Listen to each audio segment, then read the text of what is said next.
The story starts with a weather forecast for the day that predicts that it might rain throughout Korea because of a typhoon. For people who like to go camping like our protagonist does, it would be bad news. However, he has still packed his bag and gone out to camp in the forest. He takes out some pieces of kimchi meat from his food storage and puts them on a large pan, cooking a lot more food than one normal person can handle. Next, he cracks a cold beer and relishes its taste, thinking that it doesn't matter if it rains or pours because the place where he is staying is a bit unique. Suddenly, some of his friends come there, and our protagonist is glad that he cooked a lot of food in advance. A veteran soldier cheerfully approaches him, asking him if he still has some of his fine alcohol. Next are a calm beast man and his feral daughter who go mad at the sight of food. There is also an old wizard-looking guy and a pretty elf lady with a blue bird on her arm. They surround protagonist in his campsite, placed in an open space between the great mountains and forests. If any of you still don't get it, our protagonist is not camping on Earth. Well, this is only a sneak peek of the future, and the real story starts quite a few months before it. In a small village in Korea, a car stops in front of an old building.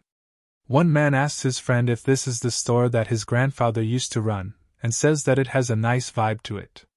The man that asks his masked friend if he, as the most famous chef in Korea, is really going to open a restaurant in this place. The masked guy comes out of the car, asking his friend to check the area properly because he fears the paparazzi will find him. His friend says that no one will follow him so far in the countryside, and he takes his mask off as he agrees. He is Lee Kang-hyun, a renowned celebrity chef who graduated from CIA, one of the best 3 cooking schools in the world.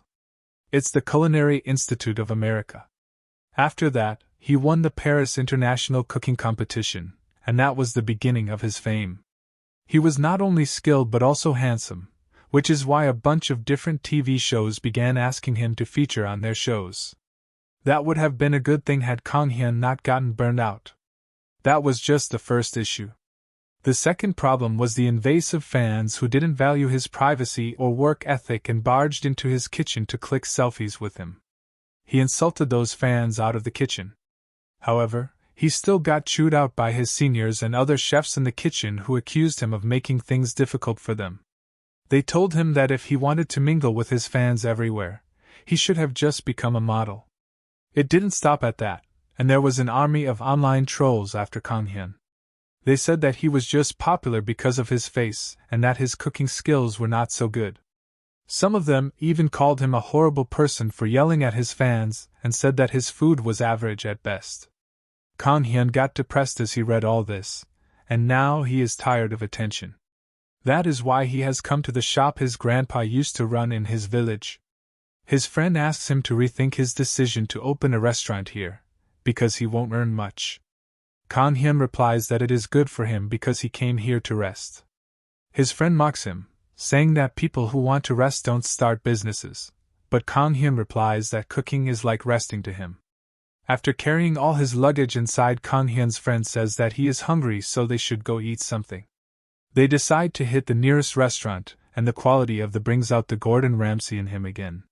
He picks up the massive soggy noodles dipped in a mud-like sauce, and is ready to throw hands at the chef.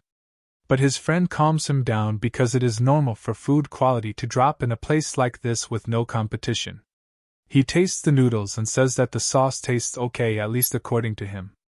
Well, that hits Kang-hyun right where it hurts because he cannot taste food anymore. He was devastated the first time he found it out, and went to the doctor immediately. The doctor told him that he lost his sense of taste because of psychological stress, so they could not treat him through conventional medicine or surgery. The doctor told Kang-hyun to take care of his stress first, and suggested he pick up a hobby. Back to the present, Kang-hyun's friend asks him if he is really sure to come to this place even though he gets some customers here. There is literally nothing exciting he can do in a village like this. Kang-hyun replies that there are mountains and fields here which is perfect for him because he can go camping there. A few days later, Kang-hyun takes all the items he needs for camping and heads out to the mountains at a cab. The cab driver makes fun of his attire and says that he looks like he is going to the beach instead. Suddenly, Kang-hyun recalls something and asks the driver to stop by Yongpyeong village. It was the village his grandfather lived in, and it is Kang Hyun's first time coming there after his grandfather's death. He decides to clean up his old house before going to the mountains, but then notices that the door of the storehouse is open. He panics, thinking that there might be a thief in there, and nervously checks it out. He believes that he has a stainless steel camping bag, so he can deal with any thief. The strength to fight comes from a person's heart, not from the weapons he has.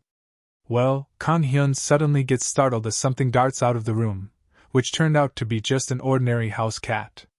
Well, he wants to show attitude to the cat by flexing his bag toward her. He then enters the storeroom and begins looking for the light switch. However, as he keeps walking in without finding anything, he realizes that something is weird. The storehouse feels much bigger than it looks from the outside. Suddenly, Kang Hyun notices tiny sparks of light all around him and then finds that he is looking at a completely different universe while standing on the crumbling edge of a platform. Suddenly, the stone beneath his feet breaks loose, and Kang Hyun stumbles into a different universe, screaming so loudly. When he opens his eyes, he finds himself in a strange forest and wonders where he is. A small animal licks his hand, and he immediately freaks out.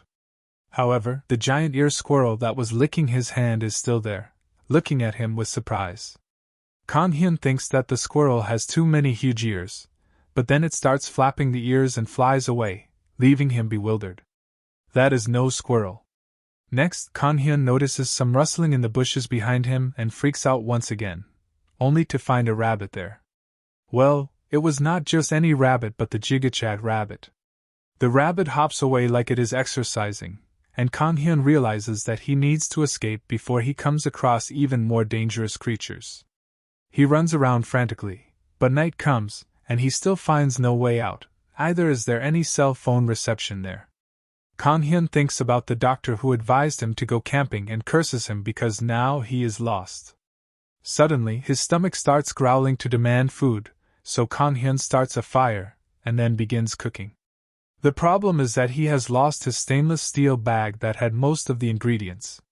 The only things he has right now are some dried fish, salt, pepper, and some beef stock. Well, at least he has something to eat, so he begins cooking. He pours the beef stock over the dried fish in his pan, and then adjusts the taste with salt and pepper. He is not satisfied with his cooking, but at least it is edible. Kang Hyun eats the dried fish dish, and as expected, he cannot taste it at all. He is frustrated and tosses the pan away before cursing his fate. Suddenly, he feels another rustling in the bushes and notices a pair of eyes glaring at him in the darkness. Kang Hyun fears that it is a wolf and reaches out for his pocket knife. It's not like he can do anything with the knife, but he still picks it up and positions it towards the big black wolf, wearing its fangs at him. Kang Hyun screams loudly, anticipating getting attacked, but nothing happens, and when he opens his eyes he finds nothing there. Then suddenly, he hears a sound coming from behind him and turns around to find a small white pup gobbling up the food in his pan. The little pup has licked the pan clean, and it wags its tail intensely while looking at Kang Hyun.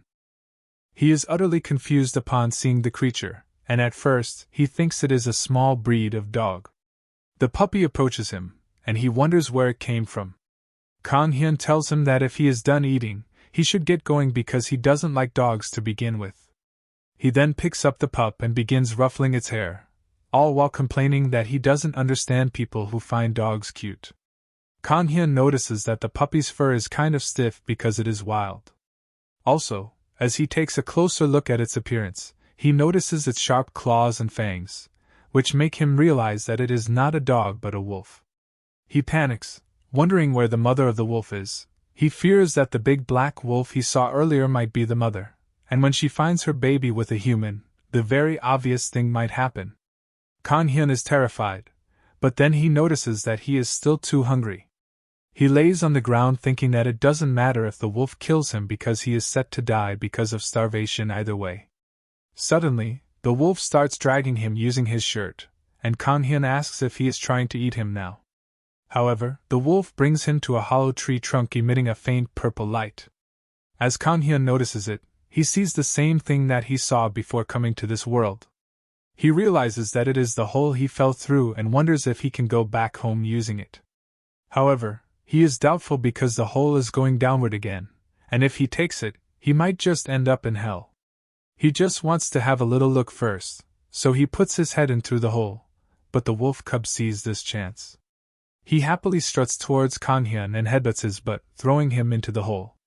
Once again, Kanhyun screams loudly while cursing the wolf pup in his mind, but to his relief, he soon finds himself back outside the storehouse. He is moved to tears by the fact that he survived. Kanhyun thinks that he didn't even get to thank the wolf pup for his help and decides to never forget his debt for as long as he lives. Well, the puppy is right there, and it begins wagging its tail as he notices it. He has no choice but to bring it home. First, he gives the puppy a bath, and it turns into a fidget spinner, spraying water everywhere. After that, he decides to give the puppy a name, and picks up a list of names like white rice, white sugar, etc.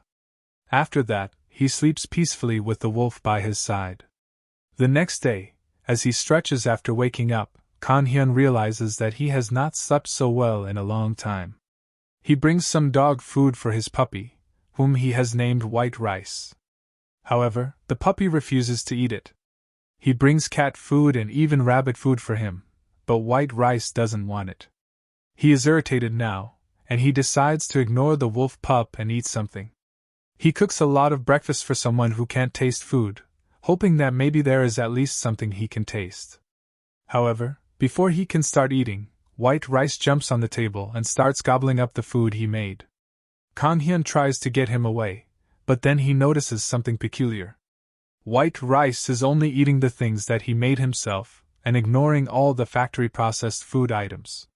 He doesn't even eat the frozen steak that he brought from a convenience store. This gives him an idea, and he realizes that his pet wolf might just be a gourmet. So he prepares a test for him. He presents the 2 plates of steak he cooked himself in front of White Rice. He used the same quality meat and the same cooking method for both dishes, but the sauce is different. One has a commercial sauce, while the other is his original sauce, which got a lot of praise in the international cooking competition. Kanhyun tells White Rice that if he really knows gourmet food, he must choose wisely. First, White Rice sniffs the commercial sauce steak, and he knows that it is also tasty.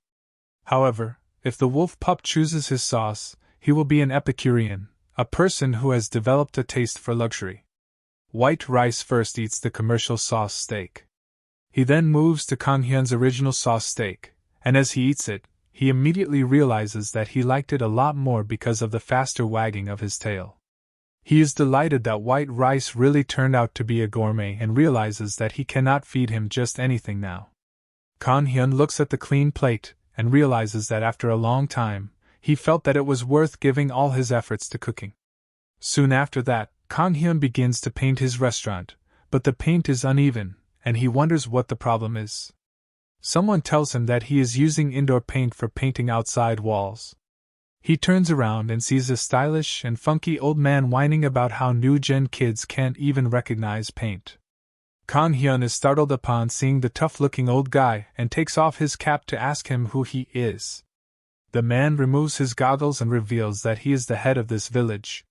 He was expecting the new member of the village to come see him, but since Kanhyun didn't come to see him, he came here himself.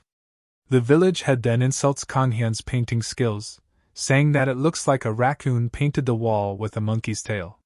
He notices White Rice and tries to pet it while telling Kanhyun to give up on painting because he will introduce him to some guy who can do it perfectly. Kanhyun tries to refuse and says he will call professionals, but the village chief says that he doesn't know the value of money. He tells him to be free on the weekend because then he will bring in a local to help him. All this while White Rice has been skillfully dodging the old man's advances. The weekend comes, and the village chief brings a man named Young Miho, who will help him paint the shop. They both begin to examine the wall, and Kanhyun wonders why they are working so hard for the sake of a stranger. The old man then asks if this place is going to be a restaurant, and Kanhyun explains that he is planning to make it an Italian restaurant. The old man doesn't know what Italian is, so Kanhyun simply says that it will be a Western restaurant. Miho gets alert upon hearing this and nervously asks if he will sell pork cutlets in his Western restaurant. Later, He explains that his wife loves pork cutlets, and the restaurant they always go to is closed. On top of that, the wife is pregnant, so they can't go far. Miho tried making pork cutlets himself, but they looked like they would harm the baby. He tells Kanghyun that he was just asking out of curiosity, so he does not have to be pressured.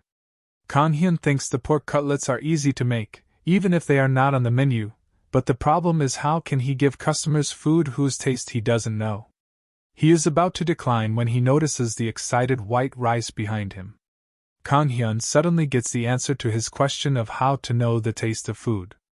He gets up and tells Miho that he can make pork cutlets for him. Later he starts making the cutlets based on the description Miho gave him. According to it, the sauce was more brown than red and was sweet because of the tomatoes. He realizes that sweetness and tomatoes equal tomato ketchup. He soon prepares all the ingredients and tells white rice to get ready as his taste tester. Kanghyun prepares the first batch of pork cutlets and presents them to white rice. He feels that his tail is not wagging fast enough, so the dish is not up to the mark. This fact pains him, so he prepares multiple iterations of the pork cutlet. He keeps an eye on his taste measuring device, which is obviously white rice's tail. By the time he is done finding the best variant, white rice is also satisfied and full. Kanghyun feels that now that he has a taste meter, he can finally enjoy cooking again. The next day Miho comes there with his wife. His wife is really excited to eat at a new restaurant, and says that it has been a long time since she ate pork cutlets. Kanghyun soon presents them with his special pork cutlets, and Miho's wife is already amazed by how wonderful they look and smell. She takes a bite, and both Miho and Kanghyun wait eagerly for her response. She says that the pork cutlet in the countryside restaurant was good, but this one is way better. She is really happy and exclaims that the sauce tastes similar, but the meat is much crispier and juicier. She then begins talking with Miho about their first date. They had pork cutlets that day too, and she remembers how Miho was looking at her the entire time instead of eating. Miho blushes on hearing that, and his wife says that she took a liking to pork cutlets after that day. Before that, she didn't even like them that much. She says that instead of the pork cutlet, she cherished the sweet memories with him. Kanghyun is happy to see his customer is so satisfied, and he turns back to see that he fed white rice a little too much. He compliments him for his nice work, and white rice replies with a good old woof. Later, Kanghyun begins to rework his ideas for the restaurant. Instead of opening an Italian restaurant, he decides to create a menu with Western dishes revolving around what his customers want. Restaurants with such flexible menus already exist, but they are all high-class expensive restaurants. Kanghyun feels that he may need to improvise things as he runs his restaurant, but before that, he must do something about white rice, who looks like he is depressed. Kanghyun asks him if he misses the forest he came from, and white rice's ears and tail stand up on hearing forests. Kanghyun realizes that returning an animal to the world he came from will be the best thing, even if it makes him a little lonely. However, as he remembers the flying squirrel and the giant rabbit, Kanghyun begins shivering with fear and thinks that he doesn't want to go there. He plans to cancel his visit, but White begins looking at him with innocent puppy eyes. Kanghyun tells him that he is not going to fall for it, but apparently, the charm of innocent puppy eyes is irresistible, and he ends up back in the otherworldly forest. He is worried about himself, and only hopes that everything is all right. He walks white rice in the forest, wondering if this is a separate dimension like in the comics he reads. Suddenly, he hears the sound of water and goes towards it to check it out. What he sees there blows his mind. There is a lake in front of him, and it is so beautiful that Kanghyun is left speechless. He claims that if this place were his home, he would also get homesick, no matter where he went. He then looks at white rice and tells him that there is a farewell gift for him. Kanghyun pulls out a portable grill from his backpack and tells the wolf pup that he will feed him some expensive meat. White rice is already blown away with that, and then Kanghyun melts some butter, lets the premium steak cut sizzle on it, and then sprays salt and pepper on top. White rice likes the finished product a lot, and his tail swings so fast. He then looks at the lake and realizes that he is missing something, and that something is a keg of cold beer that is necessary to enjoy such a good view. Kan Hyun drinks the beer and then is about to give the cliché reaction everyone has after drinking beer, but for a change, he doesn't, since he can't even taste it. Well, it's not as if anyone drinks alcohol for its taste anyway. Kan Hyun enjoys the scenery when suddenly he feels a blade on his shoulder. A rough voice asks him who he is because he does not look like a person from the nearby villages. Kan Hyun is terrified, and the veteran guard who has him on sword point sternly asks him to identify himself. Kan Hyun is scared out of his wits, and in response to the man's question, he can only tell him that he is a chef. He insists that he is not a suspicious person at all, but the man asks him what the hell a chef is doing here. Kan Hyun replies that he was just admiring the view, and the man asks him if a forest where demonic beasts appear is a place to admire the view. He yells at Kan Hyun to tell him what he really is up to, otherwise he will kill him. Suddenly, the man notices White Rice eating his food and giving him a side eye, and he realizes something. Kan Hyun is terrified of the man and begs him to spare his life, even offering all his money in exchange. He realizes that currency from Earth won't be any good here, so he will try to get it exchanged somehow. However, the man quietly takes away his sword and apologizes to Kan Hyun for being overly reactive, as this forest is a place where ordinary people cannot enter. He sheathes his sword before introducing himself as Randolph, a knight from the territory below. Kan Hyun introduces himself too and wonders why the man suddenly changed his attitude.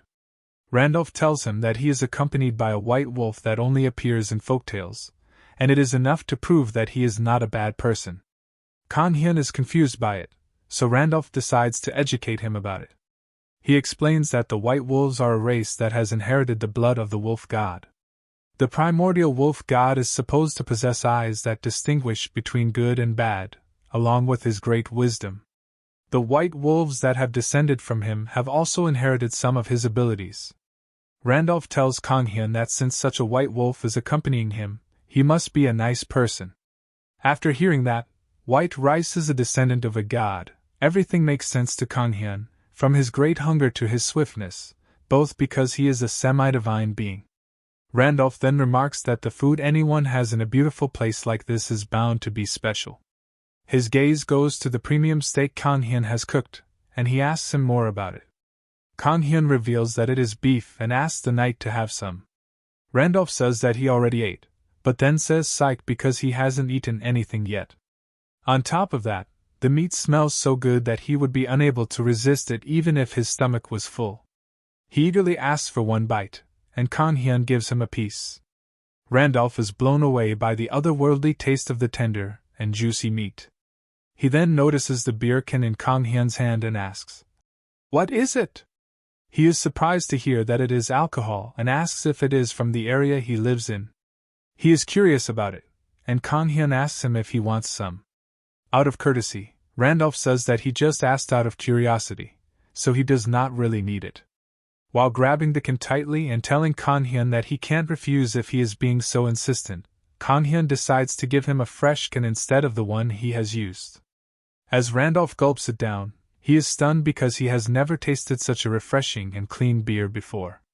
Kan Hyun is glad that the knight's attitude has changed from that of a menacing guard to that of a curious tourist. Randolph thanks him for the treat, and says that he cannot just go away without repaying the favor. He tells him that if he ever comes to town, he can ask anyone for Knight Captain Randolph's address, and they will show him the way. Well, Kan Hyun doesn't exactly know how high the Knight Captain is in the army ranking, so he is quite confused. However, Randolph thinks that since he is not reacting, despite knowing his position, he must really be an extraordinary person. With that, the Knight Captain tells Kan Hyun that since he has the White Wolf by his side, he will be fine no matter what kind of creature he encounters. He goes back to his patrol, telling Kan Hyun that they will meet again. Kan Hyun is startled to hear that because Randolph just drank alcohol on duty, and he is worried about what is okay in this world. Kan Hyun gives all the remaining food to White Rice and thinks about how lively his life has been because of him. He feels a bit sad to leave him here, but he thinks it is for the best. He gets up with a sigh, telling White Rice that he doesn't know if they will meet again and asking him to take care of himself. He walks away and then looks back at White Rice, dissatisfied that he is not showing any signs of affection. Kan-hyun was hoping the puppy would be at least a little attached to him, but when he looked around a second time, he found only his feeding tray. Kan-hyun wonders where White Rice went, but then feels that his backpack is heavy because the pup is hanging onto it. Kan-hyun tells him to let it go, and White Rice uses his claws to latch onto the bag, ruining it in the process. Kan-hyun is defeated after a while and asks the pup why he is doing this, and White Rice just licks his hand. He asks the wolf puppy why he wants to come back with him when he has returned to his hometown. White Rice barks at him, and Kan-hyun asks him if he prefers being with him. He is happy and picks the dog up, thinking that he has no choice but to take him back. However, as he returns to the village, Kan-hyun realizes that he must go to the other world quite frequently or White Rice will kick a fuss. In the village, he spots everyone gathered for a party and wonders what is happening. He doesn't really care, but everyone is gathered in front of his shop. Suddenly, the village chief remarks that Kan-hyun is finally here. Kan-hyun asks him what everyone is doing here, and he replies that they are having a feast and asks if he didn't get to know about it. Kan-hyun says that he didn't and decides to leave because he does not want to join the party anyway. However, the village chief stops him and tells him that he should join them because this party was thrown to welcome him anyway. The village people unfurled a huge banner welcoming Kan-hyun to their village, and he was not ready to see that everyone was having fun at Kan-hyun's welcome party, except for Kan-hyun who wanted to go home. As the old village people pester him, Miho and his wife seem to be the only sensible people there, and Kan-hyun asks them if they always celebrate like this when there's a new person in the village. She tells him that they are a small village, so they try to stay close to each other, but he can tell that the old-timers just need an excuse to drink all day. The village chief comes to tell him that they care for each other, and that is why sharing their happiness is a common practice. The old man asks him to promote his restaurant here, and he almost believes him until he notices him wearing the bottle caps as accessories. The old man runs to drink with his friends, but he thinks that it is a nice idea to advertise his restaurant. Everyone is busy enjoying themselves, and Kan-hyun thinks that this type of gathering is not so bad after all. He finds that White Rice is missing and realizes that some villagers have surrounded him. They are fawning over how cute he is, and how quickly he is eating all the meat. However, as they try to pat them, White Rice dodges their touch like a pro. After beating everyone with his agility, White Rice quickly paces through the gathering, stealing all the expensive meat with such great speed that most people don't even know what hit them. Kan-hyun pretends to not know White Rice, and his emotional memories disappear as he thinks that he should have left the wolf pup back in the forest. Suddenly, he notices a boy sitting by himself in the corner. His grandma soon comes there with some food for him, but he slaps it away angrily. Kan-hyun is not happy to see this. His grandma tries to talk to him. The village chief approaches the old lady to ask her what happened, and she replies that Sang-gu has been acting rebellious ever since he came back from school yesterday. His friend bragged to him about eating a hamburger, so now he also wants it. The grandma brought him a convenience store burger, but the boy didn't seem to want it. Someone volunteers to buy a burger from a restaurant the next day, but another person counters him, saying that the boy must desire a Big Mac, which they don't sell here. However, the village chief says that it is okay if they don't sell it here because they can make it themselves. He points towards Kan-hyun, saying that they have a chef from Seoul who knows it all. He is exasperated by the attention, and he gives up and accepts the village chief's requests. However, the village chief tells him that it doesn't need to taste like a Big Mac because Sang-gu probably doesn't even want a hamburger. The boy must be jealous of his friend who went out with his parents. The chief explains that Sang-gu's mom is admitted to a hospital while his dad is outside the country for work, so he lives with his grandma here. The chief says that since Sang-gu is the only kid in their village, they must take care of him. Kan-hyun has some newfound respect for the village chief who knows about everyone's condition, but the graph of respect quickly drops as he sees some empty bottles tied around his waist. At night, Kan-hyun thinks that he can easily make hamburgers because he studied in America, but he never really tried a Big Mac because he didn't do anything aside from studying. However, he feels that he must do at least this much for the villagers because his pet will fade all their meat. White Rice is nervous on hearing that and tries to act cute to win Kang Hyun's favor, but he tells him to shut up because there will be no more food for him. White Rice is upset, but then Kang Hyun tells him that he will have to taste something for him. He creates a hamburger for White Rice just by looking at a picture, but the taste meter is not wagging fast enough. Kang Hyun suddenly remembers how he went to America with a love for cooking. He never put as much passion into anything else as he did into cooking. He wonders what the Kang Hyun from the past would think if he saw him like this. He is not happy that he is trying to create just a poor replica to satisfy a kid, and he is not pleased that the village chief told him that it doesn't need to taste the same. He ties his apron and wears his headgear, saying that he has never cooked half-heartedly before, and he will not do it now. The next day, as Kang Hyun is busy working his magic in the kitchen, Sangha is waiting in his restaurant. His grandma is there with him, along with Miho and his wife. They try to hype up the boy by saying that Kang Hyun can cook anything, but he is not happy about it. Suddenly, Kang Hyun comes there with a hamburger, and everyone is amazed by how good it looks. Sangha takes a bite, and he feels the taste of freedom in his mouth. He excitedly turns to his grandma to tell her how delicious this burger is, and the old lady smiles that her grandson is finally happy. Sangha suddenly gets upset as guilt sweeps over him. He admits that he just wanted to see his mom.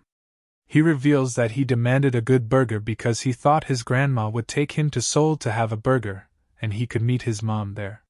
He begins crying while apologizing to his grandma for being rude, and she gently holds his face. She hugs him, apologizing for not realizing how much he was suffering alone. Sangha cries as he says that he is okay living with her, and both of them apologize to each other. Suddenly, Kang Hyun says that he is going to Seoul soon and asks the boy if he wants to come with him. Everyone is shocked to hear that, and Kang Hyun tells Sangha that they can stop by the place he wants to visit and have a burger together. The boy lights up on hearing that, and his grandma thanks Kang Hyun. Only then does he realize that he got a little bit carried away. However, seeing the smiles of Sangha and his grandma, he thinks that it won't be too much trouble anyway. After that, Kang Hyun looks at his fridge and wonders if he should take some leftovers and go camping with them. White Rice's ears stand up as he hears camping, and he approaches Kang Hyun, who is thinking about how he won't have any time to go camping once the restaurant opens up. White Rice looks at him with innocent puppy eyes again, and no matter how hard Kang Hyun tries, he is forced to take his puppy to the otherworldly forests. He sits on a chair gloomily while White Rice just barks and runs around. Well, there is no use being upset about it, so Kang Hyun decides to camp right there since the view is good. He begins setting up a tent, but that is harder. Meanwhile, White Rice is chasing butterflies. Soon, Kang Hyun succeeds in setting up his tent and then realizes that he is hungry. Now, he begins preparing some spicy kimchi stew, but he still can't taste anything. Two cute squirrels approach him eagerly, and Kang Hyun decides to give them some lightly cooked meat. He throws a few pieces towards them, but a giant bird suddenly swoops them up and flies away. Anyway, he has enough to make sure the squirrels are satisfied. He is also quite satisfied by just sitting in nature and doing nothing, and he thinks this is what they mean by the healing touch of nature. He then wonders where White Rice went and believes that he will come back by dinner time. Anyway, little does he know that something is hiding in the bushes, and it is drooling at the food he is eating. Kang Hyun notices the rustling of the leaves and thinks that White Rice has returned. However, something else darts towards the bowl of food in his hand. Kang Hyun has got some insane level reflexes, and he moves the bowl away from the attacker instantly. He is on his guard now and finds that the attacker is a young and feral beast girl. Kang Hyun notices the cat-like ears and tail of the girl and gets confused. He wonders if she is one of those beast people they show in fantasy. It shouldn't be the main cause of his worry because the cat girl is ferocious. She growls while leaping at Kang Hyun, but his actions the last time were not a fluke, and he can dodge her attack once again.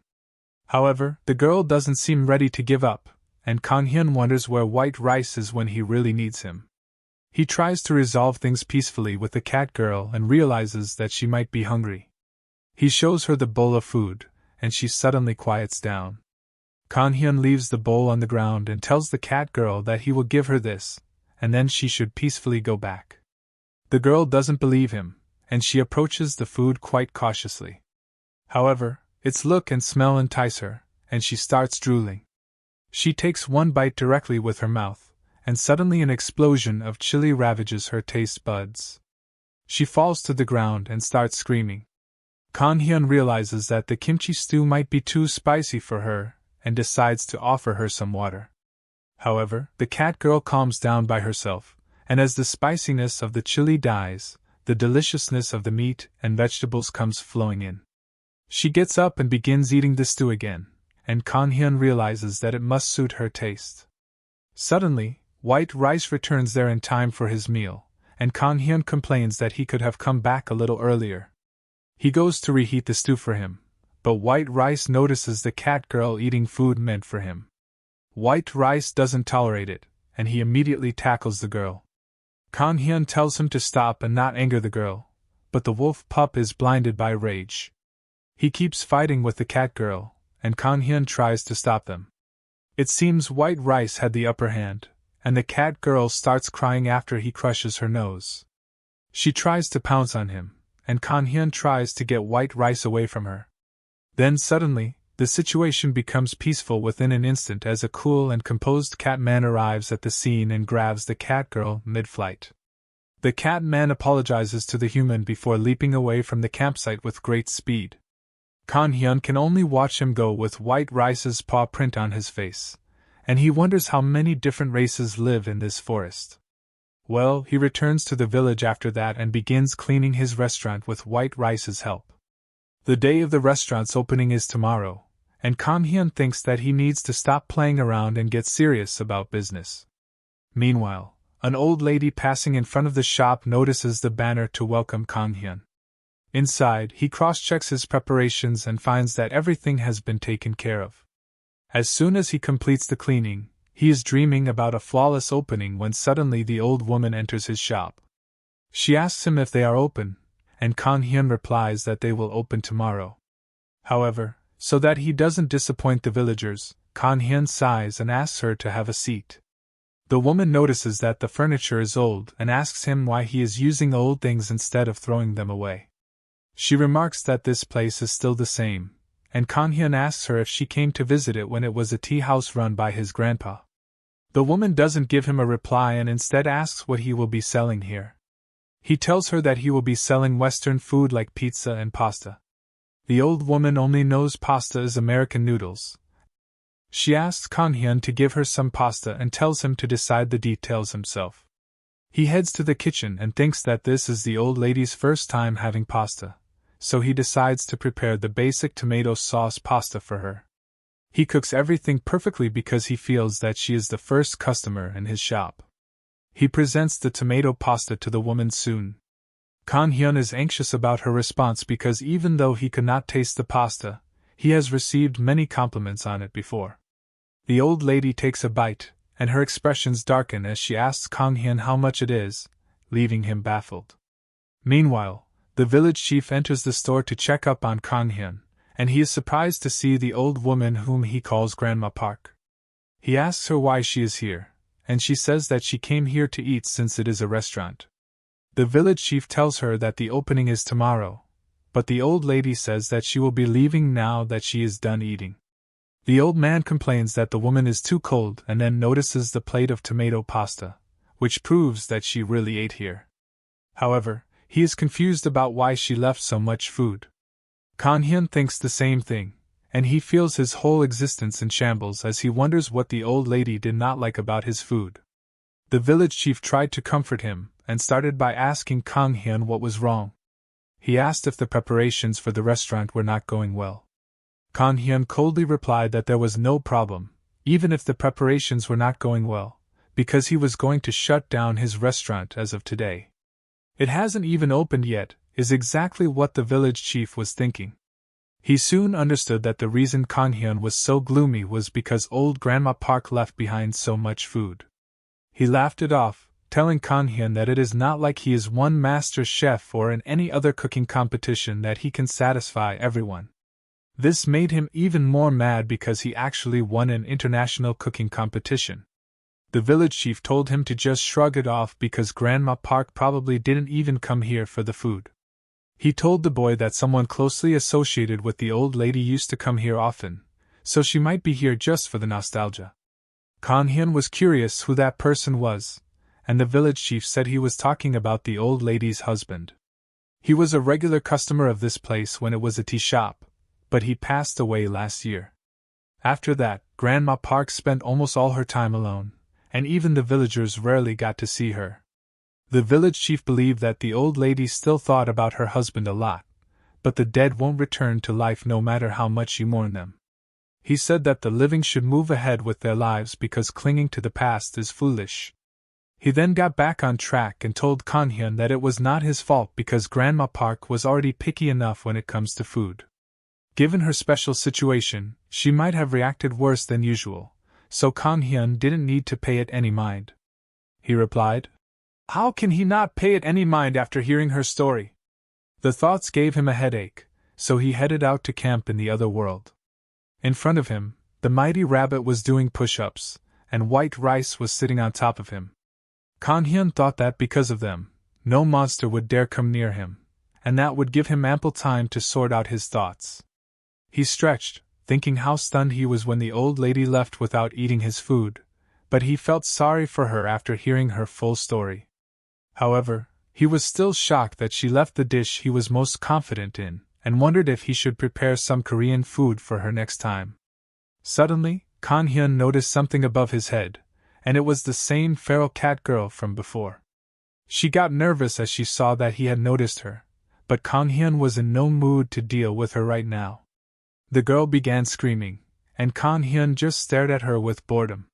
He thought that the girl was hungry just like the last time and began searching his bag for something. As white rice got close to Kang Hyun, the cat girl descended from the tree too. Kang Hyun cooked up some juicy steak and then was ready to put some hot sauce on it, but then he recalled the last time the cat girl was not really able to handle the spice well, and she flinched as she saw the hot sauce bottle. Kang Hyun decided to skip it. He melted butter in another pan, and then roasted some mushrooms in it with a bit of pepper and salt. He added some cream for thickness, and then added some cheese too before putting cooked pasta in the mix. As the finishing touch, he put the steak on top of the pasta, and his cream steak pasta was done. He gave a plate to the cat girl, who growled at him. Kang Hyun told her that she could growl at him later, and that right now she needed to eat it quickly before it was stolen from her. She was a bit anxious about the taste of chili from the last time but decided to take a bite nonetheless. With just the first bite, she felt herself in a different dimension, with angelic cats preparing the meat and the cream for her. She meowed in pleasure at eating the pasta and rapidly gobbled everything up. She looked at Kang Hyun with eager eyes, as if to tell him that she liked what he cooked without chili. He could tell that she wanted more of it even though the girl seemed unable to use words. He was pleased that she was more satisfied than she was when she ate the spicy stew.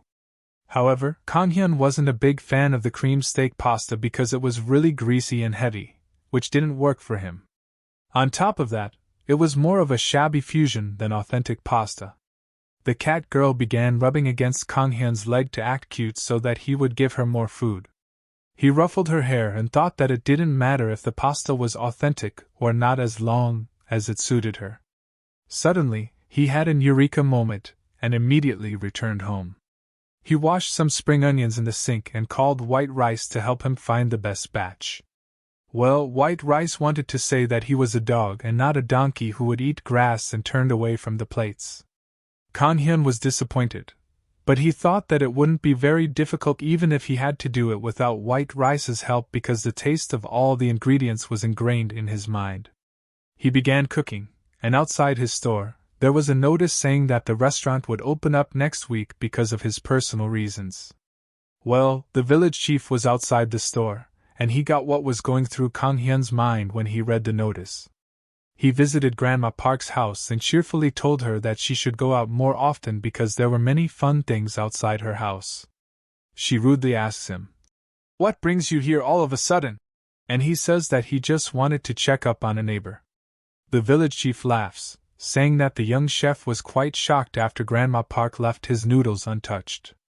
She simply says that the dish didn't suit her taste, and there is nothing so shocking in that. The village chief agrees with her, and then says that since she doesn't have much to do, she should pay him a second visit. Grandma Park asks him why she should bother to do that because the one chance she gave him was enough. He tries to convince her that things might be different this time, and then tries coddling the old woman by saying that it is not far away from her home. He asks her to give Kang Hyun another chance because it could be worth the effort, and then walks away. Back at the restaurant, Kang Hyun has finished his new poster recipe, and he seems satisfied. He has added some fresh vegetables and seafood to create a harmonious and local taste, but the main problem now is how he can invite Grandma Park here again. Suddenly, the doorbell rings, and Kang goes outside to see who it is this time. To his surprise, it is Grandma Park again, and she once again asks him if he is open. Kang Hyun is glad to have her over and says that they are open. Grandma Park sits down to eat, and wonders if Kang Hyun knew that she would come again because he has already prepared the food for her. She thinks that it is going to be the American noodles again. Grandma Park doesn't like the taste of Western noodles, and she thinks that it would have been better if she had not come here. Then suddenly she senses an enticing smell and wonders where it is coming from. Kang Hyun places the plate of pasta he has made for her and thanks her for waiting. He tells the old lady that this is an item from his restaurant's special menu called daylily pasta. The old woman is confused as she looks at the pasta and wonders if they have daylily in the States. She also notices the clams on the plate and decides to give it a try. She picks up some noodles and wonders if they will taste better than before. Well, when the taste of spring onions hits her, it suddenly takes her down the nostalgia rabbit hole. She remembers the last and most memorable spring she spent with her husband watching the cherry blossom trees. He said that the flowers had bloomed more this year than the previous years and then picked up a few and began flirting with Grandma Park, calling her a young miss and asking if she was free today. He invited her to a cup of coffee playfully, and she asked him if he had gone silly or something. The taste of the noodles made her relive those memories vibrantly, and she looks outside the window and sees cherry blossoms falling down. She thinks that it is finally spring again. She then asks Kang Hyun if this dish was not on the menu before, and he replies that it was not. She asks him if he made it for her, and then demands to know why he went out of his way to do this. Kang Hyun simply replies that he wanted to make food she would like and then adds that he wanted to try something new and improve. Grandma Park is moved by his words. Kang Hyun thinks that he cannot rely on white rice forever, and that is why he wanted to satisfy his first guest without his help. Grandma Park begins eating the pasta silently, and Kang Hyun can only stare at her in awe as she finishes everything. She then asks him how much she owes him, and he nervously tells her that it is fine, and she doesn't have to give him anything. She sighs, asking what kind of restaurant owner doesn't accept payment from his customers. She insists that since she ate so well, she must pay for it.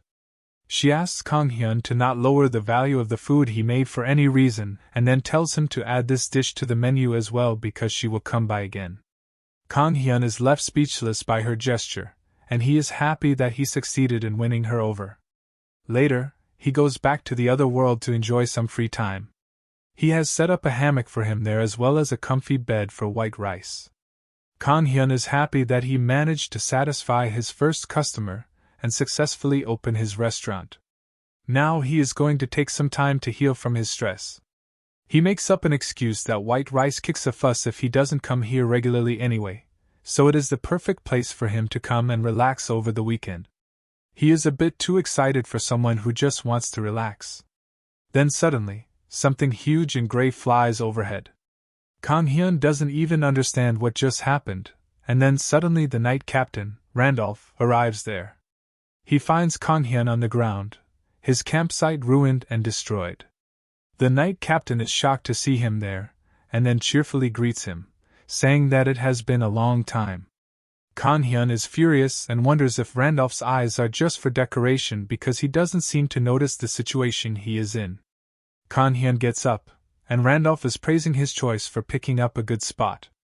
Kan Hyun asks him if he is on patrol again today, and Randolph says that today is his day off, so he just came here to hunt a bit. White Rice shows some interest after hearing that word, and Randolph gets excited too. He declares that this time he will treat them to a meal and asks them to come hunting with him. While White Rice is eager to do that, Kan Hyun is just dumbfounded. He didn't want to go, but here he is holding a bow and a quiver of arrows tied behind his back. He is not happy that peaceful healing time is over, but White Rice is busy with Randolph, and they are hiding in the bushes waiting for the jumping birds that are found in this area. Kan Hyun is curious about the jumping birds, and Randolph tells him to look ahead to see what he is talking about. The jumping birds are just ostriches but in flamingo colors. Kan Hyun thinks that their fur looks like cotton candy, and he feels sorry that Randolph is going to kill those cute creatures. It seems that the night captain could guess what he was thinking. He tells Kan Hyun that the feathers may look cute, but the jumping birds are a short-haired species. Kan Hyun is confused, and Randolph tells him that it is not the real look of the jumping birds and the pink part is not their fur. Suddenly, two birds get into a fight, and they suddenly reveal that they are mighty Thor of the bird empire, and the pink stuff was actually their highly compressed muscles. Kan Hyun is terrified and wonders if Randolph really wants him to catch those dangerous creatures. Well, his opinion doesn't matter because Randolph and White Rice are already charging towards the birds, and they ask Kan Hyun to support them from behind. On the way, Randolph taught Kan Hyun how to shoot properly, but how he could have learned how to shoot accurately in such a short time. He decides to calm down, and puts an arrow on the bow anyway. He strains to pull the string, aims the arrow at the birds, and then releases it forward. Well, the arrow reached quite close, but not close to the birds. It barely missed hitting White Rice, who gives Kan Hyun a dumbfounded stare, and so does Randolph while he is strangling the mighty bird. White Rice feels betrayed by his friend, and Kan Hyun nervously apologizes to him. Night comes soon, and Randolph is cooking the bird meat over the fire. He asks Kan Hyun if he is sure he can eat by himself because his arm is vibrating. Kan Hyun replies that he can endure this much, and rather than himself, he is worried about something else. The jumping bird meat stinks, and he thinks that it will be too rude to cover his nose as it is cooking. It is ready soon, and Randolph gives a piece to Kan Hyun. White Rice is missing from the scene, and his piece is lying on his plate. Kan Hyun reluctantly takes the first bite and finds that the taste of the bird's meat can really stimulate his dead taste buds because it is so bad. Randolph thinks that he is dumbstruck because it is so good, and decides to cook some more. Kan Hyun panics and asks him to let him cook, but then suddenly freezes, wondering if he can really cook something whose taste he doesn't know.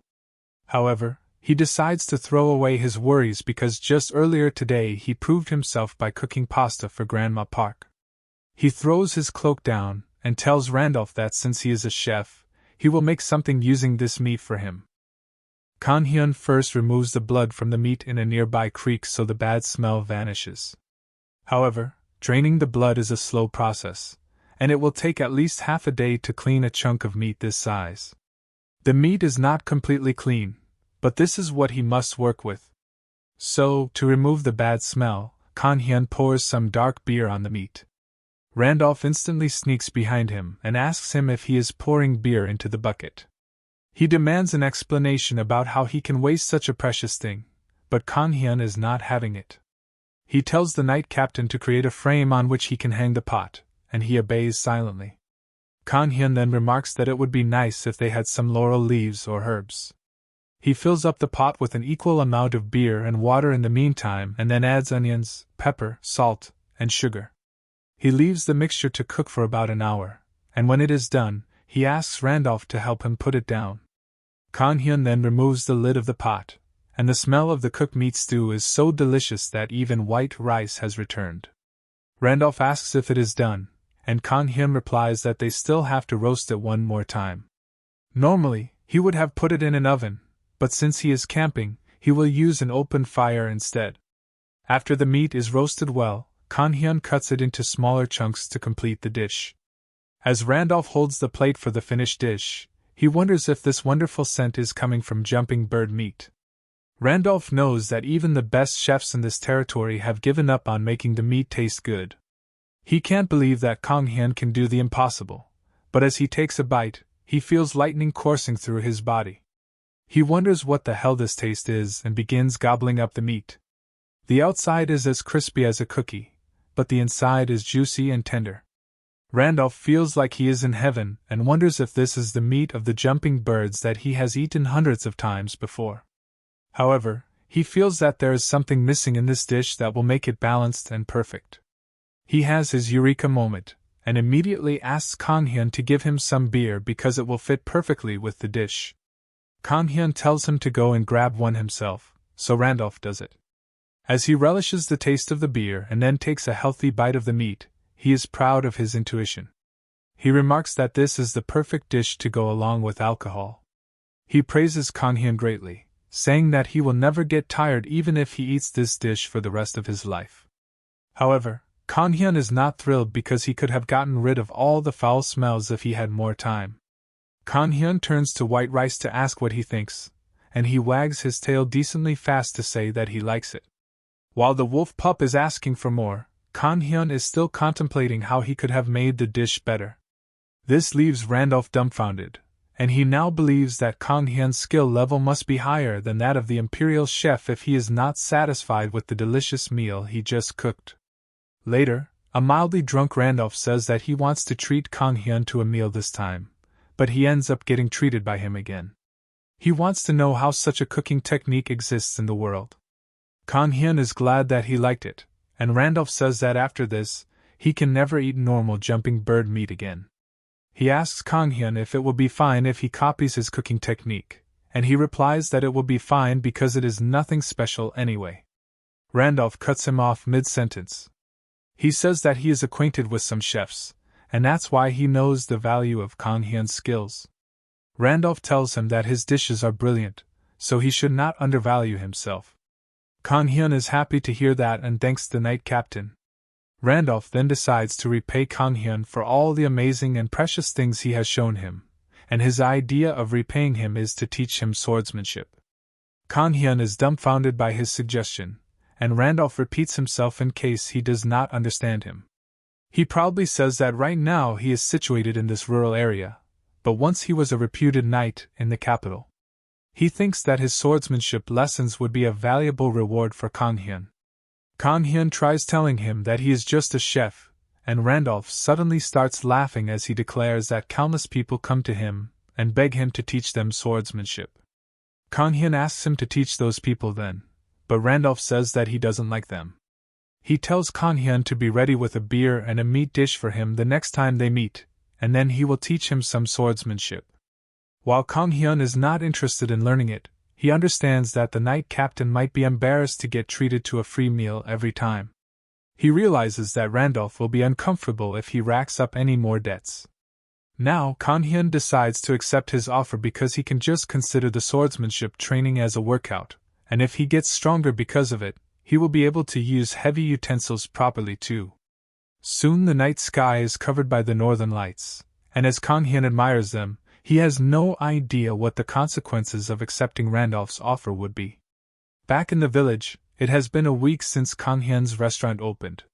During the last few days, many villagers visited his restaurant, but only for a few days.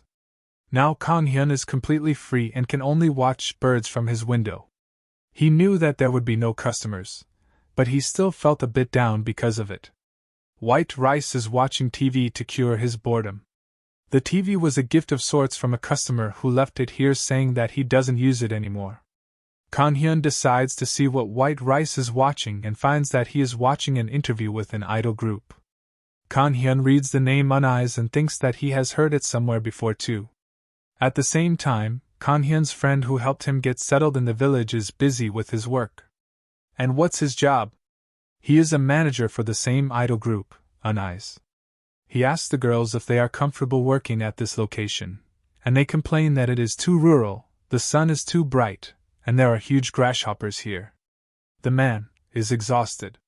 He doesn't even hear the girls' replies and tells them that they did a good job. Jim prefers to work quietly in his office, but it is not possible with a group of girls who cannot be silent. He checks his schedule and finds that there is nothing to do today since the shooting for the interview has been completed. Since he has time and is close to Kang Hyun's village, he decides to visit him. He calls Kang Hyun and asks him if he is still alive. He says that his shoot just finished and he is nearby, so he will drop by for some food. Later, it seems Kang Hyun doesn't want him over, but Jim says that he doesn't even have any guests. On top of that, he has no plans to eat anywhere else when his friend is a chef. The girls hear this, and they begin gossiping about the chef among themselves. As Jim's plan is ready, the girls have also hatched a secret plan. Jim leaves the girls to his assistant, and tells them to behave nicely. They act innocent, asking him when they have not been nice and obedient. Jim doesn't have enough fingers to count the number of incidents, but he doesn't want to argue with them, so he simply gets into the car and tells them that he will see them tomorrow. Just as he goes, the girls gang up on his assistant and tell him to follow his boss. The assistant says that he cannot do that, but apparently, he is weak to the charm of pretty girls. The blonde girl who seems to be their leader tells him that asking forgiveness is easier than asking permission anyway. Meanwhile, Kang Hyun is mopping the floor, complaining that Jim is egoistic. He is not happy that he is coming to visit him so abruptly. Kang Hyun asks what would have happened if he had been busy. Well, he is not busy at all, but still, there is no use crying over it now, so he decides to cook something while White Rice is still watching TV. Suddenly, the door is kicked open as a man enters the restaurant while carrying another in his arms. It is Jim, who is pissed at his assistant who got caught tailing him. Seeing the tense atmosphere, Kang Hyun wonders what the hell is going on, and then Jim apologizes to him, saying that a few unwanted guests tagged along.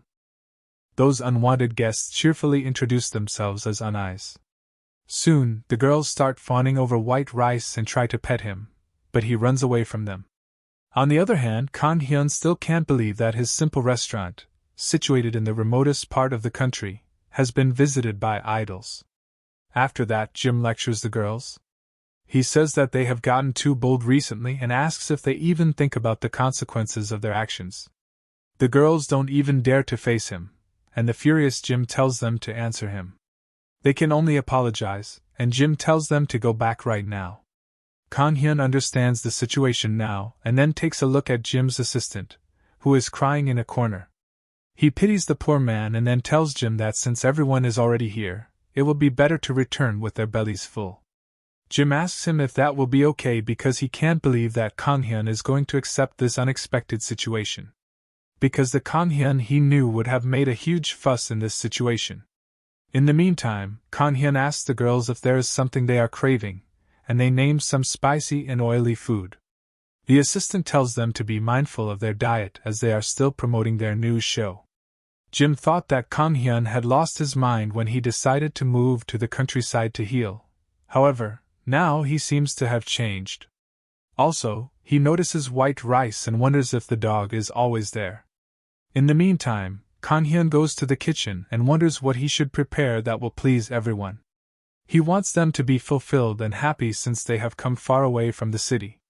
First, he decides to check what ingredients he has and opens the refrigerator, where he gets a great idea. That idea involves using some very ripe red tomatoes. He begins chopping the onion, planning to prepare a light meal for the girls. On one pan, he puts some sizzling meat, and on the other, he fries some garlic.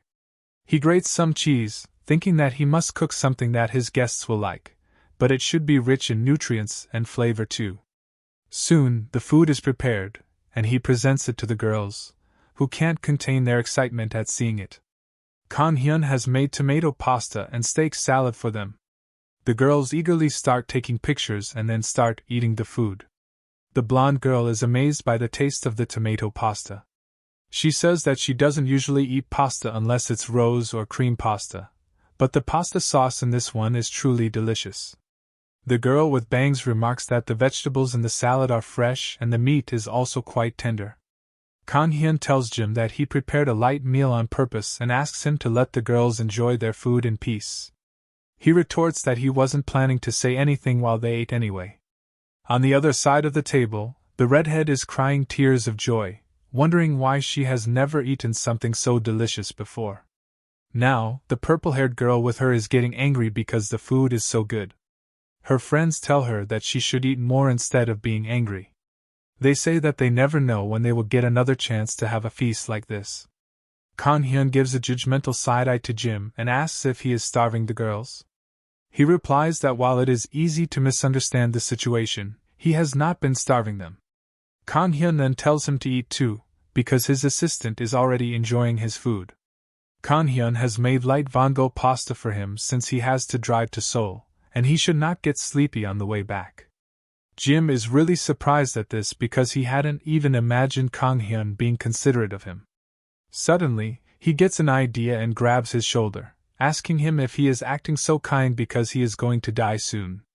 Kang-hyun coldly asks him if he looks terminally ill to him. Later, the girls praise his food and say that it is on another level compared to anything they have eaten before.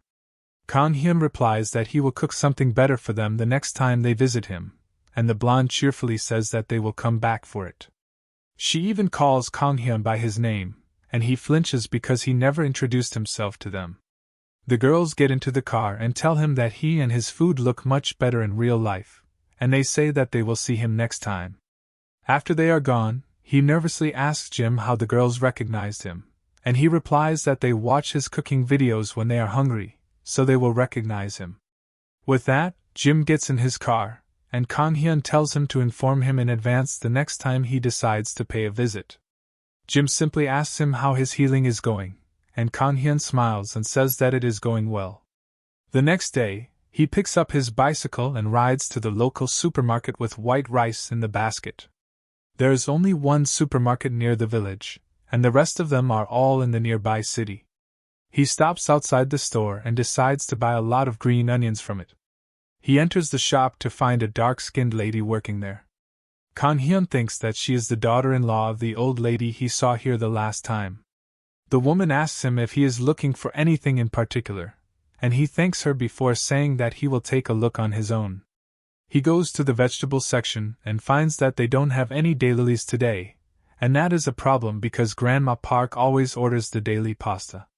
Since the woman also tells him that they only have green onions right now, Kang-hyun decides to check out the bigger supermarkets. He leaves the store, saying that he will come another time. Just as he steps outside, he finds some children fighting. A boy and a girl have grabbed each other's hair, and they are cursing each other while asking the other to let go first. The boy says that he doesn't want to play with her, and the girl retorts the same. She calls him a brat, and the boy shouts that she is different from the rest of the children here. He yells at her to go back to her own country, and the girl is stunned and speechless. Just then, Kang-hyun arrives there and separates them while telling them to stop fighting. He asks the little racist to take back those words because he will regret them later. Just then, the lady from the shop comes outside, and she panics at seeing her daughter there. She calls her daughter's name, and the girl rushes to her side and starts crying. Kang-hyun thinks that since the girl's mom is here, his job is done. The racist boy frees his hand from him and runs away. The woman then thanks Kang-hyun for helping her daughter, and he says that he didn't do anything. He then asks if Myung is all right, and the woman replies that she just fell asleep. She blames herself for all this trouble, and Kang-hyun panics as he wonders what to say. He tries to convince her that it was just a children's quarrel, but then the woman introduces herself. She says that her name is Eun-gun, and she is from Vietnam. Eun-gun believes that her daughter is being bullied because she is a foreigner. Kang-hyun hears Eun-gun's testimony about her daughter being bullied because she is a foreigner. He wants to console her by saying that it is not true. However, if he did that, he would be just lying. He had witnessed the boy tell Myung to go back to the country she came from because she looked different from everyone. Kang-hyun knows that this is a sensitive matter, and he cannot talk carelessly about it. He just stays silent, so Eun-gun talks first. She remarks that she knows who Kang-hyun is. However, all she knows about him is that he runs a restaurant on the other side of the village. She suddenly asks him if he would mind teaching her how to cook, and Kang-hyun can only stare at her with his eyes wide open. He asks her what she means, and Eun-gun tells him that she can only make Vietnamese dishes.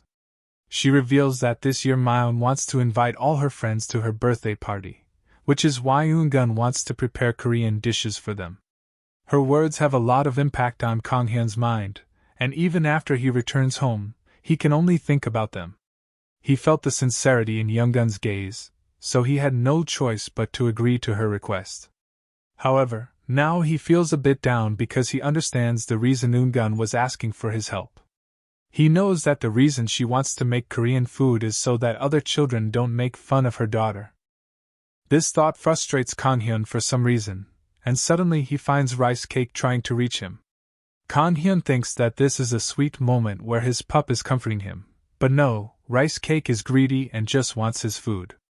He has found a tin of premium and expensive caviar, and he wants Kanghyun to open it for him. Kanghyun is shocked and asks where he even found it. He tells Rice Cake that this stuff doesn't even taste good straight out of the can, but he is indifferent to it because it is useless to him right now.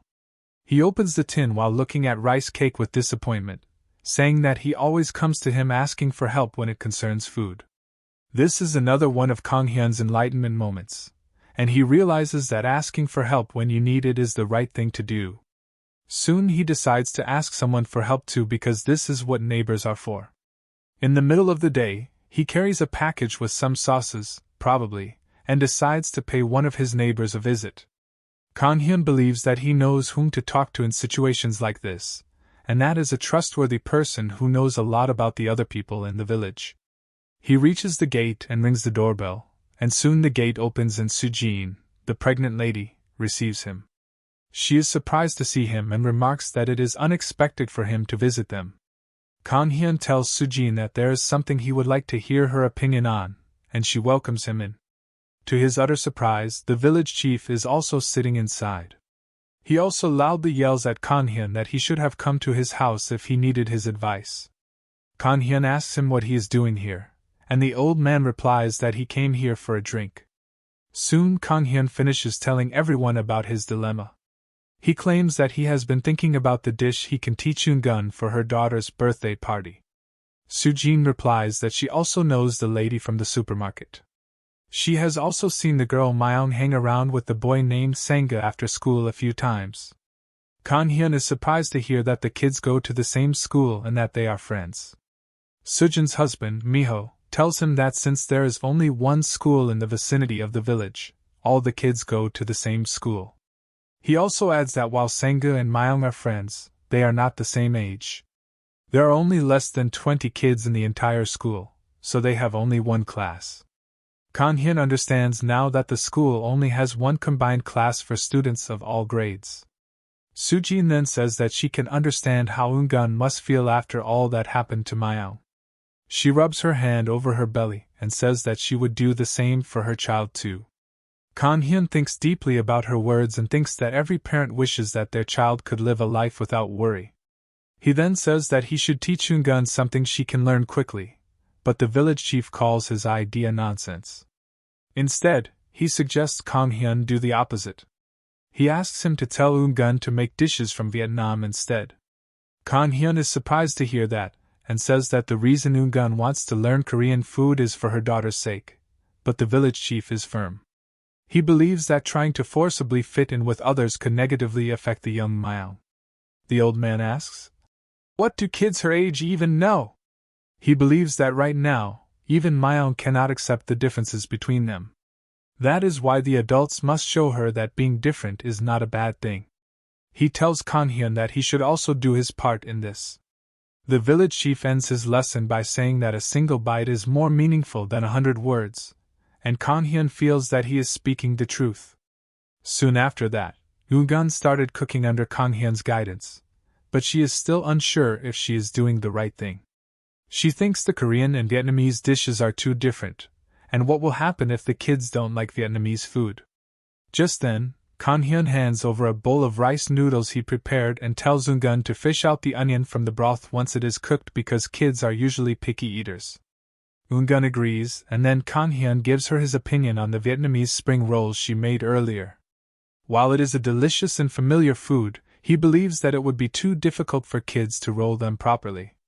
This may result in fewer kids choosing to eat it, so they should replace it with another dish called the cha gios, which is a type of fried dumpling. Kang Hyun believes that the kids will like their crispiness, and if Eun-gun tells them that the dish is Vietnamese dumplings, they will be more interested in it. As Eun-gun sees him helping her so earnestly, she gets the feeling that everything will be fine as long as he helps her. After that, she prepares another dish that has a little bit of everything, from green vegetables to grain sprouts, and some fried meat patties. She presents the final dish to Kang Hyun, and tells him that it is called the bun cha. Kang Hyun already knows about the dish, which is not as famous as rice noodles, but it is certainly one of Vietnam's representative food items. In this dish, meat, vegetables, and noodles are eaten after dipping them in a spicy sauce. That is exactly what Kang Hyun does, and then he takes a bite. The sauce smells sweet, sour, and refreshing, and he believes that the kids will like this combination. He tells Eun-gun that this is a good main dish, and then requests that she bring him a glass of water. As soon as she leaves, Kang Hyun immediately summons his assistant, Rice Cake, and tells him to test the soup. As soon as Rice Cake tastes the soup, he begins wagging his tail violently and whipping Kang Hyun's face with it. That is a very good reaction, and it is the fastest Rice Cake has wagged his tail out of all the dishes he tasted today. Now Kang Hyun believes that Eun-gun must be a great cook to receive such a reaction from his official gourmet foodie. Soon Eun-gun returns with the glass of water, and she is shocked to see Kang Hyun's face so shabby and covered with white fur. She asks what happened, but he changes the topic and begins to give her advice about food. He tells her to leave the pepper out of the soup because it may be too spicy for the kids, and also asks her to reduce the amount of cilantro. He also tells her to add beef to the meat patties instead of just pork because it will make them juicier. In conclusion, Kang Hyun tells Eun-gun that her cooking is delicious and the kids will enjoy it a lot. Eun-gun is elated to hear this, and she thanks him. After that, Kang Hyun leaves for home with Rice Cake in his arms. He thinks that it is a fortunate thing that Eun-gun is such a good cook, and she also understood his feedback very well. He thinks that there is nothing to worry about now. Suddenly Myung approaches him from behind, and Kang Hyun turns around to see her staring at him. She gives him a handmade invitation to her birthday party, and Kang Hyun asks her if she made it herself. She is proud of her artwork and tells him that he won't be able to enter the party without it, so he should not forget to bring it with him. Myung then gets sad, remarking that not many kids will come to the party anyway. Kang Hyun asks her why that is, and she replies that it is because she got into a fight with Cholman, who has many friends. Kang Hyun realizes that Cholman is the name of the rude, racist boy from earlier. Myung is still saying that no one will come to her birthday party, and Kang Hyun doesn't know what to say to her. Soon it is the day of Myung's birthday party, and she is fidgety and anxious. She wonders if Mr. Chef will come, believes that at least Sangha will. As for others, she is not sure, but a couple of them told her that they would come. As Myung is wondering what will happen if no one shows up, her mom comes to show her dress to her. Myung turns around, and she is amazed to see her mom wearing some traditional Vietnamese dresses. She remarks that she is looking beautiful and asks more about the clothes. Eun-gun tells her that they are clothes from her country, and then asks Myung if she wants to wear them. Myung is very excited to try them on, and she frolics around after wearing her new clothes. Suddenly the doorbell rings, and Eun-gun says that her friends must be there. She urges Myung to open the door, and the girl is relieved that at least someone has come. She wonders which one of her friends it is as she opens the door, but the person she sees outside stuns her. Myung can only stare at the nervous Cholman standing in front of her, seemingly overridden with guilt. The doorbell rings. Myung cheerfully goes to welcome her first guest. But to her shock, it is Cholman. He looks quite shaken. Myung coldly asks Cholman why he is here, and he is nervous to see her like that. She turns her face around, telling him that she didn't invite him, so he should go back. She is about to close the door as well when Cholman suddenly says that he is sorry. Myung stops, then nervously tells her that he didn't mean what he said earlier. He says that he was just angry at that time for another reason, and he ended up saying those mean words. He apologizes again, and then starts crying while repeating that he is really sorry. Myeong can only watch him, dumbfounded, as he keeps on apologizing. She then says that he still can't come in. She shows him the invitation that he clearly doesn't have, and Cholman freaks out. He feels nervous and sad that he didn't receive an invitation, but then Myeong suddenly gives him the invitation. She tells him that she will let him off this time, and Cholman thanks her while holding back tears. Meanwhile, the other kids were hiding outside the gate, and just as this melodrama ends, they peek out and ask if they can go in. They tell Cholman to not be mean again, and he gets embarrassed that he was found out. After that, the kids gather in front of the door and happily show Myeong that they brought their invitation cards and her birthday gifts too. Myeong is happy to see them all, and they soon settle inside. On the table, the Vietnamese cuisines are presented, and the kids are amazed to see them. They eagerly ask what those dishes are because they have never seen them before. Meanwhile, Myeong sits in the special seat proudly. Kan-hyun is helping Myeong's mom in the kitchen, and he feels like all the kids from the school are here at the party. The kids curiously ask how they eat these dishes, and Eungun tells them that this dish is called bun cha. They dip the meat and noodles into the sauce first, and then eat it. Two girls try that, and as they take the first bite of the meat and noodles dipped in sauce, they feel an explosion of taste in their mouths. The fried meat, pates, noodles, and sauce dance around in their taste buds, and the girls declare that they have never eaten anything like this before. They remark that it is sweet, sour, and savory at the same time. Eungun begins telling the kids about other food items too, and as a girl with glasses eats the fried Vietnamese dumplings, she is smitten by their taste. She declares that she is going to marry this dumpling when she grows up. It turns out that this is not a new thing for the girl, whose name is Miju, and she keeps changing her future husbands faster than people change clothes. One boy then remarks that Myeong is wearing a new type of dress and asks her what it is called. He claims that he has never seen it before. Myeong gets up and proudly displays her dress, telling everyone that it is from her mother's home country.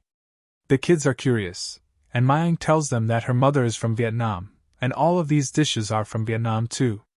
The kids start talking about how Myeong's mom must have come here on an airplane, and that is enough to make them jealous. Well, even the girl named Miju has spotted the pretty dress, and she declares that when she grows up, she is going to marry the dress. After that, Myeong asks her mom to show her friends her dress too because she wants to show off their matching clothes. Eungun says that she has to finish cooking, but Kan-hyun tells her that it is fine because they are nearly done anyway. He tells Eungun that he will take care of the rest, and she is free. Myeong pulls her along to hurry, and Eungun is happy to see her so excited.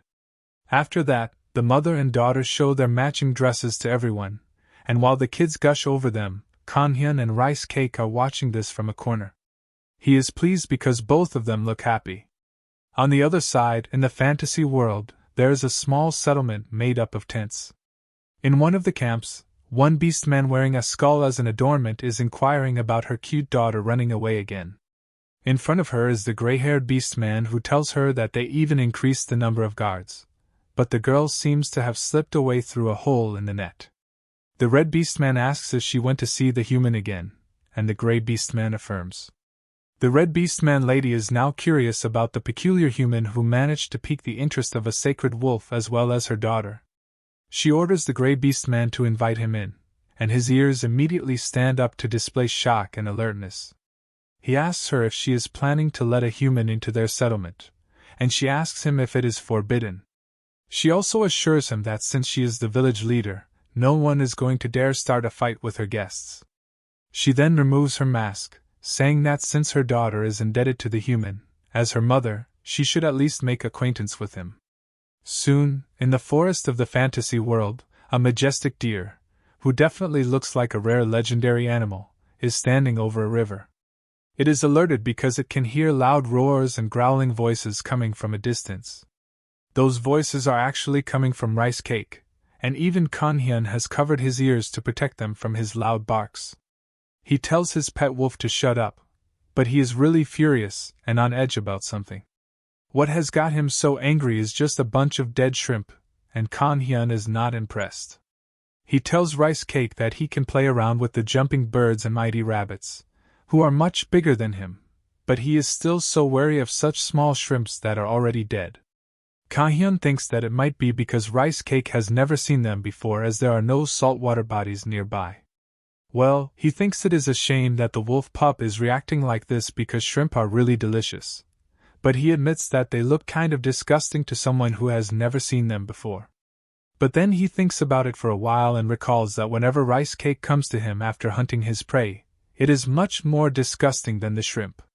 Now he is confused and wonders what exactly Rice Cake's standards are. Well, since he can't do anything about that, he decides to show the wolf the true taste of shrimp. He puts them in a water bowl and then starts by removing the whiskers and internal organs of the shrimp. After that, he spreads coarse salt on a pan and places the shrimps neatly on top of that. He puts the pan on the stove and then covers it, and that's the recipe. Kang-hyun says that he wanted to show this to Randolph too, but they have enough shrimps left for the next time, so he might be able to show it to him later. Meanwhile, Rice Cake is giving the pan the most judgmental stare he can because he is still wary of the shrimp. While Kang-hyun waits for it to cook, the Pharaoh Beast girl also arrives there. Kang-hyun is confused to see her here again, but her full focus is on the pan. When he asks her when she joined them, the Beast girl looks at him with surprise. Rice Cake has still not noticed her, as he is fully focused on the pan. Kang-hyun decides not to pay much attention to useless details and thinks that if the Beast girl is here, she can also have some food since she is always hungry. He soon opens up the pan to find that the shrimp have been roasted perfectly.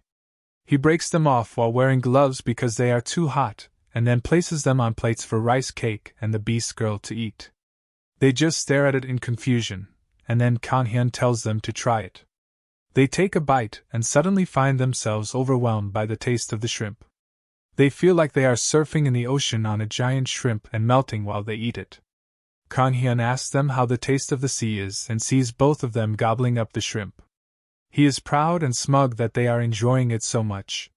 The Beast girl has finished her food, and she eagerly stares at Kang-hyun to demand more. He is about to peel some more shrimp for her when suddenly the Grey Beast man comes there looking for the girl, whom he calls Mona. The girl is startled to hear his voice and instantly hides behind Kang-hyun. The Grey Beast man says that she ran away from the village again, and Kang-hyun recognizes him as the same guy from the last time who took the Beast girl away. He tells him that the girl looks hungry, so he should let her eat before taking her back to the village. He tries to assure the Beast man that he is not feeding her anything weird, but then he suddenly speaks up. He tells Kang-hyun that today he is here for him and not for the girl. Kang-hyun is nervous and slightly terrified now, and he asks what he wants from him. The Beastman walks up to him, and then gives him a cold glare as he asks the human to follow him.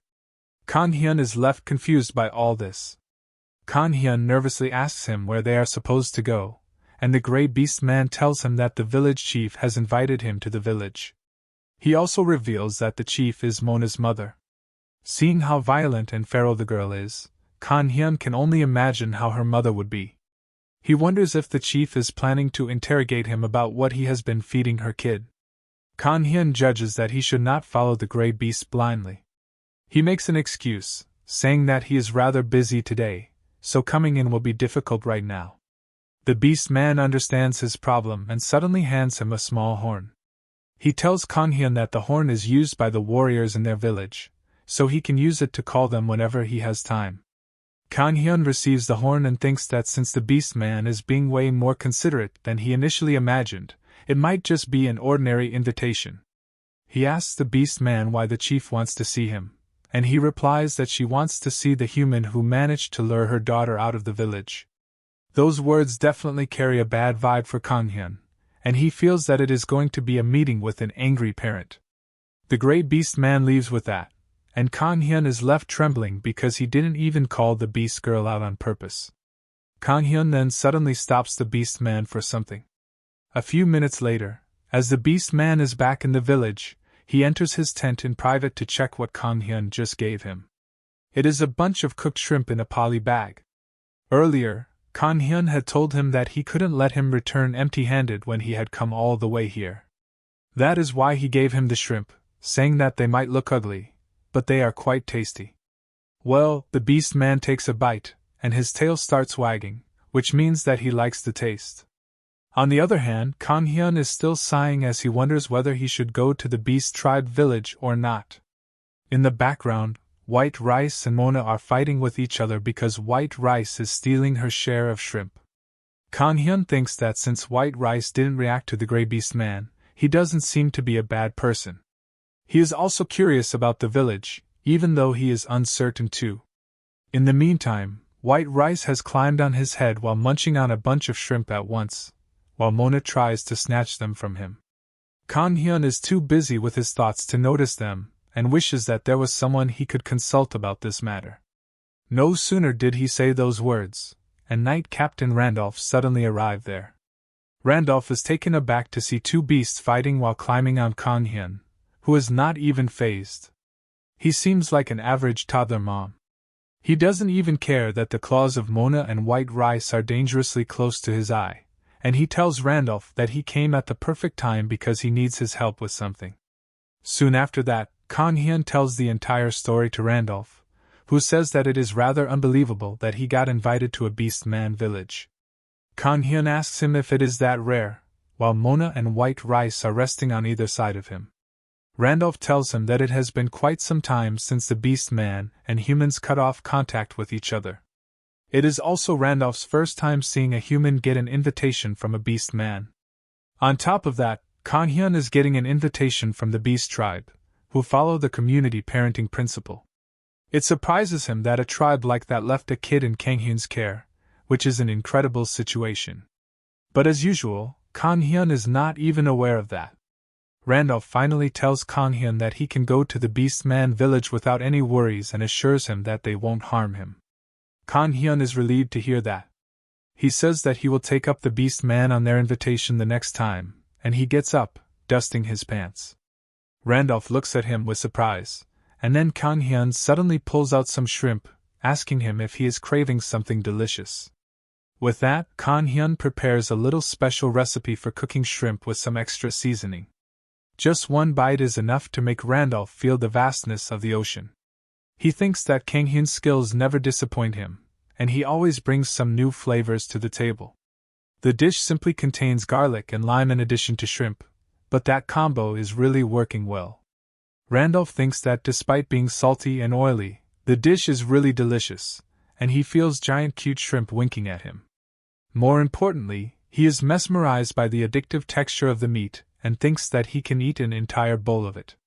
White Rice is living the life Randolph can only dream of by eating Mona's food after clearing his plate, and Kang-hyun is trying to stop him without any success. Randolph thinks that peeling the shrimp is a bother, and he simply tosses a whole shrimp in his mouth. Kang-hyun is surprised to see Randolph eat a shrimp whole, but it seems that White Rice and Mona are also following his lead. He feels that they got tired of waiting for him to peel the shrimp for them, and that just works out for him. Not only that, they seem to be enjoying the taste and texture of the shell too, and Randolph proclaims it a delicacy in its own right. Kang-hyun still warns them that the shell can be sharp in some places, and then they keep on eating. After a while, all the utensils are empty and all the bellies are full.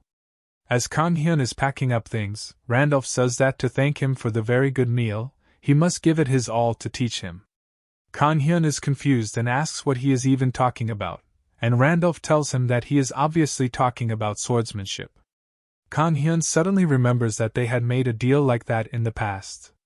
Randolph tells him not to worry too much because it is his first day, so they will start with some basic training. Well, somebody's basic training is someone else's nightmare, and when evening comes, Kang-hyun is lying face down on the cold grass. He is exhausted, and Randolph remarks that he has terrible stamina and at this rate, becoming the strongest warrior is a long journey for him. Kang-hyun can only say that he is just a chef. Randolph asks him how he can be so exhausted by a mere 4-hour hike at his age, and his body must really be weak. Suddenly, the worried White Rice starts licking Kang-hyun's feet, and he starts feeling better in that place. Kang-hyun wonders if he is just imagining it or if the pain around the part White Rice is licking is reducing. It gives a cool and relaxing feeling, so Kang-hyun just relaxes. Just then, Mona also starts licking his other leg because she is also worried about him, but that doesn't do anything to Kang-hyun, and only makes him feel wet and slimy. Kang-hyun gets up somehow and tries patting Mona while saying that he appreciates the gesture. Randolph tells Kang-hyun that he is impressed at his persistence in getting up again, and gives him a bronze practice sword on this occasion. He says that it is lighter than a real sword, but it is not bad for practicing. He says that he originally made it for his daughter, and Kang-hyun flinches on hearing that. He tells Randolph that he cannot take something that is meant for his daughter, but the knight captain tells him that it is fine. He says that his daughter has trypophobia, which is the fear of needles and sharp objects. Randolph is a bit disappointed as he says that, but he cheers up because he has another student whom he can teach in place of his daughter. He tells Kang-hyun that with his help, he can become the strongest warrior to exist. Kang-hyun doesn't really want that, and he believes that he should be looking forward to constant muscle pain for some time now. Still, he accepts the practice sword in Randolph's lessons. At night, he is finally back at his place and cooks some pasta for himself and white rice. Kang-hyun sighs, saying that he really exhausted himself today, and that made him crave a late-night snack after a long time. Kang-hyun gives white rice his plate first, and he really likes it even though the pasta only has bacon and garlic in it. Kang-hyun is satisfied that white rice is enjoying it, and then he takes a bite too. As he chews it, he suddenly freezes stiff. White rice barks at him with a question mark in his mind because Kang-hyun seems odd to him. Suddenly, Kang-hyun places his chopsticks on the table, and then rushes to the cupboard to grab all the items he can find there. He places all of them on plates in front of him hurriedly, and after a while, he says that he can taste things now. He is almost on the verge of crying and can't believe the words he is saying. He realizes that his sense of taste has not fully returned yet, but he tastes food again. Meanwhile, Rice Cake is just confused about what his human is blabbing. Kang-hyun thinks that if he had stayed in Seoul, he would have given up on cooking itself. Well, he had given up on himself when he came to this village too, but now that he has the most precious thing in his life back, he falls to his knees under the weight of the happy emotions he cannot contain in his heart. He thinks that he can cook to his heart's content again now, and then gently tells Rice Cake that he is glad that he moved to this place. On the other side, the village chief has drunk too much at his friend's house. He stumbles and wobbles as he heads home, thinking about how he will treat his friend to some alcohol the next time. Just then, he notices the light of Kang-hyun's restaurant is still on, and he is curious about what he is doing right now. Well, Kang-hyun is cooking. He chops some tomatoes, fries some mushrooms, and then sears some very delicious steak. Rice Cake is in wonderland just with its smell. There are other ingredients too, like fresh lime and purple grapes, that Kang-hyun uses to create a sauce. After everything is ready, he finally presents his dish that was once part of his signature menu. The dish looks appetizing and mouth-watering, and Kang-hyun decides to have a bite to see how it tastes. It turns out that while he can taste the acidity or sourness of the dish nicely, he can't seem to taste the savoriness yet. He takes off his hat, saying that this is also a start. Just then, Rice Cake barks from behind, telling him with glistening eyes and a wagging tail that he loved the dish. Kang-hyun is happy that at least someone could properly enjoy the taste of the food, and he decides to treat Rice Cake to more dishes. He prepares some dishes using which he won the cooking competitions, and they spend all night cooking, eating, and having fun. The next morning, someone comes knocking at Kang-hyun's door quite loudly. Kang-hyun comes to the door completely haggard. He had pulled an all-nighter while cooking, and his stomach was also not doing so well after eating different types of dishes. He asks the visitor to be a little quieter, but the visitor is the village chief, and he is in a hurry. He yells at Kang-hyun, saying that he has to come with him immediately. Kang-hyun is confused and asks him what he means. He tells the village chief that he is very tired now, so he should come to see him later, but the old man tells him that they don't have much time, and he begins shoving him inside his van. Rice Cake also comes there, still sleepy, and he just watches the old man stuff his human into the van and drive away. They soon reach the village hospital, where the chief tells Kang-hyun that Sujin is giving birth right now. They run to the hospital after parking their van, and the chief says that he also came here running despite his hangover from last night. They reach the delivery room, where a lot of people have gathered outside the door. The old aunties have surrounded Miho, and they are swarming him with questions. They ask him how his wife's condition is and if the child has been born yet. Miho is already too tense, and he cannot answer a single one of their questions. Kan-hyun notices his expressions too and thinks that he needs some help. Just then, Grandma Park comes there, and she loudly yells at everyone, asking if this is some sort of fish market where they have all gathered here to chatter. She tells them that they are disturbing the employees here and to go out. Everyone is terrified of her, and even the village chief tells people that Grandma Park is right. He says that too many people being here is not good, so they should go back. Then he happily says that he will stay here as the village chief and take care of things. But Grandma Park has other plans. She grabs his shoulder, telling him that he is also coming with her. He tries protesting that he is the village chief, but the old lady just drags him along. Kan-hyun is the only one left now, and he thinks that Miho will feel more comfortable without people around him. However, Grandma Park tells him to stay there. Kan-hyun is confused, so she tells him that he should stay by Miho's side since he is his friend. The village chief screams that he is Miho's drinking buddy, but he gets dragged away anyway. Kan-hyun is left stunned now. He sits next to the nervous Miho and thinks that he is too awkward. He thinks that it would have been better for the village chief to stay here and not him. He has never been in this kind of situation before, so he doesn't even know what to say. He tries coming up with something, but then Miho suddenly thanks him for staying with him. Kan-hyun is taken aback by his words and tells him that it is not a big deal as he is just sitting by his side. Miho tells him that his sitting here is more than enough for him. He says that right now he is very excited but also very worried. Kan-hyun notices the nervous Miho and realizes that he must be roughly his age. He pats his shoulder casually, telling him that it will be fine. Well, he can't face him properly because he is nervous, but his words give Miho some confidence and relief, so he thanks him. Soon, the child is born, and the old-timers gathered outside the hospital loudly announce that it is a girl. Everyone is delighted to hear the good news because it has been so long since a baby was born in the village.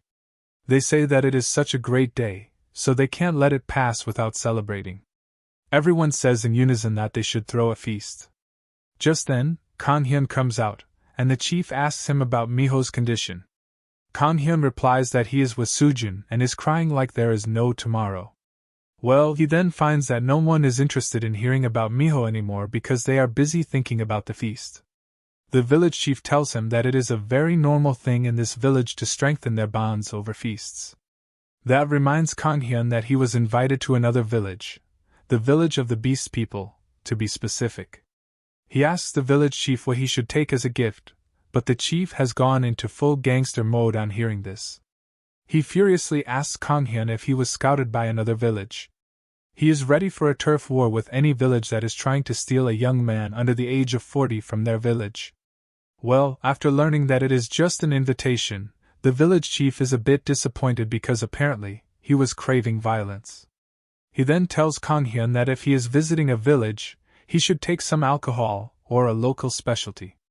Kan-hyun thinks that taking a local specialty is a nice idea and asks the chief if their village has a special product that they produce.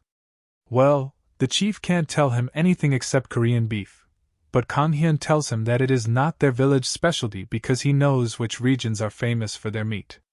In the end, he thinks that alcohol is a good enough gift, so he goes to the fantasy world and takes out the horn given to him by the Grey Beast Man.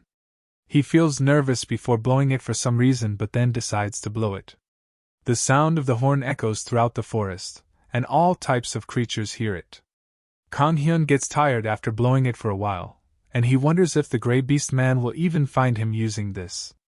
His questions are answered immediately as the Beast Man suddenly appears there, and even Mona is on his back, waving at Kan-hyun. The Grey Beast Man asks him if he is ready and then immediately picks him up, saying that they must go right away. Kan-hyun is dumbfounded by this strange means of transport, and he screams at the Beast Man to wait and put him down first. His words are of no use as the Beast Man leaps through the trees while carrying him, and Kang Hyun screams again. Well, he gets motion sickness thanks to this small but violent journey and begins puking out a rainbow. The beast man only remarks that humans seem to have become much weaker these days, unaware that Kang Hyun is not a human from this world. He remarks that Kang Hyun's lower body is especially weak.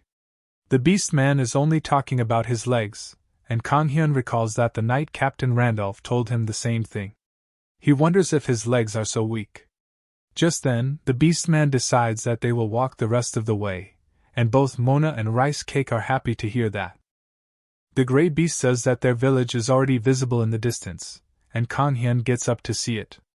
He finds it a quaint and peaceful settlement, and he remarks that all the houses look like Mongolian tents. The gray beast is curious about this thing called Mongolian, but Kang Hyun tells him that it is nothing. He clarifies that the village looks a lot like another place he knows about. The gray beast is surprised that there are human villages that look like theirs. This reminds Kang Hyun of what Randolph had told him earlier. He told him that there was no danger in going to the village of the beastmen. The first thing is that they consider the white wolf sacred, and the second reason is the treaty that is in place between humans and the beastmen. Kang Hyun was curious about the treaty, and Randolph was surprised that he didn't know about it. He explained that in the past, there was a huge war between the different races. The brutal war continued for hundreds of years, and because of that, the entire continent was engulfed in chaos, destruction, and death. With huge piles of dead bodies on every battleground, it looked as if the entire world would be doomed if the war did not stop. Then one day, a miracle happened. The gods could no longer bear all the death and destruction, so they decided to intervene on the battlefield to end the war. After that, a treaty was signed between the various races to prevent conflicts among themselves. Naturally, the various species started distancing themselves from one another after that. Now, as Kang Hyun thinks about all this while walking with the Grey Beastman, he wonders if the Beastmen will welcome him into their village. As soon as he enters the village, a curious horde arrives to see a real human. There are not just beast people in the village, but also other races like bulls and bears. The bull Beastman remarks that the human looks weaker than he expected. Another girl says that the human also has the sacred white wolf with him. They are curious if he is the person whom the village chief invited. Just then, some other beast folk arrive and block their way. They seem hostile about receiving a human in their village, and they openly question their leader's sanity for inviting him. Kang Hyun sees that the senior beastman has no intention of toning down his hostility, but then the Grey Beastman intervenes. He tells the senior beastman, who is the warrior chief Tmu, not to forget that the human is the village chief's guest. The old beastman begins scowling at the Grey Beastman, whose name is revealed to be Noah. Tmu asks him if he has lost his pride and reputation as a warrior to protect a human. Noah replies that he is just following the orders of the chief and asks the old beastman to step aside. However, Tmu doesn't take his words kindly. He asks Noah when his status became so high that he got to order him around. As the two warriors are about to clash, Rice Cake suddenly starts to angrily growl. All the beastmen are terrified and hide on seeing the sacred white wolf angry. Even Kang Hyun is surprised by seeing Rice Cake so furious. Tmu too is taken aback to see the holy wolf growling at him. The beast girl Mona also begins imitating Rice Cake, and Kang Hyun asks what is wrong with her now. The beastmen are even more confused now, and they believe that if Mona and the white wolf are protecting Kang Hyun, he is not an ordinary human. Kang Hyun finds this too much to bear. He just came here because he was invited, but he was not expecting to be dragged into this drama. Now he feels like a princess in distress, with Noah, Mona, and Rice Cake trying to protect him from the evil Tmu. This situation feels too suffocating for him, and he doesn't want to be the reason for a fight here. Just then, someone leaps over him and answers Kang Hyun's prayers that someone stop everyone from fighting.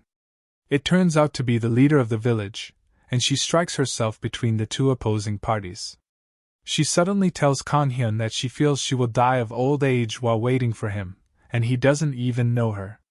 Noah tells him to pay respect to their leader, Cassandra, the head of their tribe. However, Cassandra tells Kang Hyun to feel free to call her by her name if he wants to. Kang Hyun nervously bows before her. He introduces himself, and then thanks Cassandra for inviting him.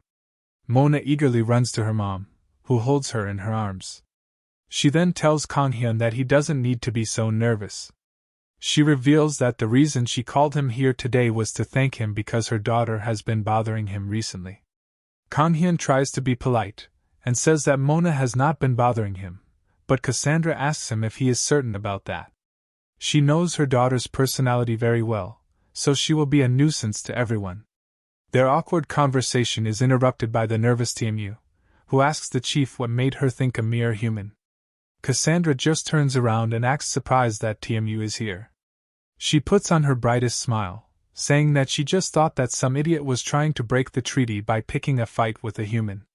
She says that since it was not some random idiot but Tmu, she is sure that he would never do anything like that. The hunting chief gets embarrassed on hearing this, and he can only meekly agree with the leader. Cassandra just laughs, saying that a man as wise as him could never make such mistakes.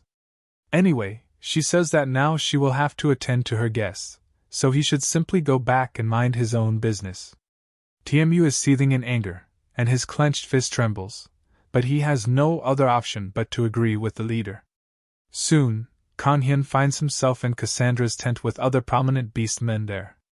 She remarks that he must have had an unpleasant encounter earlier just as he entered the village. However, she asks him not to worry about it. She claims that the people of this village are not used to seeing humans, and it is not like they personally dislike him. That is already too uncomfortable for Kanghyun, as he feels the curious gazes of the beastmen on him. He feels that they will tear him to pieces just by staring at him.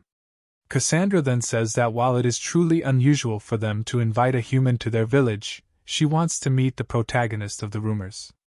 Kanghyun is curious about the rumors, and Rice Cake gives him a disappointed side-eye. Cassandra asks him if he has not heard the rumors yet because the entire forest is talking about the human who managed to tame a sacred white wolf. She says that a lot of beings have been watching over him in the forest and asks if he has never felt their gaze.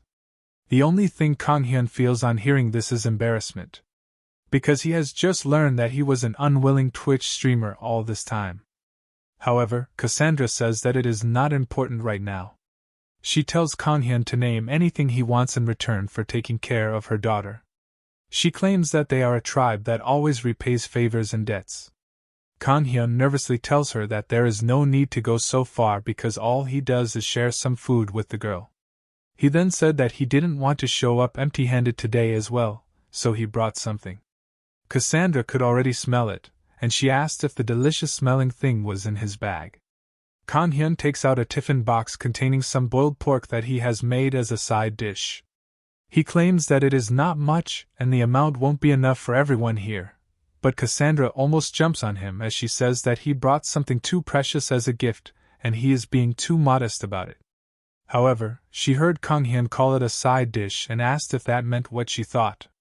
He nervously affirms, saying that he also brought an alcoholic drink that he doesn't think exists in this world. Cassandra gladly takes the bottle of Korean rice wine, and then eagerly asks Kanghyun if this is how he tamed her daughter. It seems like he has tamed the beast mother too. Kanghyun can't give a coherent answer to that question. He then tells Cassandra that it will be better not to drink the wine right now because it shook a lot during their journey here and might explode because of it. On hearing the word, explode, the beastmen get alert and furious. They try to attack Kanghyun, thinking that he gave something dangerous to their chief. They don't even give him the chance to explain himself and declare that he has finally shown his true colors. Kanghyun somehow says that by explode, he meant that the pressure inside the wine has built up, and it may bubble up violently when opened. Well, Cassandra seems curious about that, so she removes the cork to send the fizz flying everywhere. She is intrigued to see it, and asks Kanghyun if this is what he meant by an explosion. However, she is quickly disappointed as the fizz dies out, and Kanghyun is somehow safe from being pummeled by the beastmen. Cassandra then directly gulps the wine, and the beastmen are stunned by her recklessness. They are scared, and they ask her how she can drink an unknown substance. They want to know if she is fine because the drink seemed weird. Well, the only weird thing it does is make Cassandra burp loudly. She is pleased by the drink, and then exclaims that humans are indeed very talented. She asks how they made this wine because it is slightly sweet and tangy, and the flavor is very deep. Its velvety texture makes her want to drink more and more of it. She has also started to crave the side dish and points at Kanghyun's backpack, which is full of boiled pork strips. She tries a piece of that meat and remarks that it has no bad smell and its texture is also soft. She doesn't even need to chew it much before swallowing. Cassandra can't believe that this soft and moist thing is meat. She clears the entire box and says that she was so mesmerized by the taste that she wouldn't have noticed even if someone died right next to her. She declares that they will have to share this delicious food with everyone, but there is something else she needs to do before that. She suddenly apologizes to Kanghyun, freaking out her subordinates who ask her how she can apologize to a human. Cassandra says that her tribe has been acting rudely in front of their guests, so it is only appropriate that she apologize. The two beastmen also realize their mistake on hearing this, and they apologize to Kanghyun for overreacting earlier. He tells them that it is fine, but if things were left to Noah, that would change. He was planning on stabbing the two rude people with his spear if they did not stop, and even Rice Cake was furious. Noah says that there is no way that a human chosen by the Holy Wolf would bring something dangerous here. Cassandra declares that everything is water under the bridge now. Since they have apologized and thanked Kanghyun, it is time to party. She loudly yells to let all her tribe members know that they are going to organize a festival immediately. She declares that they should unleash their capabilities to the fullest since this festival is for their precious guests. She announces that the hunter who manages to catch the most delicious animal will be bestowed the title of Chaitu. Kanghyun can only plug his ears to protect them from the loud noise, but the beastmen are super excited. They join their leader as she declares that they will show their guests that they have the best parties. Well, this is not good news for Kanghyun. He is already tired and wonders why villagers everywhere love to party this much. All the hunters are out of the village and Kanghyun is left behind with Cassandra and the kids. Cassandra tells him that the term Chaitu refers to the best hunter in the tribe. The person bestowed with that title has the honor of leading the tribe when the entire tribe goes out on a hunt. Kanghyun now understands why everyone was so enthusiastic about the hunt earlier. In front of them, the beast children are running after each other without a care. Cassandra suddenly asks Kanghyun if he likes to hunt because he can also participate in this competition. Kanghyun tells her with a calmness that reflects his experience that he is not fit for hunting. If he goes out now, he will get hunted instead. As a girl happily comes to Cassandra's side, she says that if she were not the tribe's leader, she would also have run into the forest immediately, but she has no choice. Because of her post, she has to stay behind and watch over the children. Kanghyun volunteers to help her with taking care of the children, and before he can even complete the sentence, Cassandra throws away the girl who just came to her. Kanghyun is left speechless now, and Cassandra asks him if he also wants to play with the kids. More beast kids have come to her to get their chance at being thrown away playfully, and Kanghyun realizes that he is not made for the wild from any angle. He says that he would just prefer to stay here. Cassandra replies that it will be better for him anyway because there is another issue with him. Just as she says this, a girl suddenly bites Kanghyun's leg. He freaks out and Cassandra calmly explains that he is emitting a very delicious smell, so the kids might instinctively bite him. Kanghyun screams, but the tribe leader laughs and assures him that it is fine because they don't eat humans like the barbarian orcs do. While Kanghyun is struggling to get the girl to leave his leg, he suddenly hears a loud thud. He looks ahead, wondering what is going on, when he suddenly sees what caused it. There is a dead and injured tiger monster lying in front of them, and someone is freaking out on seeing it because it is a powerful monster from the western part of the forest. The tiger is incredibly hard to catch because of its great speed, but the warrior chief Temu has successfully caught it. Cassandra applauds his achievement, saying that Temu is indeed an expert hunter.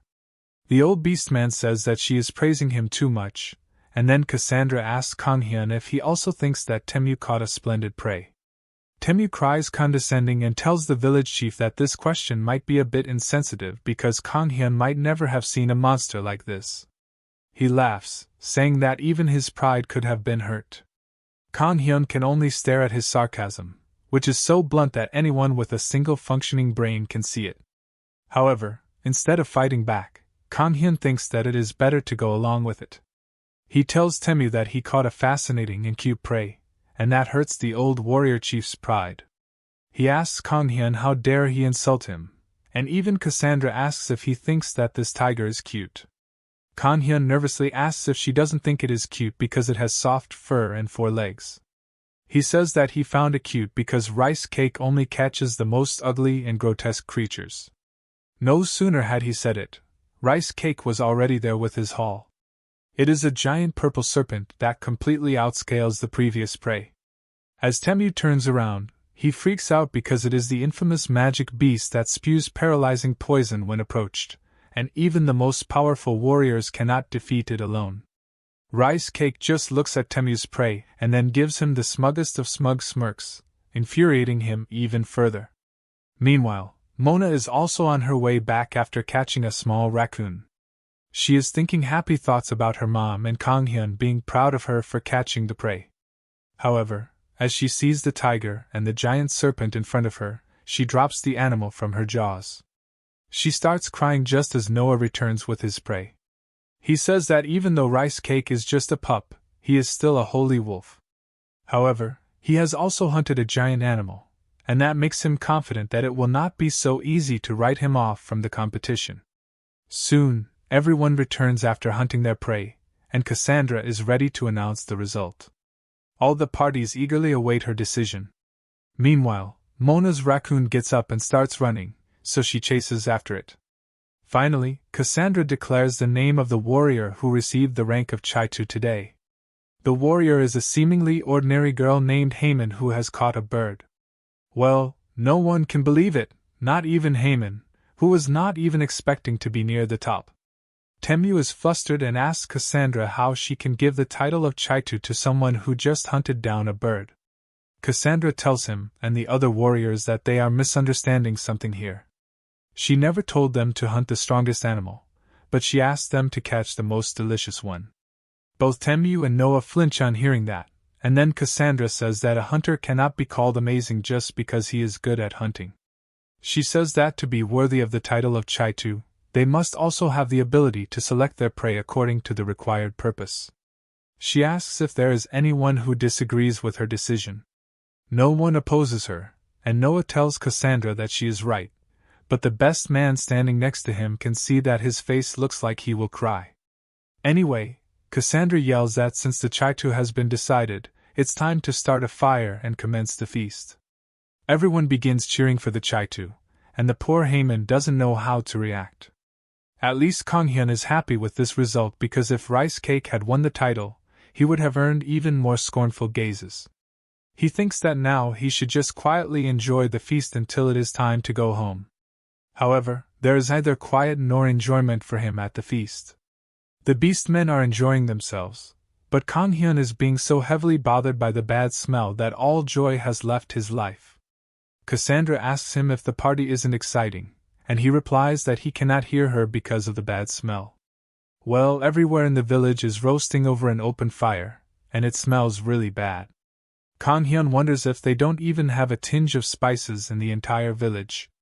He wonders how everyone is grilling the meat so happily despite the terrible smell, and they are even beastmen with sharp noses at that.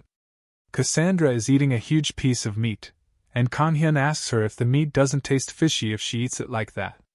Cassandra replies that meat always tastes fishy and only the meat that he brought was rather special.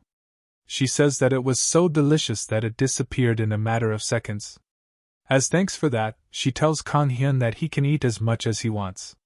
However, Cassandra's daughter Mona is not in the mood to eat anything. Cassandra pokes her, asking what happened because she used to love meat. Even Rice Cake is at his wit's end because he has never been surrounded by more foul smells and untasty food before. Kang Hyun silently asks him to endure for a bit longer.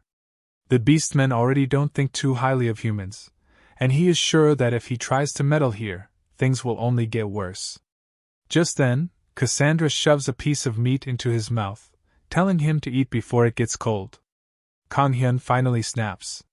He declares that he will cook everything, and Cassandra says that the guest should stay back and enjoy himself. However, Kang Hyun is already in business mode. He tells Rice Cake to find him some sour edible fruits, and the wolf pup immediately leaves on the mission. Kang Hyun then pulls out his toolbox and the cooktop, which surprises everyone. Well, he should have asked if they have bigger utensils in the village because that little thing won't be able to prepare even one beastman portion. Anyway, Kang Hyun gets cooking. He cooks the meat on high heat until the outside becomes crispy, then he puts it in a pot and pours some alcohol over it. Next, he aggressively plucks some berries from a branch that Rice Cake has brought for him and puts them into the pot. After that, he waits for 30 minutes as the meat cooks in the alcohol. While Kang Hyun is fully focused on his work, everyone else creeps behind him to see the result. He lifts the lid of the pot and reveals a finely cooked piece of meat. He shows everyone that even the color of the meat is different now.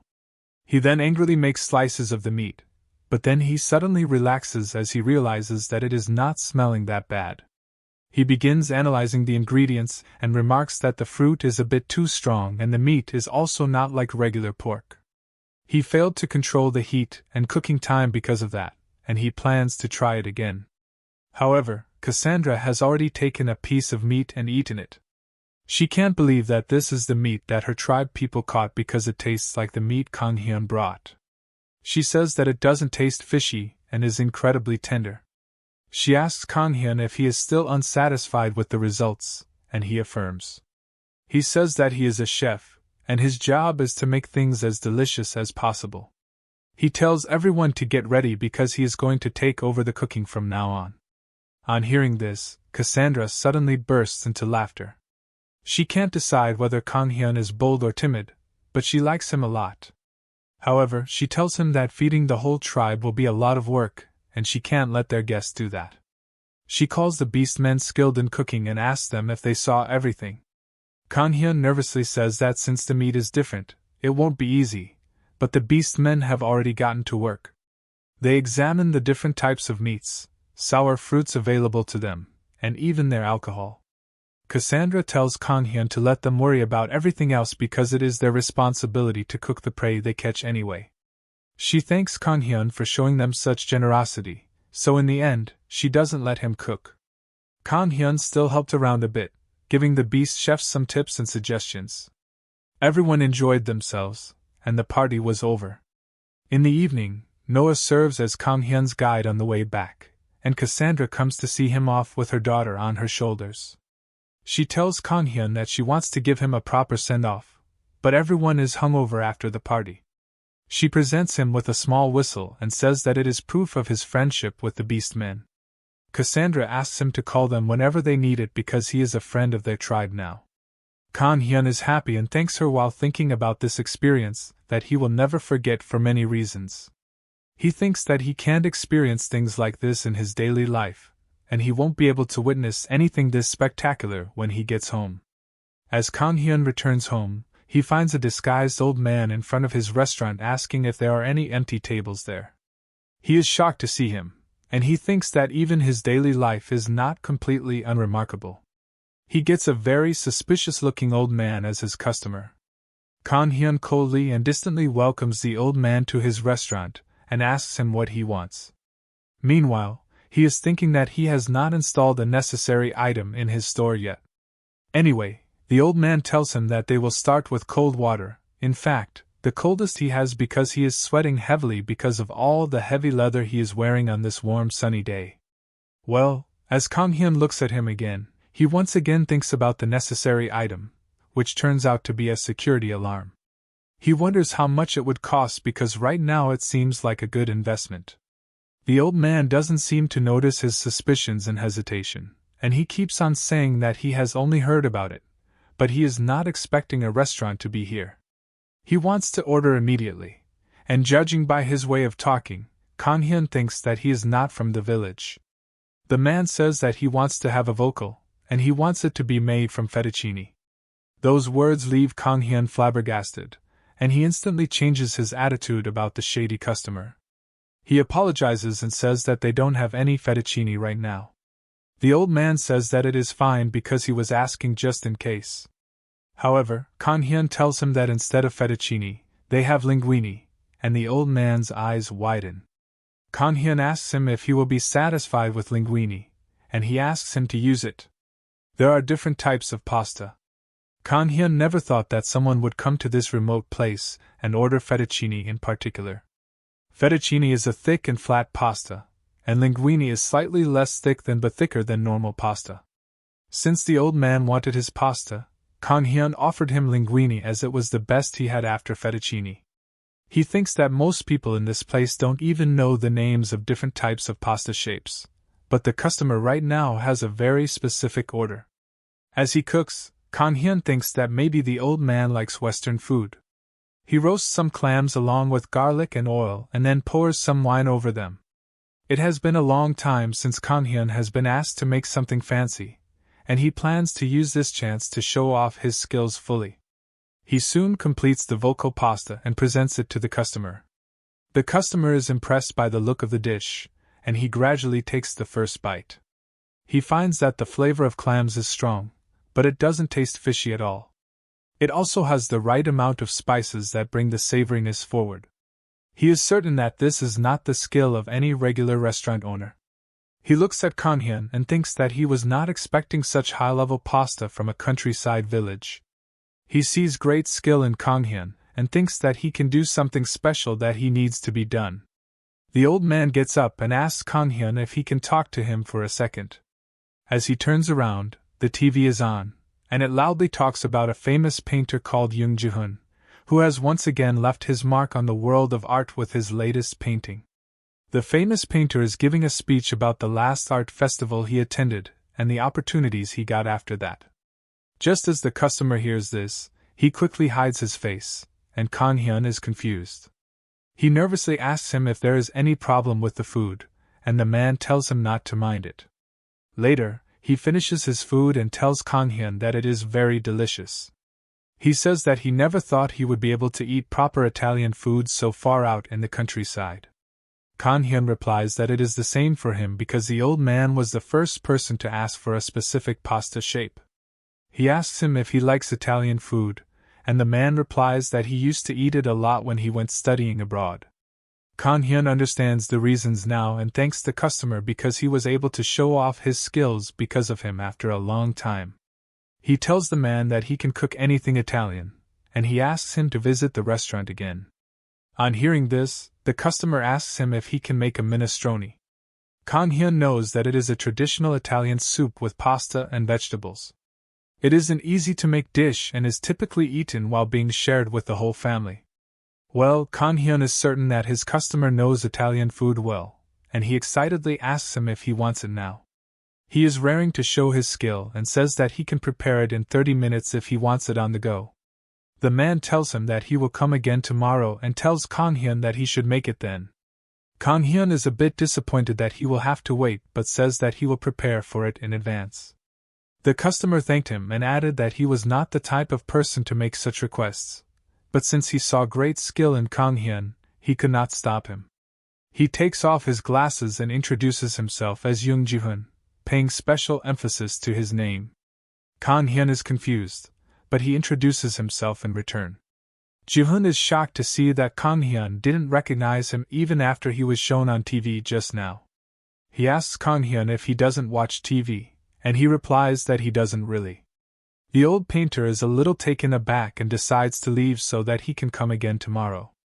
Kanhyun is still confused about why the customer suddenly introduced himself when his attention went to the TV. He sees that the program is talking about the famous painter Jung Ji-hoon and a documentary on his life is also in production. Kanhyun is stunned to learn about this, and he lets out a scream to express his shock, which startles the poor white rice. The next day, Kanhyun apologizes to Ji-hoon for not recognizing him yesterday, and he stutters as he says that he is a fan of his works. Ji-hoon would rather believe the words of Satan than this, and he asks Kanhyun if he would believe the same if he were in his place. Kanhyun admits that he would not, and then the old man tells him not to worry about it. He says that he came to the countryside because he didn't like being treated as someone special. He says that he has become quite arrogant too. Kanhyun tries to say that it is not what he meant, but Jihun looks outside the window and gets lost in the thoughts of his past. He says that perhaps he wanted to be reminded of the old times when he was still passionate and humble about Kang Hyun's cooking. Soon, Kang Hyun prepares the minestrone soup that Jihun ordered. Once again, Jihun finds the soup very delicious, but the look on his face is quite plain. Kang Hyun complains that he is eating like he doesn't care about the taste. Jihun is not surprised to see Kang Hyun staring at his face from across the table. He assures Kang Hyun that the soup is delicious and he has never had it so good in Korea before. It is so good that it can be sold in authentic restaurants in Italy. However, it is different from the taste Jihun is looking for. He says that he ate minestrone a lot during his time studying abroad. Kang Hyun asks him to elaborate, and Jihun says that it has been dozens of years since then. He went to Italy with only a dream to become a good painter and had no money to his name at all. He did all sorts of jobs to keep afloat, and even after that, buying a bottle of paint proved to be too difficult. Back then, all he could eat was some pasta and a pinch of salt. Jihun says that he was having a hard time, but his pride was too strong to let him bow down and ask for leftover vegetables in the market. However, whenever he managed to sell a painting, he ate out at a restaurant. It was not fine dining, but it was still something that gave him a sense of accomplishment. In those days, a bowl of minestrone full of vegetables was the most precious thing to him. Jihun says that at the end of his struggling days, he got a good opportunity and left Italy, and ever since then, he has been avoiding Italian food. However, after some time passed, he realized something. He realized that painful memories of the harsh past are still his own. To properly relieve them, he wanted to have that cheap minestrone soup again. He begins talking about how things always appear better and sweeter in memories and starts getting up. He says that the soup he had in Italy could not have tasted much different. Kang Hyun asks him if he doesn't think that he can find the same taste if he looks for it. Jihun says that he doesn't think he can find it, and then thanks him for the food and for listening to his rambling. However, Kang Hyun is not ready to give up. June's story about surviving in a foreign country all alone resonates greatly with him, and he wonders what he could compare the minestrone soup with in his journey. He suddenly asks Jihun if he can describe the taste of the soup in detail to him. Jihun tells him that the soup was not as delicious as the one he made, and the broth was thicker. They used cheap vegetables, so the taste was bound to be average, but it was still refreshing. Also, it tasted slightly fishy. Jihun then asks Kang Hyun if he knows about the town called Amalfi, which is a coastal town in Italy. He says that maybe it was because it was a fishing town that even the vegetables had a fishy taste there. Kang Hyun is lost deep in thought now, and he asks Jihun if he can spare some time tomorrow so that he can taste his minestrone soup once again. Later, Kang Hyun begins preparing to make a minestrone that will be exactly like Jihun wanted, and as always, white rice is there to help him out. Kang Hyun is thinking out loud that the ingredients for the soup differ from place to place and from family to family.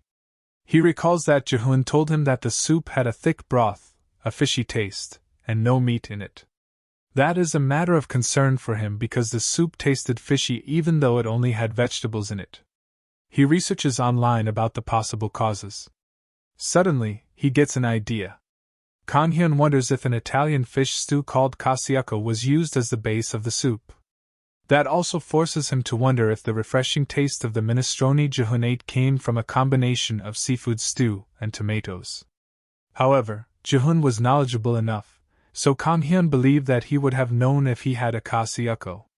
Kang Hyun begins to wonder if the painter is remembering a different taste because of a faulty memory. He then starts searching for the town called Amalfi that Jihun mentioned, and what he finds stuns him. Kang Hyun looks at the pictures of Amalfi and thinks that it is a beautiful coastal town. He sees the sea and notices something and then starts saying that Jihun might have an even sharper memory than him. The next day, Jihun revisits Kang Hyun, and Kang Hyun goes out to greet him, saying that he was just waiting for him. He asks him to sit down as he prepares his soup, but Jihun looks grumpy today as he holds his smartphone for Kang Hyun to see. On the phone, there are video highlights of him winning the cooking competition that has over 100,000 views. Jihun angrily stutters as he says that Kang Hyun told him that he doesn't watch TV, so how come he is on a show himself? Kang Hyun tells him that his gaze is scary, and then Ji-hoon finally takes his seat. He remarks that now he understands how Kang Hyun can be so talented. Kang Hyun just politely laughs, saying that he doesn't even watch his videos. He then moves on to the main topic and asks his guest if he is not curious about his Mind Stone. Ji-hoon replies that he is. He tells Kang Hyun that he is thankful that he took the time and pain to listen to an old man's rambling and indulged him. He says that it is enough for him, and Kang Hyun realizes that the old painter is not expecting much. He knows that Ji-hoon is right in keeping his expectations low because he has visited countless restaurants before in search of the familiar taste but has not gotten it anywhere. However, Kang Hyun is confident that his dish will make him see things differently. He presents his special version of the Mind Stone to Ji-hoon, who is taken aback by its smell. The dish smells too fishy, and the broth also has some foam in it. He wonders if this was the same dish made by the same chef who made a perfect Mind Stone yesterday. He even wonders if Kang Hyun made it disgusting on purpose as he takes a spoonful of the soup. Just as he tastes the Mind Stone, he is suddenly reminded of his days in Italy and how he was young and passionate. After fully relishing the images brought to him by the taste of the fishy Mind Stone, Ji-hoon grows sentimental and says that it is too much. He says that if he were to have this dish for the first time today, he would have thrown it away right away because it is not nice. However, to be able to experience this familiar taste once more is truly a delight. Kang Hyun then tells him that since he mentioned a fishy taste, he focused on the thought that the Mind Stone could have been based on kachiyuko, but even they don't taste that fishy. Kang Hyun says that after that, he thought about the viscosity of the broth and its connection with the fishy taste. That is when he got the idea that clams were blended into the Mind Stone broth. Because of the clams, the broth got thicker and also had a strong fishy taste. Ji-hoon is shocked to hear about clams, and he begins thinking about them. He believes that there was no way that the cook making the Mind Stone didn't know about the extra strong fishy taste, so maybe she did it on purpose to torment other people, especially him. Kang Hyun replies that there are many ways to ruin the taste of a dish. However, he does not believe that anyone would go so out of their way to ruin it. He then says that perhaps the lady added clams to the soup because she was worried for the health of a young man working hard in a city so far away from home. He says that maybe the lady knew Ji-hoon's condition very well, so she added blended clams to the soup so that he got adequate nutrition, but also so that his pride was not hurt by this act of kindness. Ji-hoon's eyes widen on hearing Kang Hyun's theory, and he remembers the lady from the shop who would often look weirdly at him when giving him the soup. He admits that if he had known about this at that time, he would never have visited the restaurant again. It was his pride that helped him through the tough times, so he would not have liked to lose it. He gets emotional and starts laughing, saying that the woman was seriously too interested in other people's business. Later, as Ji-hoon goes out, he tells Kang Hyun that he owns a villa nearby, so he will visit from time to time. Kang Hyun tells him that he is welcome anytime. Ji-hoon then suddenly looks at his restaurant walls and comments that they look empty, and Kang Hyun is confused about what he means. Ji-hoon tells him that it was nothing, and then, as he enters his car with the help of his driver, he asks Kang Hyun to keep his visit a secret since he is undercover. With that, he leaves, and Kang Hyun says that nothing screams suspicious like having a personal driver in a fancy car. Just then, another person approaches him from behind and asks who the suspicious person is leaving just now. As Kang Hyun turns around, he is shocked to see his friend Jim. Jim just waves to him and asks how he has been doing, and Kang Hyun freaks out and asks what he is doing here. He replies that he is on vacation but is too lazy to travel abroad. He was looking for a place with clean air and delicious food anyway, so he ended up coming here. Kang Hyun is irritated because Jim is here to freeload and get him to cook for him. Anyway, Jim tells him that he is not going to stay long, so Kang Hyun should not worry about him. He is just here for 3 days, so Kang Hyun only has to make him 9 meals. Kang Hyun is angry and says that he is not going to cook for him, but Jim is not going to listen to him. He goes inside and looks at Kang Hyun's home, saying that he remodeled it nicely. The grumpy Kang Hyun tells him not to get too comfortable because he will make him pay for his labor. Just then, Jim looks at Rice Cake and asks what breed it is because he has never seen a dog like this. Kan-hyun says that he doesn't know, but Rice Cake is cute, and that is enough. He tells Jim to go ahead and pet him, and he decides to do it. However, just as his hand is about to touch Rice Cake, his ultra instincts activate, and he quickly gets out of Jim's way. Kan-hyun snickers from the distance, saying that even experienced boar hunters in the village cannot catch Rice Cake, but he allows him to pet him calmly. He laughs menacingly, and tells his friend to pet his dog if he can. Jim realizes that Kan-hyun just wanted to brag to him about his dog being selective about human touch. He asks him if he gets along well with the villagers with a nasty attitude like that. He wants to know if Kan-hyun is an outcast here, and this offends him. Kan-hyun yells that he is not that weird as he slams the glass of water on the table. He says that the villagers even held a feast for him. Jim only gives him a pitiful gaze because he thinks that Kan-hyun must be lonely to make such a fuss. His reaction makes Kan-hyun even more frustrated, and Jim stares at him twice as pitifully. Just then, someone comes to his door, and Kan-hyun tells Jim to relax while he sees his customer. He goes outside to see Miho. As Miho sees Kan-hyun coming out of his apartment, he asks him if he is on a break. Kan-hyun says that the restaurant is open and asks if he is here to eat something. Miho refuses and says that he just came here to give him something. Kan-hyun finds a pair of oven mitts with Rice Cake silhouettes sewn on them. He is surprised to see them, and Miho says that his wife made them herself as a thank you for the delicious seaweed porridge Kan-hyun made for her. Kan-hyun is surprised to hear that Sujin made these mitts herself and says that she is talented. Kan-hyun then confirms with Miho if the figure in the middle of the mitts is Rice Cake. On hearing his name, Rice Cake comes out wagging his tail. Miho says that Sujin wanted to thank him personally, but she is still recovering after her delivery, so coming all this way is too much for her. Soon after that, more people came to the shop, including the village chief Myung, and another boy. Seeing Kan-hyun interact happily with them through the window, Jim is rather impressed. He finally believes that Kan-hyun is not lying when he says that he is doing well in the village. The truth is that Jim came here to keep him company in case he was feeling lonely, but now that there is no need for it, he just decides to sit back and enjoy the free meals for the rest of his stay. He begins walking upstairs as he thinks about how much Kan-hyun has grown up and matured now. However, he is soon going to learn that he is wrong about two things. First, there is no such thing as a free lunch, and second, Kan-hyun is still a bit immature. Right now, Kan-hyun gets an idea, and he eagerly turns to the village chief, ulterior motives dripping from his face.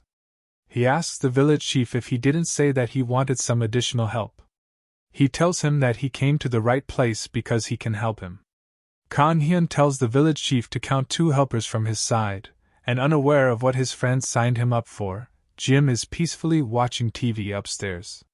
The next day, it is a bright and sunny day in the village, and Kang-hyun's friend Jim stands in the middle of a rice field with a bunch of seedlings in his hand and sweat trickling down his face. Everyone around him is busy working, but as Jim stands alone in the middle of the field, he curses Kang-hyun, saying that he is dead meat. Well, Kang-hyun is unbothered, happy, moisturized, and flourishing in his lane. He helps an old grandmother harvest some potatoes and then asks her what he should do next. The old lady is grateful that he dug up the potatoes so fast and then asks if he is not tired at all. She remarks that he is stronger than he looks, and that makes Kang-hyun think that he had not noticed it earlier. He wonders if it is because of Randolph's regular training in which he works hard till he reaches his limits. As he is thinking about it, the old lady tells him that it is time for a break, and he can sit with his friend and eat something.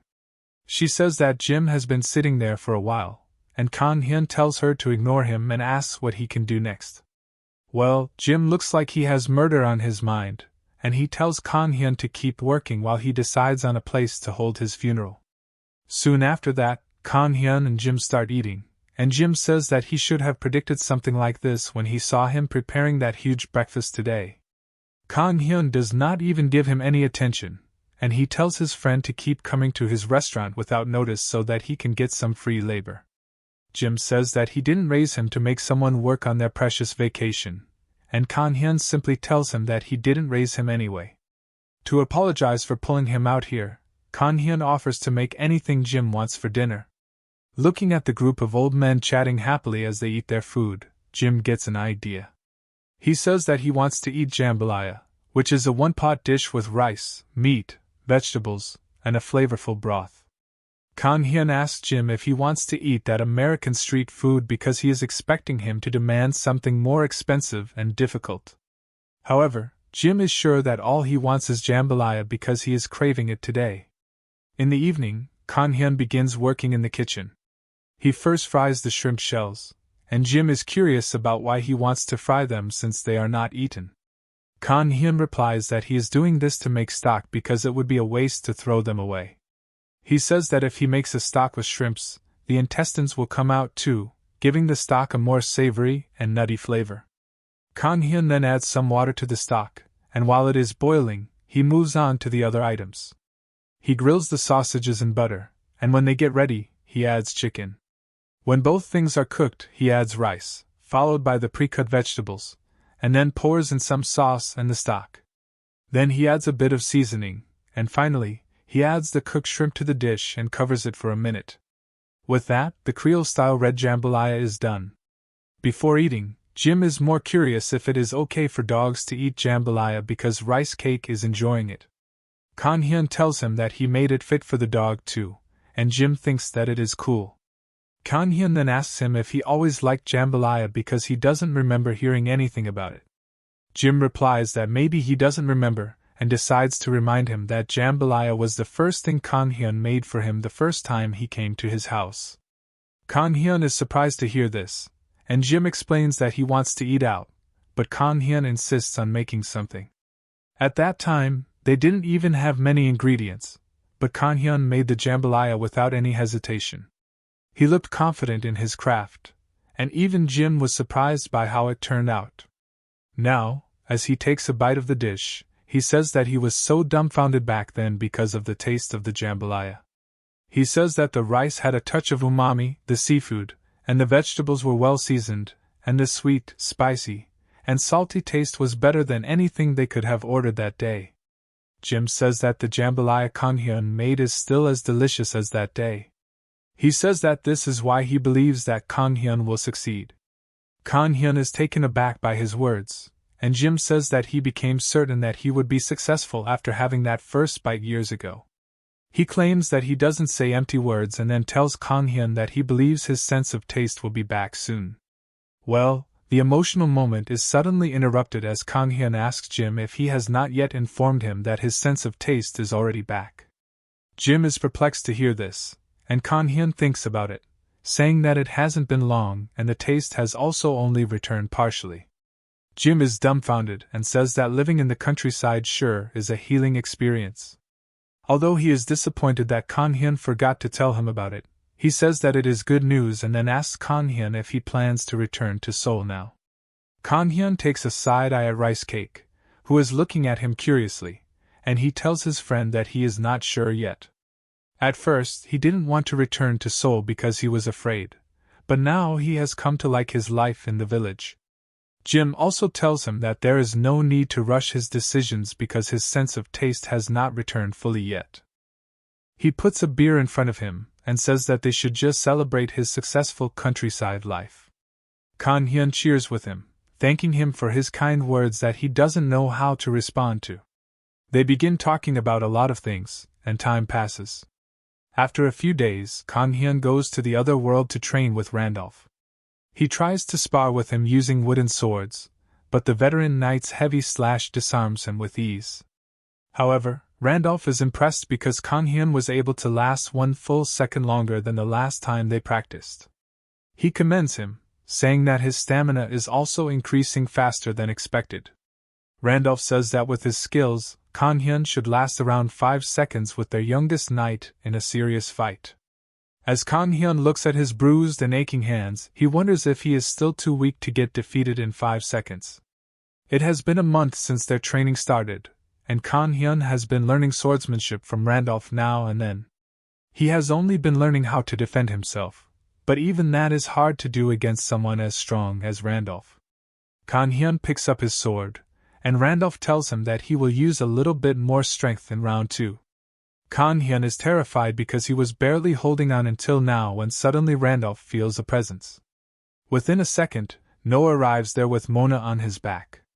He is impressed that Randolph sensed his presence, and Mona happily runs to Kan Hyun. Randolph asks Kan Hyun if he knows the Beastman warrior, and he says that Noah was the one who delivered the letter from their village to him. Meanwhile, in the background, Rice Cake tackles Mona before she can reach his human. Noah thinks that it is quite rare for a warrior as skilled as Randolph to be here, and he also remarks on his fierce gaze. Randolph then cheerfully asks Kan Hyun if he can ask Noah if he is interested in his training. The confused Kan Hyun tells the knight to ask the question himself, completely ignoring the cat and dog fight between Mona and Rice Cake on his shoulders. Randolph says that he would talk to Noah himself, but neither of them own a translation artifact to understand each other. Noah is the same, and he wants to know what the human has been saying since earlier. Kan Hyun is shocked to hear about a translation artifact, still not noticing Rice Cake bullying Mona on his shoulder. Randolph asks him why he is surprised because he must have been able to communicate with them despite being from another area because of an artifact. Kan Hyun had never thought about this thing before, and then Randolph says that the Beastman must have come to see him for some specific reasons. He says that they were about to end the session soon anyway and decides to call it a wrap. He begins heading home and tells Kan Hyun to improve his stamina even more the next time they meet. After that, Kan Hyun turns to Noah and asks what brings him here. He replied that Mona wanted to come here, and he just tagged along. However, he seems oddly curious about Kan Hyun learning swordsmanship from Randolph. Kan Hyun explains that things somehow came to this after he shared some food with the knight captain, and he offered to teach him. He finally takes notice of Rice Cake and Mona and throws them off his shoulders while telling Noah that he should be grateful to Randolph for teaching him such precious skills. Noah suddenly becomes serious, and tells Kan Hyun that he has also received food from him once. Kan Hyun is about to say that it is not a big deal, but then Noah says that he also gifted some meat to their village, which makes it 2 instances where he has given him food. Now Noah wants to return the kindness too, but the dumbfounded Kan Hyun tells him that he is fine without it since his sixth sense is giving him some ominous vibes. However, Noah is firm that he will repay Kan Hyun by teaching him beastmen martial arts. Kang Hyun's gut instinct was right, but he says that he is more than satisfied with Randolph's swordsmanship training. Well, Noah takes this as a racial remark and asks him if he thinks that beastmen martial arts are inferior to human swordsmanship. So that he does not get cancelled by the beastmen, he accepts Noah's offer and asks when they can start.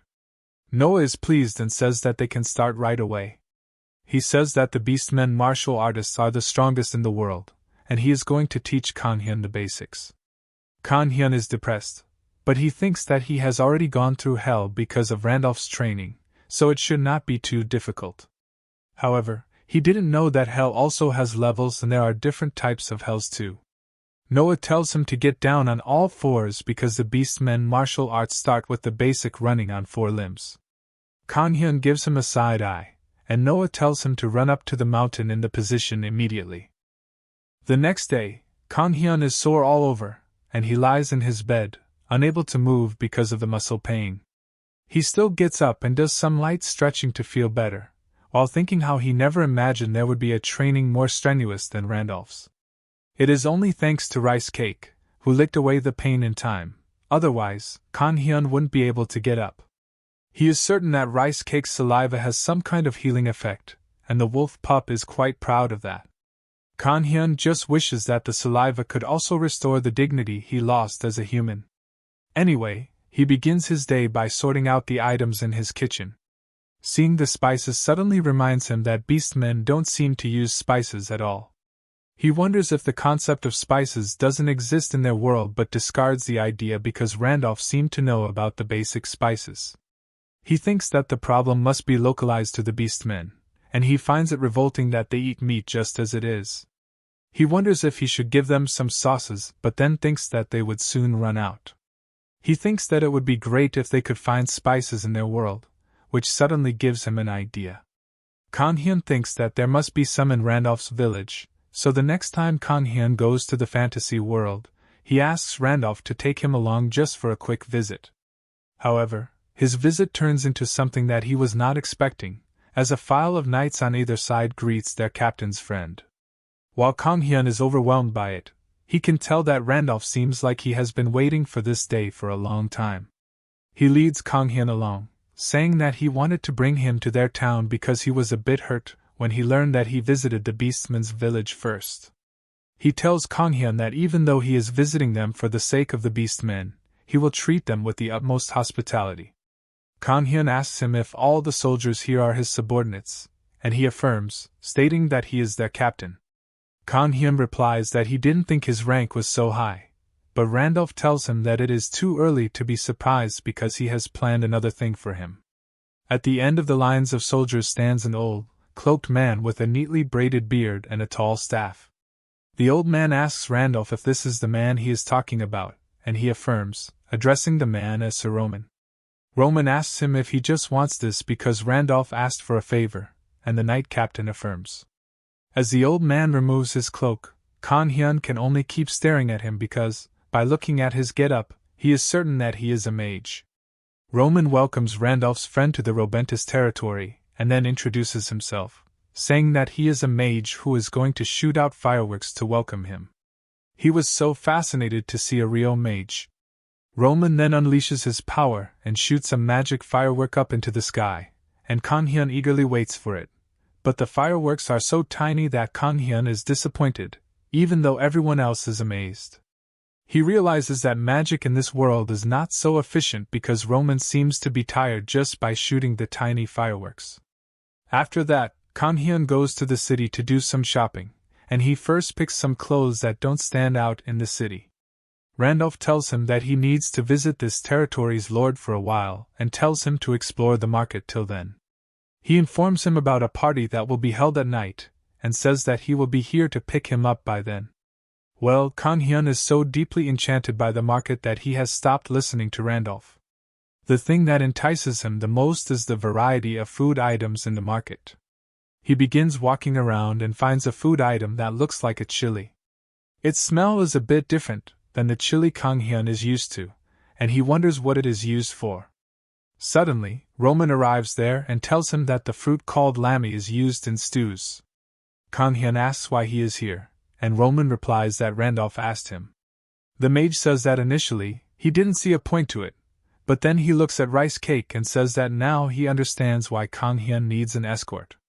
Roman decides to buy some lammy chili for Kang Hyun, saying that he has more than enough money. As Kang Hyun receives them, Roman asks him if he wants anything else. Kang Hyun looks at him with such admiration that Roman wishes that he had reacted like this when he saw the fireworks. Ultimately, he buys a lot of spices for Kang Hyun, who keeps on thanking him. The old mage tells him that it is no big deal because he has too much money, and he doesn't get to spend it because he is too busy researching. He then asks Kang Hyun why he wants all those spices, and he replies that he wants them for research.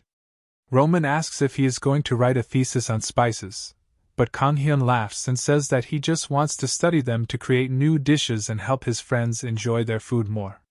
He explains that he has different spices where he is from, so he needs to experiment with these first before he can put them to work. Seeing his dedication to cooking, Roman understands why a sacred white wolf is with Kang Hyun. Just then, Kang Hyun says that Roman must have gotten hungry after walking through the market, and he takes out a lunchbox from his bag. The lunchbox contains chive pancakes that Kang Hyun made, and he asks the old mage to try them. Well, even though Roman last ate 4 days ago, he is still not hungry, but he decides to take one just for the sake of politeness.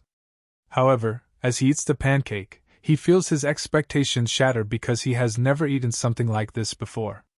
The aromatic chives and the moist and chewy texture of the pancake make him crave more of them.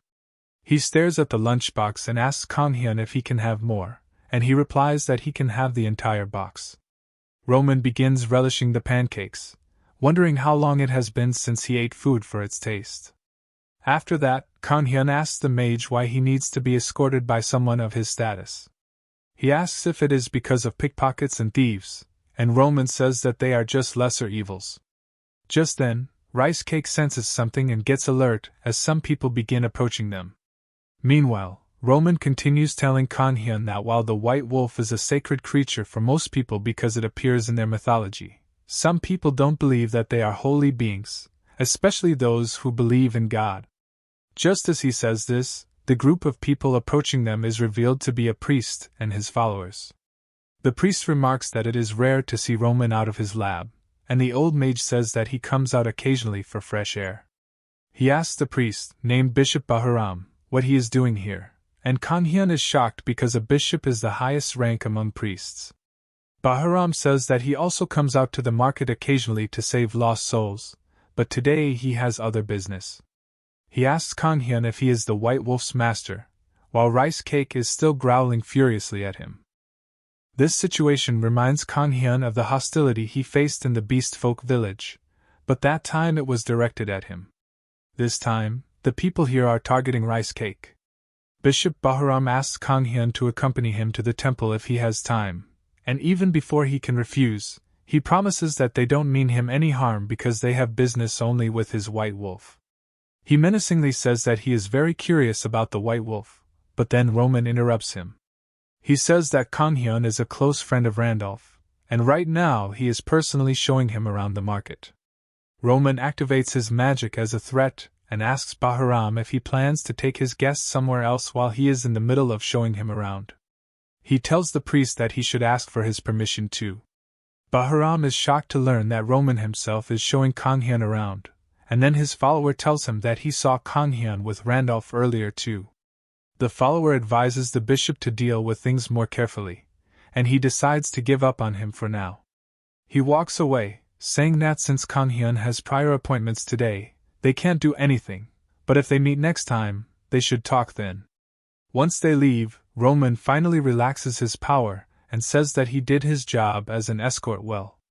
He tells Kanhyun that nothing good will come out of hanging with the people from the temple. Kanhyun understands and remarks that Roman even used his magic to try to scare them away. He asks the old man not to overexert himself because he was exhausted from the small fireworks earlier. Roman is impressed by his audacity and decides to tell him more about magic. He says that the explosion magic he used earlier was exhausting because it requires an advanced technique. He begins talking in detail about the fireworks spell that has over 20 formulas, and by the time Randolph returns, Kanhyun's ears are bleeding because of the old man's rambling. Kanhyun tells him that he is fine, and then they go to an inn to eat and drink. Kanhyun wonders why everyone is staring at him, and Randolph tells him that they are all his subordinates who came here because they were curious about their captain's friend. Randolph tells him to ignore them, and just then a lady comes there with some food for Kanhyun. Kanhyun thanks the woman, named Jennifer, but she tells him that she should do at least this much because he must be having a hard time dealing with her husband, Randolph. She pities him because Randolph took him as a student and tells him to eat as much as he can. She also tells their daughter, Hina, to eat properly, but she is upset because she wants to eat with Rice Cake. Randolph tells his daughter that she should eat some now, and then take some food for Rice Cake later because he has a big appetite. Hina believes him, but Kanhyun knows that the Rice Cake will be full by then because he is stealing meat from other people's plates while they are busy listening to their conversation. As Kanhyun thinks about that, he begins drinking the crude beer of the inn, and finds that it is less refreshing than what he usually drinks. He realizes why Randolph always asks him for beer. He then looks at the meat in front of him, and wonders which animal it came from. He looks and sees Jennifer working on equipment that looks like a rotisserie. He tastes the meat, and finds that it has an herbal seasoning. He asks Randolph about it, and he says that it must be Eucelia. Kanhyun had bought that earlier, but when he learns that the herb is rare and imported from faraway places, he is shocked. He realizes that he can't find the herb in the forest, and to top it off, Randolph tells him that not many things are edible in the forest. Kanhyun realizes that he is too optimistic when he thinks that the beastmen can find spices in the forest. Randolph also understands his intentions and says that though it has been over 100 years since they last traded with the beastmen, if it is Kanhyun, he can make trade possible between the two races again. He decides to talk about it with the lord of the territory, and Kanhyun realizes that he just got caught up in something big. Just then, Jennifer comes out to tell her husband that they may need to buy more beer. He is about to leave, but Kanhyun says that there is something he forgot to tell them earlier. Suddenly, some of Randolph's subordinates rush towards him, asking where he got these excellent beers and liquors from. Because they are much more delicious than anything they have ever had. Randolph tells them to calm down while explaining that it was Kanhyun who brought them along as a gift, and if they have any questions, they can ask him directly. Kanhyun doesn't even have the chance to prepare himself as the knights surround him and ask if he brought this beer from his territory and if they can buy it. He was not expecting such dramatic reactions, and he couldn't just tell them that he brought it from another world, so he decided to get the soldiers away from him first. He tells them that there is a way to enjoy the beer even more and asks if they want to know it. The soldiers are pumped up now, and they hail Kanhyun as the genius of alcohol. Kanhyun just mixes the two types of liquors in one mug in a ratio of 3:7 and then vigorously stirs it with a wooden spoon while everyone else watches him like they are seeing an angel in action. Once Kanhyun finishes mixing the drink, he tells everyone to try it, and they are overjoyed. Meanwhile, Kanhyun can only thank Jim for teaching him this trick in the past, even though he thought it was completely useless back then. The knights are blown away by the taste of the mixed drink, and they cling to Kanhyun, telling him to prepare more of it for them. While he likes this attention for a change of pace, he decides to create new drink mixes for everyone. By the time morning comes, everyone is knocked out cold, and thus starts the legend of Kanhyun, who single-handedly took down the entire Rebentus Knight Order. The next day, as Randolph is training his knights, two of them start talking about Kanhyun. Only one of them remembers his unusual name, but both of them wonder how good his skills are because they have heard that the captain accepted him as a student. They wanted to ask him to spar with them after they drank the other day, but they couldn't even get up from their hangover. They thought the drinks he brought were so good that they would drink them even if they were poisonous. They wonder when Randolph will call his friend to the city again because they want to have some of his pristine alcohol. On the other hand, Kanhyun also gets ready for a journey. He has packed everything he needs, and now the only thing left is rice cake. Kanhyun calls the confused wolf pup and then leaves him in the care of the village chief. Rice Cake has a look of betrayal on his face as he wonders what just happened. Kanhyun apologizes to his furry friend and tells him that Seoul is a busy city with lots of people, and he is already taking 2 kids with him, so he won't be able to watch out for him. The grandma of the boy named Sangha thanks Kanhyun for taking her grandson to Seoul. Kanhyun tells her that it is something he has to do eventually because he promised Sangha that he would take him to see his mother. He tells Sangha's grandma as well as Myong's mom that he will take care of them and asks them not to worry about them. Just then, Jim also arrives there with his car and tells them to get in. It is time for him to return to the city, and he is taking Kanhyun and the kids along. Myong's mom is grateful that Kanhyun is taking her along too, and Sangha's grandma calls him a kind young man.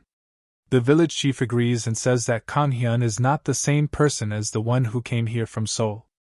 Meanwhile, in the car, Kanhyun tells Sangha that it took him quite some time to fulfill his promise to take him to Seoul. The boy doesn't mind it at all, and he thanks Kanhyun because he is the one who made it possible for them to go to Seoul in the first place. Myong is equally excited as him because it is her first time going to Seoul. Jim finally understands why Kanhyun told him that he wanted to go to Seoul. He even put their first destination as an amusement park. Jim asks Kanhyun if he is sure about going out in public, and he replies that since he has not been on TV for a while, people won't recognize him easily. The kids are confused about what is going on, but Jim is taking no chances, and he tells Kanhyun to take the hat in the glove compartment for safety. Anyway, Jim is glad that Kanhyun is finally daring to go to an amusement park. Because in the past, he would not have done that. Suddenly, he notices something white flash in the rearview mirror and vanishes. It is Rice Cake, who ditched the village chief and ran after his human. After he looked at the lashes of the rice cake, it was empty and Rice Cake was nowhere to be found. The village chief asks Grandma Park, but she just rudely tells her to not bother her. Once they reach the amusement park, the kids begin demanding Kang Hyun to take them to different rides, but he is frozen stiff by being in front of so many people. Jim knew this was going to happen, and he told his friend that he would pass out at this rate. Kang Hyun also admits that he still fears crowds like this. He thought that he would be better now because he could interact with people in the village and the other world just fine. He wonders if he was not scared of them because he was sure that they didn't know him. His hands are trembling, but suddenly Sanggu holds it, asking if he is scared of the rides. He tells Kang Hyun not to be scared because they will be with him. Kang Hyun smiles and thanks the kids, saying that he is already feeling better because of them. Jim is surprised to see that he is fine, because he was about to call an ambulance right away. He thinks that he can at least tease Kang Hyun about being a babysitter. Then he suddenly sees a crowd gathered around someone and trying to take pictures. He wonders if some celebrity is here, but little does he know that the people are fawning over a cute dog that doesn't let anyone touch it. As Kang Hyun and his group ride the roller coaster, with Kang Hyun freaking out, Jim is unfazed, and the kids enjoying themselves. They don't see the group of security guards trying to capture a super fast and agile dog on the ground, even as they get down and go to a restaurant to have food. They don't notice Rice Cake clinging to the roof to hide from its pursuers. Then finally, Sanggu goes to the hospital to meet his sick mom. He runs crying and hugs her tightly, while his mom can't believe that her son came here. While they have a tear-jerking reunion inside, Kang Hyun and Myung stand outside. Kang Hyun asks her where she wants to go next, and she replies that she wants to go home now because she misses her mom too. Soon after that, Kang Hyun returns to the village with the kids. They eagerly run to their parents, and then Kang Hyun finds Rice Cake, who looks exhausted and haggard. He picks up the wolf pup, asking if he came to greet him, but the poor Rice Cake looks devoid of life. Kang Hyun says that he looks like he had fun too, and probably he played with them. Kang Hyun apologizes for leaving him behind and says that they should go to the city together next time. However, Rice Cake lets out a tired woof, which means he has had enough of Seoul for now. Soon after that, Kang Hyun goes back to the other world and cooks as usual with Rice Cake, and Mona eagerly waits for him to finish. He prepares the meat of the jumping bird using his techniques to make sure that the bad smell is completely gone. He has also used a spice of this world for it, which smells so good that he wants to use it at his restaurant. It has been 2 weeks since he started experimenting with this world's food spices, and he has found some new recipes. He eats the jumping bird meat after seasoning it with a lime-like spice and finds that it tastes better now. Mona also likes it, so he thinks that the recipe is safe to share with the beast folk and Jennifer. However, he is not alone this time because someone is watching over him from the treetop. The mysterious stalker wonders if Kang Hyun is going to only cook even today. She has seen the odd human who enjoys cooking while in the company of a white wolf and a beast man quite often because he looked like a suspicious person in the beginning, but he does nothing more than cooking and eating. The stalker wonders what Kang Hyun adds to his food to make it smell so delicious.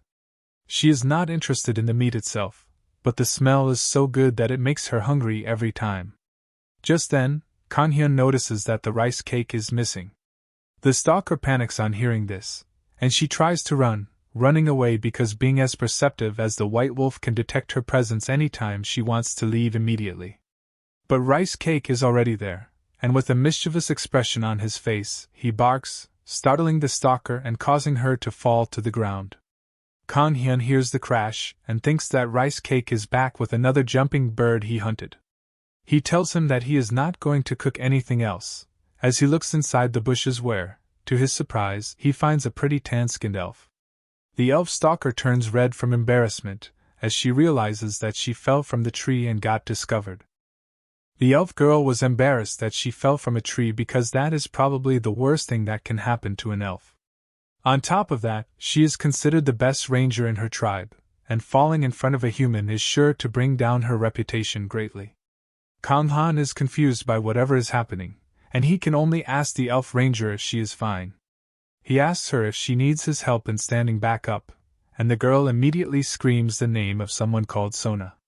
Suddenly, a bluebird flies above them and swoops straight toward the elf girl, almost hitting Kang Hyun on its way down. The majestic bluebird perches on the elf girl's shoulder, who tells Kanghyun that she showed him a very pathetic side of hers today. She tells him that it will be better for him to not utter a single word about what he saw to anyone, and Kanghyun doesn't even know what she is talking about.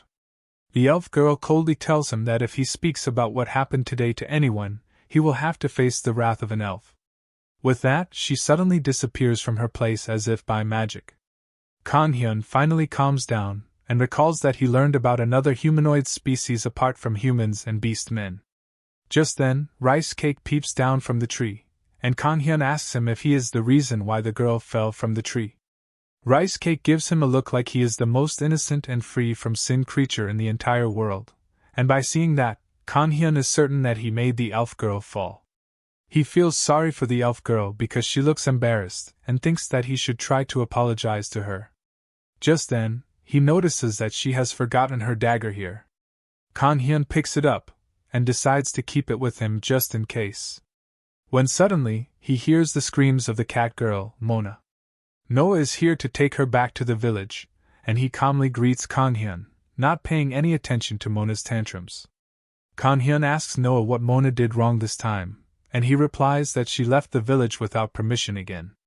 As the warrior beastman says that the chief asked him to bring her back, the feistiness immediately leaves Mona's face. Noah tells Kanghyun that the village leader said that she can't give Mona special treatment just because she is her daughter, and she asked him to bring her to her room so that she can properly discipline her daughter. Kanghyun pities Mona, who is already terrified of her mom's beating. Then suddenly, Noah catches an unfamiliar scent and asks Kanghyun why he smells like one of the elves. Kanghyun nervously explains that the smell must be Ko Myung from the dagger. He tells Noah about the elf girl he just met after Rice Cake made her fall, but he stops before revealing the key detail, thinking about how embarrassed and angry the elf girl was. Noah almost picks up the words that the elf girl fell from the tree, but he instantly dismisses the idea because, unless the girl is an idiot, there is no way an elf would fall from a tree. Kanghyun freaks out a bit on hearing this, and when Noah asks him if anything special happened between him and the elf girl, he says that nothing happened to steer the conversation in another direction. Kanghyun asks Noah if he is not hungry. He offers him some food he had made earlier, but the pan has been licked clean courtesy of Mona. Noah replies that it is fine because he is not hungry, but Kanghyun is not going to let him leave with an empty stomach. He asks him to wait because he will quickly prepare something else for him. Kanghyun had brought the ingredients for a meat skewer in case the beastmen didn't like spices. He puts the meat and some veggies and then puts them on the grill he has brought with him. The skewers are done soon, and Kanghyun gives one to Noah while he holds back Rice Cake and Mona. He tells the warrior beastmen to hurry up before the two kids eat everything. Noah takes a bite of the skewer, and it tastes so delicious that it makes his ears stand up in attention, but despite that, he only says that it is not bad. Kanghyun tells Noah that he will wrap the rest of them up for him so that he can enjoy them after he drops Mona off with her mother. Mona freaks out on hearing that, but Noah agrees with Kanghyun's idea. On the other hand, the elf ranger from before is in a patch of the forest with beautiful flowers. She is still embarrassed that she fell from a tree, and a human and a holy wolf saw it all. She thinks that as long as they keep quiet about it, everything will be fine, and they won't look talkative. Just then, she senses someone approaching her, and it turns out to be Noah. The elf girl says that he isn't even trying to hide his presence, and Noah tells her that he was aware that she was watching over the human. He asks the elf girl what she wants, and she replies that she is just checking out the source of the commotion. Noah says that commotions are natural in the forest, especially because it is the meeting point of 3 different races. The elf ranger replies that they can't allow any conflicts in this neutral region, and then Noah tells her that Kanghyun is a friend of beastmen, so she should stop bothering him. The elf ranger is surprised to hear this. Just by Noah's presence, she can tell that he is one of the top warriors of his village, and she wonders why someone like him would try to protect a mere human. But more than that, she is curious about the meat skewer in his hand. She wonders what that thing is he is holding on to like it is precious, and why it smells so awesome. The elf ranger tells Noah that as long as the human doesn't act suspiciously, she won't disturb him. But in her mind, she has decided to keep watch over him for some more time. Meanwhile, in the real world, Kang Hyun's friend Jim is taking a break from his work when one of the idols he manages comes running to him. He asks her if she doesn't have a shoot going on right now, and the blonde girl tells him that they are having a short break too and she wants something from the car. Jim decides to unlock the car for her, but then he receives a notification that sours his mood. So-hyun asks him if it is a message from credit card companies or insurance salesmen, but Jim tells her that it is Kang Hyun. He tells So-hyun that he gave Kang Hyun a ride, so he sent him money for the fuel. Jim says that this is just a part of his personality, and the blonde is confused. She remarks that Kang Hyun seems to be more and more different from the rumors the more she gets to know him. She says that she doesn't believe in any rumors because she is a celebrity herself, but just a little while back, all the rumors about Kang Hyun were negative. People all over the net and in the news were talking about how he was not as talented as the media showed and that he only got fame because of his handsome face. They insulted his cooking and said that he was an ill-mannered person. So-hyun asked Jim why such mean rumors about a nice person like Kang Hyun spread so quickly. Jim replies that Kang Hyun made a lot of enemies because he is not good at sucking up to people, but his biggest mistake was that he pissed off an idiot with an inferiority complex. Just as Jim says this, a car stops next to them, and the very same idiot he was talking about comes out of it. He began showing off how busy he was when the broadcasting station called him. Jim is irritated by his rambling, and then he asks the blonde girl if she remembers the offer she got to appear as a guest on a cooking show. He tells her that of all people there, she should be wary of the guy who just got out of the car. So-hyun is surprised to hear that because the man in front of them is Chef Kim Jong-sik, who is quite famous. Jim tells her that most of the bad rumors about Kang Hyun came out of Kim's mouth.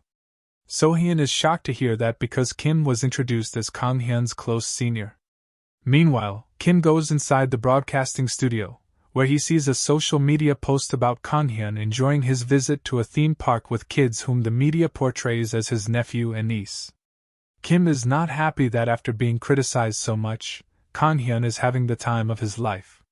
Just then, one of the staffers comes there and asks him what he is frowning over.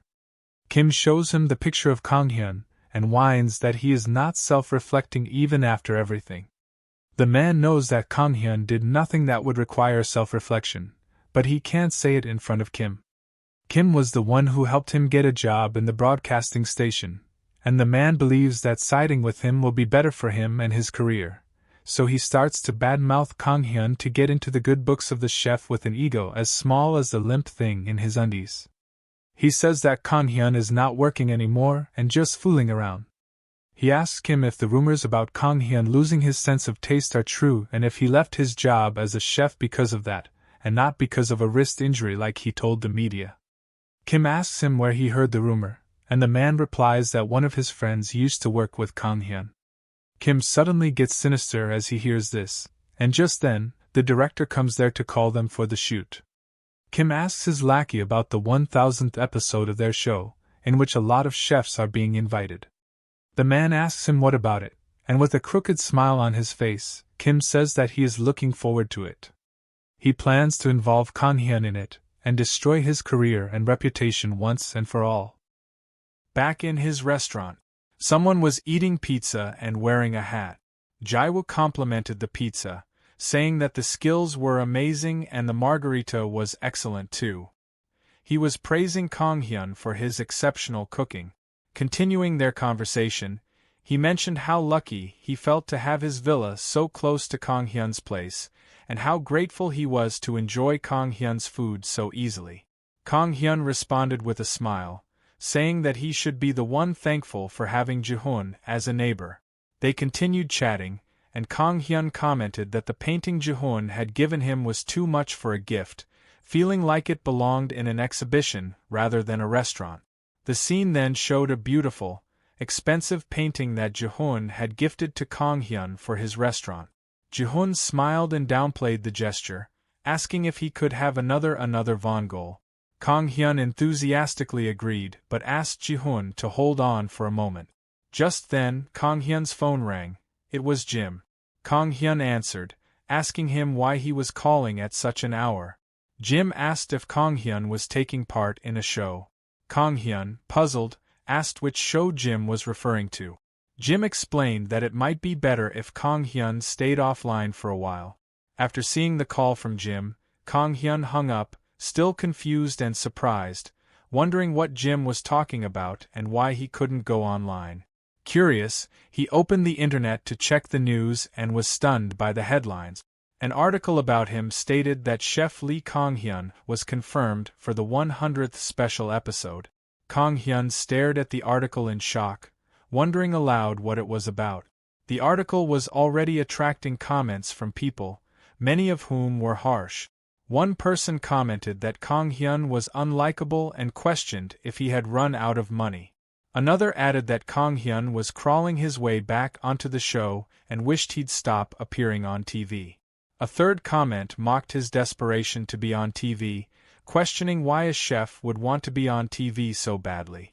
Another person questioned why someone so controversial would be invited to a special episode. Seeing the comments and the article, Kang-hyun felt a wave of sadness. He muttered that he had never given such an interview and had never even received a participation proposal. As he continued to read the article and comments, he was interrupted by Ji-hoon, who had been eating pizza. Ji-hoon noticed that Kang-hyun seemed distracted and asked if he was all right, noting that he didn't look well. Kang-hyun, looking increasingly distressed, muttered to himself, questioning what the article was about and asking not to be told again.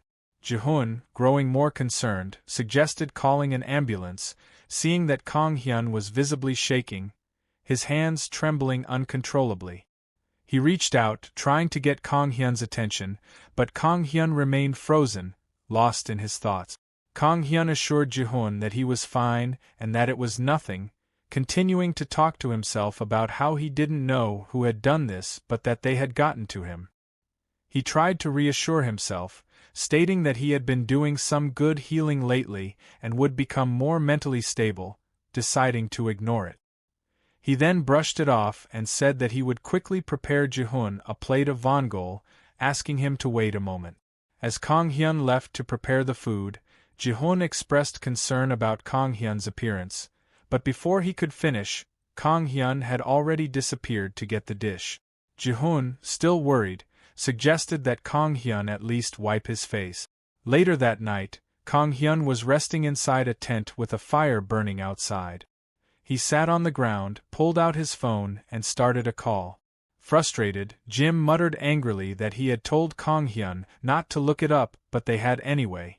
Jim continued talking on the call, trying to reassure Kang-hyun by saying that the management team would release an article on the matter soon and that they were currently searching for the culprit.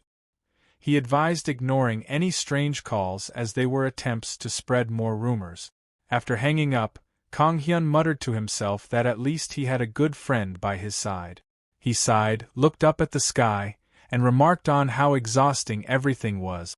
As he gazed at the sky, he noticed Rice Cake, who was holding a bird in his mouth. Kang-hyun observed that Rice Cake had gone hunting and recognized the bird as none other than the bluebird from the elf. He noted that the bird was rather normal-sized by Rice Cake's standards, but it looked a bit familiar. Just then, the elf appeared, searching for her bluebird. She spotted it and called out to Sona. Kang-hyun apologized for Rice Cake's behavior and expressed his apologies for both this incident and the last. He continued, sincerely apologizing for Rice Cake's behavior, and even Rice Cake seemed to be apologizing in his way. The elf, making a slightly puzzled face, said that it was fine and acknowledged that it was obvious a holy wolf could see spirits. She admitted that she should have been more attentive but was fascinated that Kang-hyun, a human, could also see the spirit. Surprised by Kang-hyun's ability, she asked if he could see Sona. Kang-hyun, somewhat confused, replied that if she was referring to the bird next to her, then yes. The elf made a strange face and Kang-hyun can easily guess that she is in a pitiful state. The elf girl muttered to herself about Kang-hyun's ability, which made him more suspicious the more she observed him, wondering who exactly he was. After that, Kong Hyun brought his bag over and started rummaging through it, searching for something. He finally looked up and told the elf that there was something he needed to give her. He pulled out a dagger from his bag and handed it to her, explaining that she had left it behind the last time, so he had kept it with him just in case. The elf, talking to herself, thought that Kong Hyun didn't seem like a bad person, and then she expressed gratitude for finding the dagger and thanked him. Kong Hyun, momentarily speechless, told her there was no need to thank him, as she had lost it because of them in the first place. After that, they both started chatting and engaging in conversation. Kong Hyun asked if she wanted to eat something before she left, mentioning that he had brought a lot of meat. She declined, stating that she didn't eat meat. The elf girl nodded and added that she was patrolling the area, so she needed to head back soon. She noticed that he made a strange face but said nothing. He continued, suggesting that since she had come all this way, she should eat something. She muttered to herself, questioning why he had asked if he wanted to force her.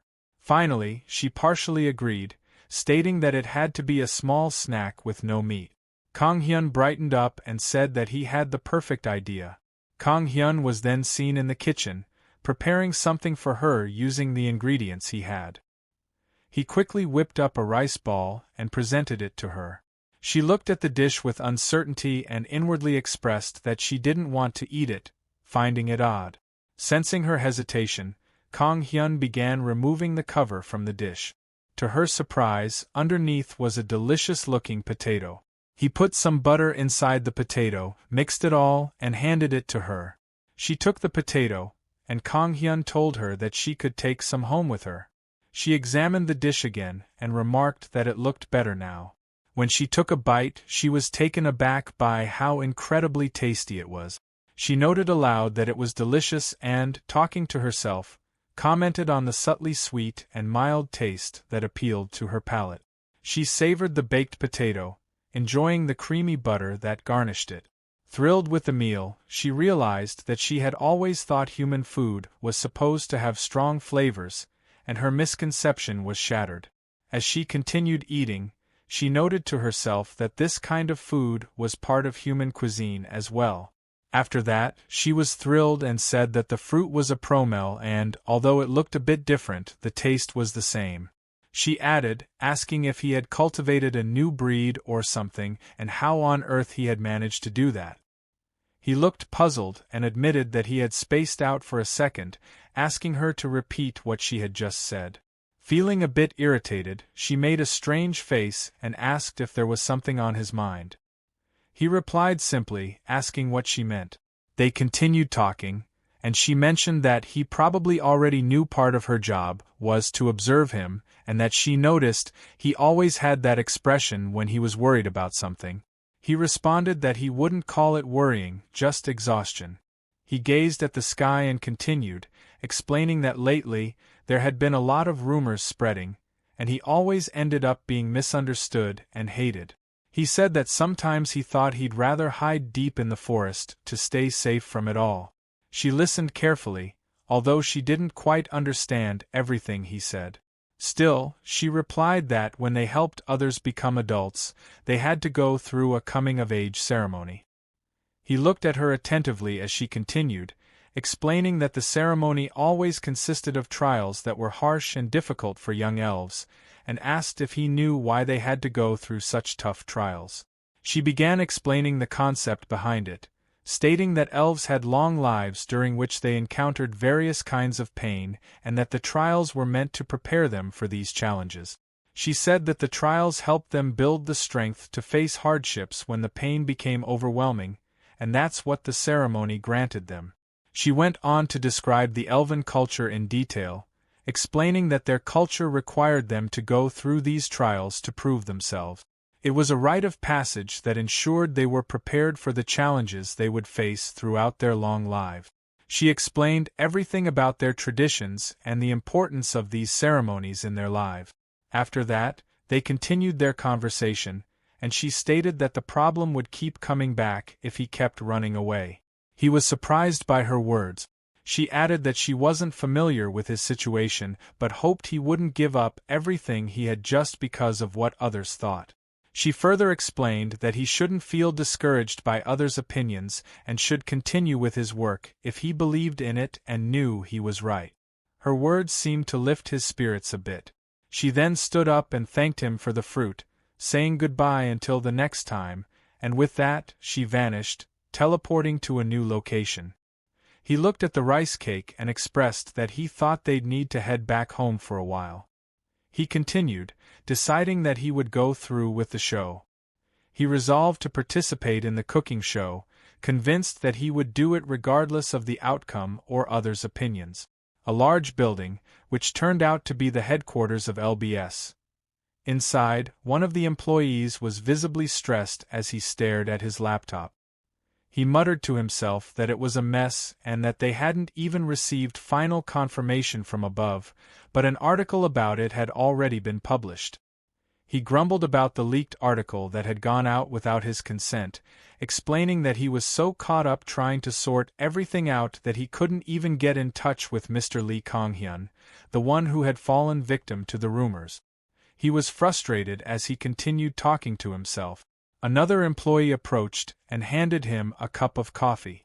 The stressed employee sipped the coffee and remarked that it would be interesting to see the former and current head chefs compete against each other, and that this had a good chance of going viral.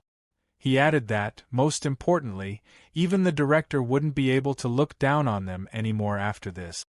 He continued, speculating that if they managed to set up a battle between the former and current head chefs, it would go viral, but they were also concerned about Kong-hyun since they had announced his participation without his consent. He sighed, saying that it would be a miracle if Kong-hyun agreed to it. As he pondered the situation, he thought about how much Kong-hyun had been criticized, making it unlikely he would want to participate again. While lost in thought, his phone began ringing. He glanced at the screen to see who was calling him and was completely shocked to see that it was none other than Mr. Lee Kong-hyun calling him personally. He was in complete disbelief, and he and his colleague both panicked. He told his colleague that they would have to beg Kong-hyun, no matter what. After that, he picked up the call and greeted Mr. Lee Kong-hyun in a very low tone. He was scared that Kong-hyun would sue them, and he tried to explain that he had wanted to contact Kong-hyun first but that there had been so much going on. However, before he could continue, Kong-hyun interrupted him and informed him that he would be participating. After hearing this, he was in complete disbelief and couldn't believe what was happening. He muttered that he guessed so, and also said that they would love that. When he finished talking to Mr. Kong-hyun on the call, his colleague asked him what Kong-hyun had said, wondering if Kong-hyun wasn't going to sue them. He hung up the call and looked at his colleague in complete shock, exclaiming that a miracle had just happened. They both realized that Chef Lee Kong-hyun was participating in the show. The scene shifted to the Seoul station, and Kong-hyun was walking by the street. He said that Kong-hyun had told him to wait there, and he was looking at his phone, waiting for someone. He further mentioned that there was no need for Kong-hyun to come pick him up personally. After that, they saw the employee with whom Kong-hyun had talked.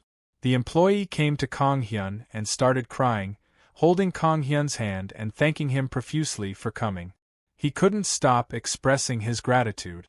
Kong-hyun made a weird face and noted that the employee had been saying that for the past few weeks. The employee looked at Kong-hyun and insisted that he had been thinking hard about how he could repay him for this generous favor, and that was why he had prepared a gift for him. After that, the employee told Kong-hyun to sit in the car with a driver, instructing the driver to take Kong-hyun to the salon where the gift had been prepared for him. The driver agreed, saying, "Yes, sir," and took Kong-hyun to the salon. The employee started talking to himself, stating his plan to secure female viewers, which was his motto. He said he was thankful to Kong-hyun for many reasons. The scene shifted to the studio where the cooking show was about to happen, Jong-woo talking to Jong-sik. Jong-woo questioned whether they were going too far this time, but as expected, ugly-faced Jong-sik replied that they weren't. He replied, pointing out that Chef Kang Hyun didn't like to appear on TV shows, so he wondered if publishing the article was necessary. It was none other than that ugly face who had circulated the article about Kang Hyun and spread a lot of rumors about him because he was jealous. He shamelessly admitted that those plans were all supposed to be confidential and wondered what would happen if they got fired because of it. Jong-woo was worried and embarrassed, stating that if he had known the ugly-faced Jong-sik was planning on revealing that information, he would have never introduced him to the reporter. Hearing this, Jong-sik made a creepy face, asked if he was scared, and added that it was too late for him to act nice now. He further tried to manipulate and calm him, saying that it was fine and that he had paid the reporter well, so they wouldn't get caught. He continued manipulating him with his dark skills and mentioned that, in the end, Kang Hyun couldn't endure it and decided to show up. He added that this was the scenario they had wanted and that finally, people were going to see Kang Hyun's true personality. They both talking to each other, Jong-sik trying to manipulate him. Everyone gathered because someone had arrived, some special person, some special superstar. Later, it is revealed that it was Kang Hyun, and everyone gathered to see him. He greeted them, saying it had been a long time since they last saw each other. A lot of his female colleagues approached him, asking how he had become even more handsome and saying they had barely recognized him. We see him wearing his chef clothes and returning to his field where he is an expert. He thanked everyone, but they couldn't stop praising him. They continued the conversation, commenting on his improved physique, asking if he had worked out while on break, and noting that he was in better shape than before. He smiled at them and admitted that he guessed he did, though he hadn't planned on it. The women started looking at him with admiration because he had become even more handsome than before, and the person who was jealous of him was watching from a distance, becoming even more envious. Angry, he complained that Kang Hyun should have greeted his senior as soon as he arrived and criticized him for flirting around. He then suggested them to chat more later and laugh. He approached his senior but did not greet him, but his senior remarked that Kang Hyun should greet his seniors properly. Kang Hyun badly ignored him and walked past him. Realizing that he was ignored, Ugly Face became furious and shouted, asking if Kang Hyun had just ignored him. Kang Hyun responded with surprise, asking how long the senior had been there and apologizing, saying he had mistaken him for one of the stage staff. Hearing this, the senior went into a rage, claiming that Kang Hyun had thrown shade with that apologetic face. He went on, observing that Kang Hyun was not even trying to hide his attitude anymore and questioning what made him so confident. He was surprised at how nicely Jong-sik was talking to him and commented that Kang Hyun was still as petty as ever. He went on to say that Kang Hyun still thought things were going to go well for him and called him a genius chef, insisting that Kang Hyun was just lucky. He further criticized that Kang Hyun hadn't become famous because of his skills but because of his look.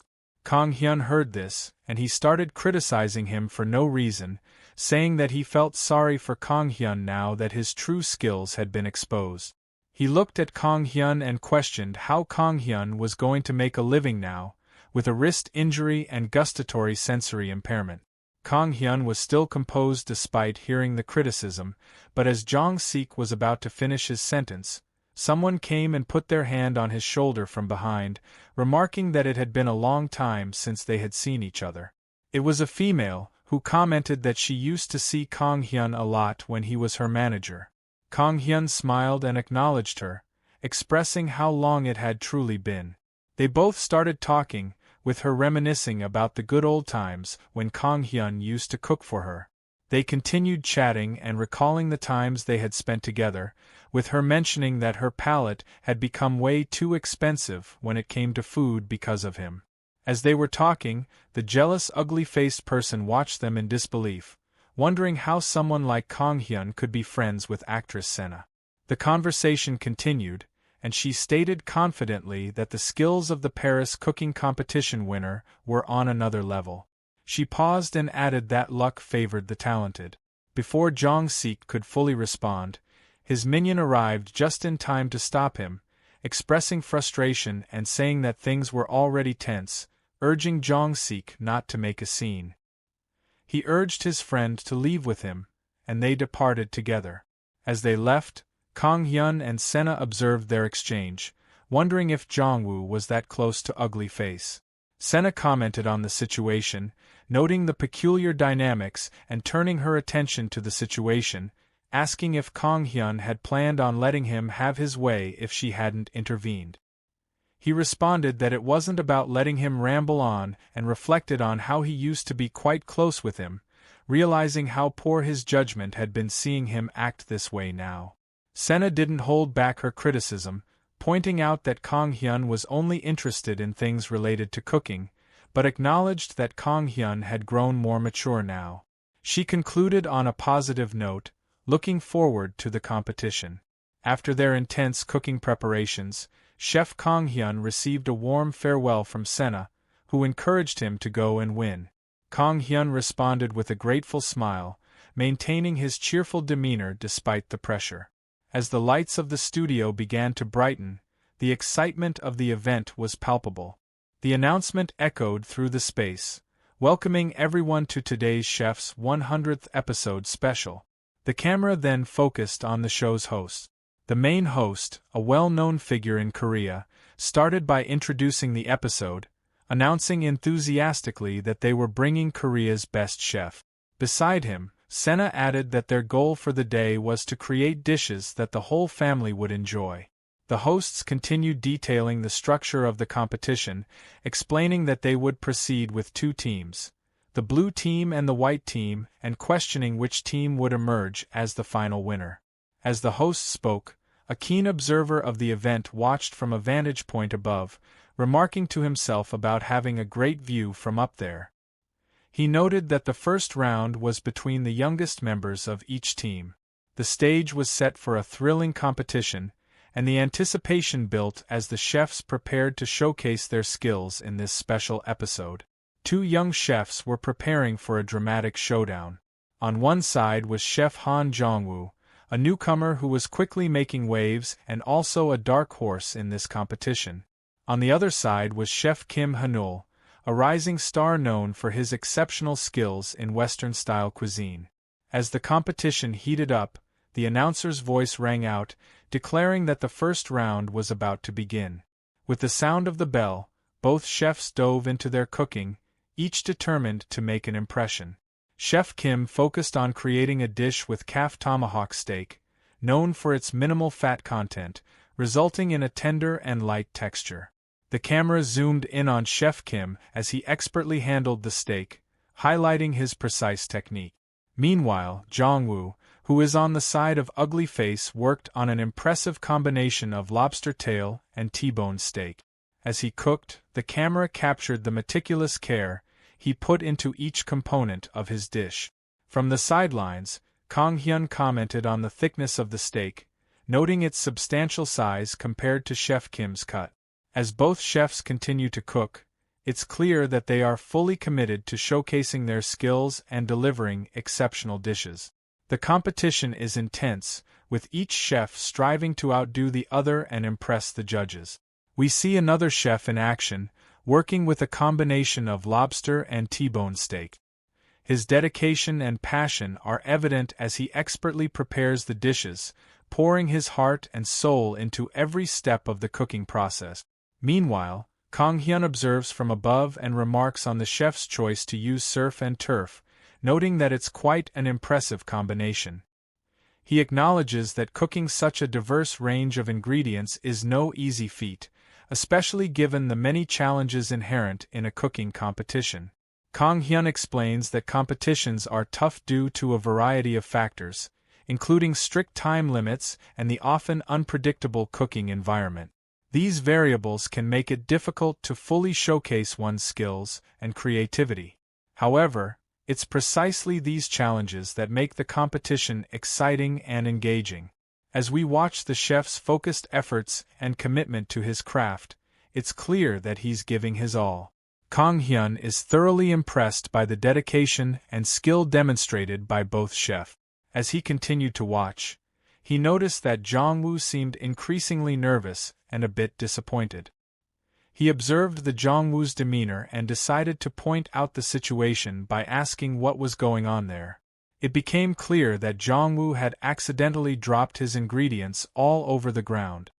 He remarked on the error, describing it as a fatal mistake, and questioned how Jong-woo would manage to overcome this unexpected and significant setback. Observing closely, he could see that Jong-woo was visibly distressed and struggling to cope with the situation, and it was evident that this mishap had put him in a challenging and stressful position. As the battle raged on, the camera panned to one of the contestants, who had a momentary slip-up. A bead of sweat trickled down his forehead as he looked over his neatly organized ingredients, muttering to himself that he had prepared all the ingredients, almost as if trying to convince himself that everything was under control. He thought it was time to start cooking the steak. His voice was barely above a whisper, a mix of determination and unease. The worry in his eyes could easily be seen as he stared at his food preparation, his mind racing. He continued talking to himself, his words a strange mix of reassurance and doubt, admitting that he was strangely nervous for some reason. His hands were trembling slightly as he reached for the steak. It was as if the weight of the competition was finally sinking in, and the realization that millions were watching his every move only added to the pressure. His nerves were getting the better of him, making him question every step of his cooking process. The audience could feel his anxiety. Despite his nerves, he pressed on, determined to do his best. He placed the steak in the pan, the sizzle filling the air as the meat hit the hot oil. As he began shallow frying the steak, his movements became mechanical, his mind elsewhere. He was zoned out, lost in his thoughts, replaying every mistake he had made so far and worrying about the next step. The steak sizzled and browned, but his focus was slipping. It was as if time had slowed down, and he was trapped in a moment of self-doubt, unsure if he could pull off the dish that could either make or break him in this high-stakes competition. Then, he managed to get his attention back toward his competition, telling himself to calm down and that he was just getting distracted. He thought that they were both cooking at a similar speed. Looking at his opponent, he told himself that as long as he didn't make any mistakes, he had a good chance of winning. While preparing his food, he noticed Kang Hyun was constantly watching him, which made him shake and feel nervous. He wondered why Kang Hyun was looking at him like that. He guessed that something was off and further thought to himself that Kang Hyun might know he was one of the people behind the article's publication. He tried to calm himself down, reminding himself that Jung-sik said he had compensated the reporter well. When thinking about that, he realized that he had zoned out again, so he brought his attention back and told himself that he didn't have time to worry about that right now. He further urged himself to stay calm, reminding himself to go at his own pace and do what he had to do. As he was preparing his food and calming himself down, he started cooking again but dropped a few ingredients. The hosts commented on the situation, noting Han Jong-woo had dropped his ingredients, which was a big blunder that could cause him to fall behind his opponent. Kang Hyun, watching everything from above, remarked that it was a fatal mistake and wondered how Kang Hyun would deal with this crisis, speculating on how he was going to tackle the situation. Han Jong-woo realized he had made a big blunder and panicked a little, but he tried to calm himself down. He started talking to himself, thinking it was fine and that he could easily fix the mistake. He reminded himself that he had to keep calm in situations like this. Even though his hands and body were shaking, he decided on a plan to tackle the situation. He walked towards his dropped ingredients and started picking them up, but his whole body was still shaking. Panicking, he thought that Kang Hyun had seen everything from above and realized Kang Hyun had watched him make the big blunder. Knowing that Kang Hyun was watching him, he still tried to calm himself down and kept picking up the ingredient. He zoned out again, thinking that Kang Hyun must be filled with glee over his mistake. While zoned out, he noticed Chef Kim was slowly moving towards finishing up, prompting him to catch up as fast as he could. He further said to himself that he had to hurry up. He started motivating himself, but then realized he had zoned out again. Frustrated, he told himself to get his thoughts together, thinking he had to catch up and couldn't afford to lose. Meanwhile, Kang Hyun was watching everything from above and noticed that the frying pan was burning. He thought about the frying pan, and at the same time, Han Jong-woo realized that, in his haste to cover up his mistakes, he had forgotten about it. He noticed the butter burning and saw the smoke coming from the steak, which only increased his panic. Han started talking to himself, wondering why everything was going wrong and lamenting that all he had ever wanted was to appear on the show. He rushed towards the frying pan, hoping to handle the situation, and again started talking to himself, saying he bore no ill will towards Chef Kong and didn't want to lose after resorting to dirty tactics. Kang Hyun, still observing from above, saw how Han was messing up and thought that the first win was going to Chef Kim. It was obvious to Kang Hyun that Chef Han Jong-woo had made many blunders, so he predicted Chef Kim would win the round. After that, both chefs prepared their dishes and served them to the judges. Han, sitting and talking to himself, was completely panicked as he recalled his mistakes, knowing he had blundered and was unlikely to win. He was thinking that the steak was disappointing. It was burned on the outside but still raw inside, and the lobster was tough as well. Han recognized that he had made many blunders in the competition, including not perfectly cooking the steak and messing up the lobster. He further thought that his skills were more fitting for an amateur chef. Both Chef Kim and Kang Hyun stood before the judges, who tested their dishes and announced Chef Kim as the winner. Chef Kim had easily won the battle because Han had made so many mistakes. Han was disappointed and sad, and then Ugly Face approached him. He mocked and bullied Han, questioning what he was doing. He continued by accusing Han of tarnishing the team's reputation, urging him to try harder. The taunting escalated as the person criticized Han for embarrassing their entire show and asserted that this was not the reason Han was put on the team. After enduring the taunts, Han sat depressed in a chair, talking to himself. Kang Hyun approached and offered him a cold drink. Kang Hyun asked if Han had been nervous while cooking, speaking to him politely. Han, still feeling the impact of the harsh words, admitted he was a bit nervous. Kang Hyun started talking to him, and Han confessed that he never wanted the situation. He didn't want his dishes judged or tested, but felt he had no choice because it was a show. Kang Hyun sympathized, saying he understood the feeling of having dishes that didn't seem worthy of being eaten or served, making one think of giving up. However, Kang Hyun noted that Han hadn't run away. He stayed and completed the dish, which Kang Hyun saw as an admirable feat. Kang Hyun praised Han, trying to lift his spirits, and after that, Han felt a bit better than before.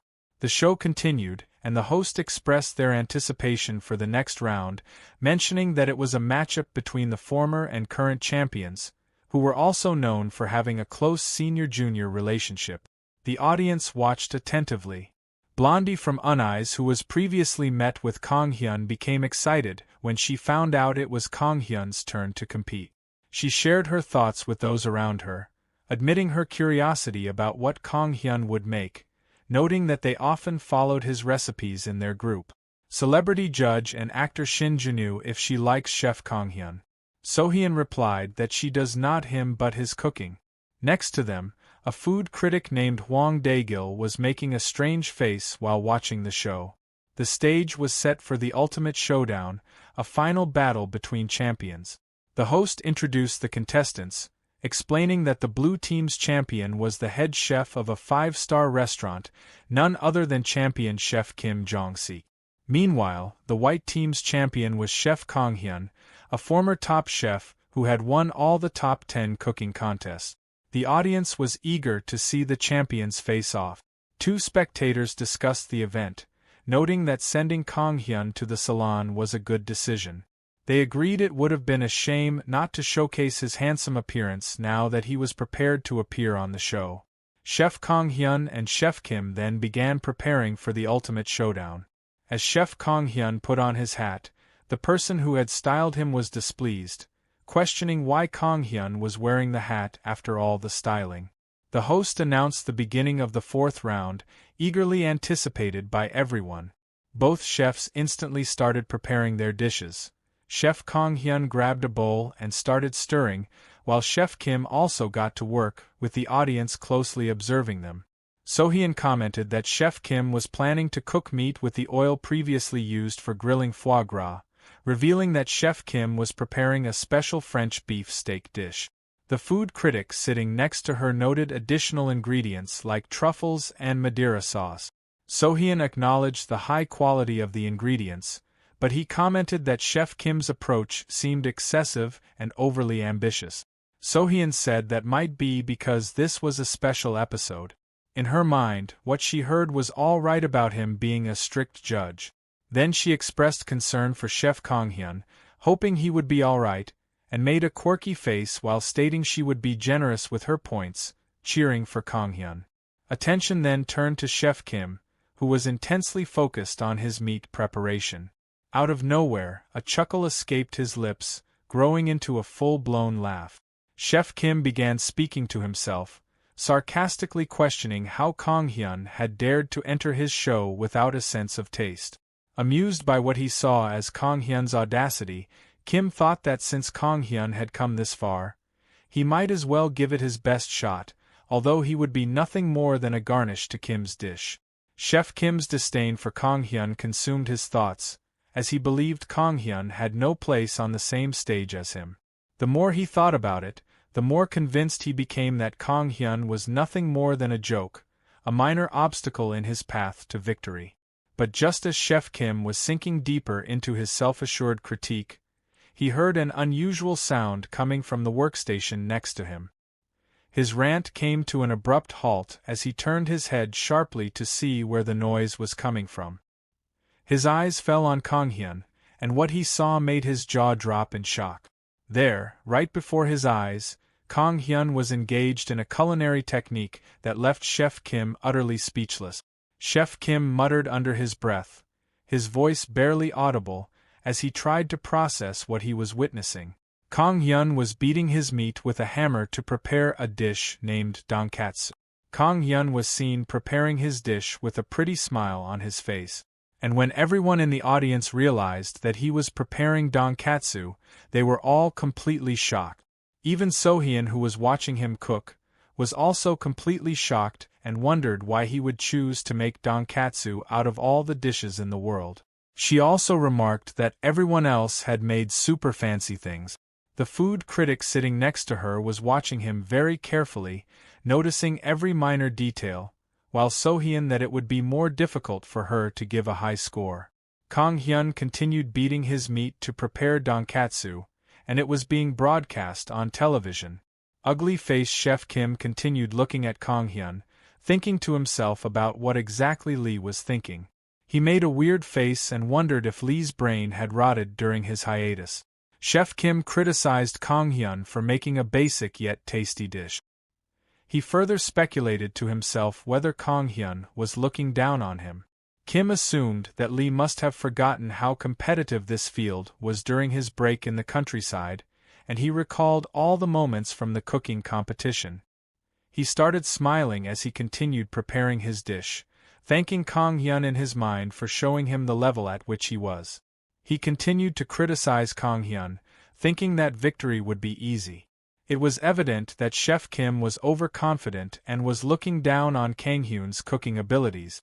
On the other hand, Kang Hyun was preparing his dish without any distractions. He added some ingredients to the curry and mentally prepared himself to start for real. He smiled and proceeded to put his patty in the oil for deep frying. After deep frying, the patty turned golden brown and he started cutting it. He tested one piece by eating it, and everyone on television was watching the battle between the two champions. The editor, who was also watching the competition, remarked that he would have been lying if he said he wasn't worried when Kang Hyun initially expressed his desire to make donkatsu. However, he was confident in Kang Hyun and, after seeing his reaction, felt reassured that there was no need to worry. The editor put all his faith in Kang Hyun because he trusted him. He also reflected on how it had been a while since he had seen Kang Hyun smiling like that while cooking and was glad that Kang Hyun was enjoying his work. Kang Hyun continued cooking his dish with focus, undistracted by anything. After all the struggles, both chefs completed their dishes back to back and served them to the judges. Afterward, the host of the show came onto the main platform and asked them to come up on stage while they waited for the result. Chef Kim and Kang Hyun were called on stage and stood next to each other. Chef Kim remarked to Kang Hyun that it seemed he had enjoyed the countryside, but added that such a cheap dish didn't belong there.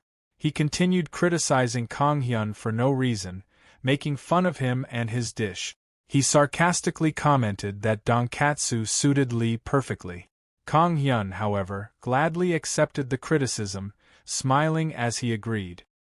He further added that only the person he was at that moment could have possibly made that dish. As they were talking, the host interrupted them and announced that Chef Kim's dish would be evaluated first since he had finished preparing it before his competitor.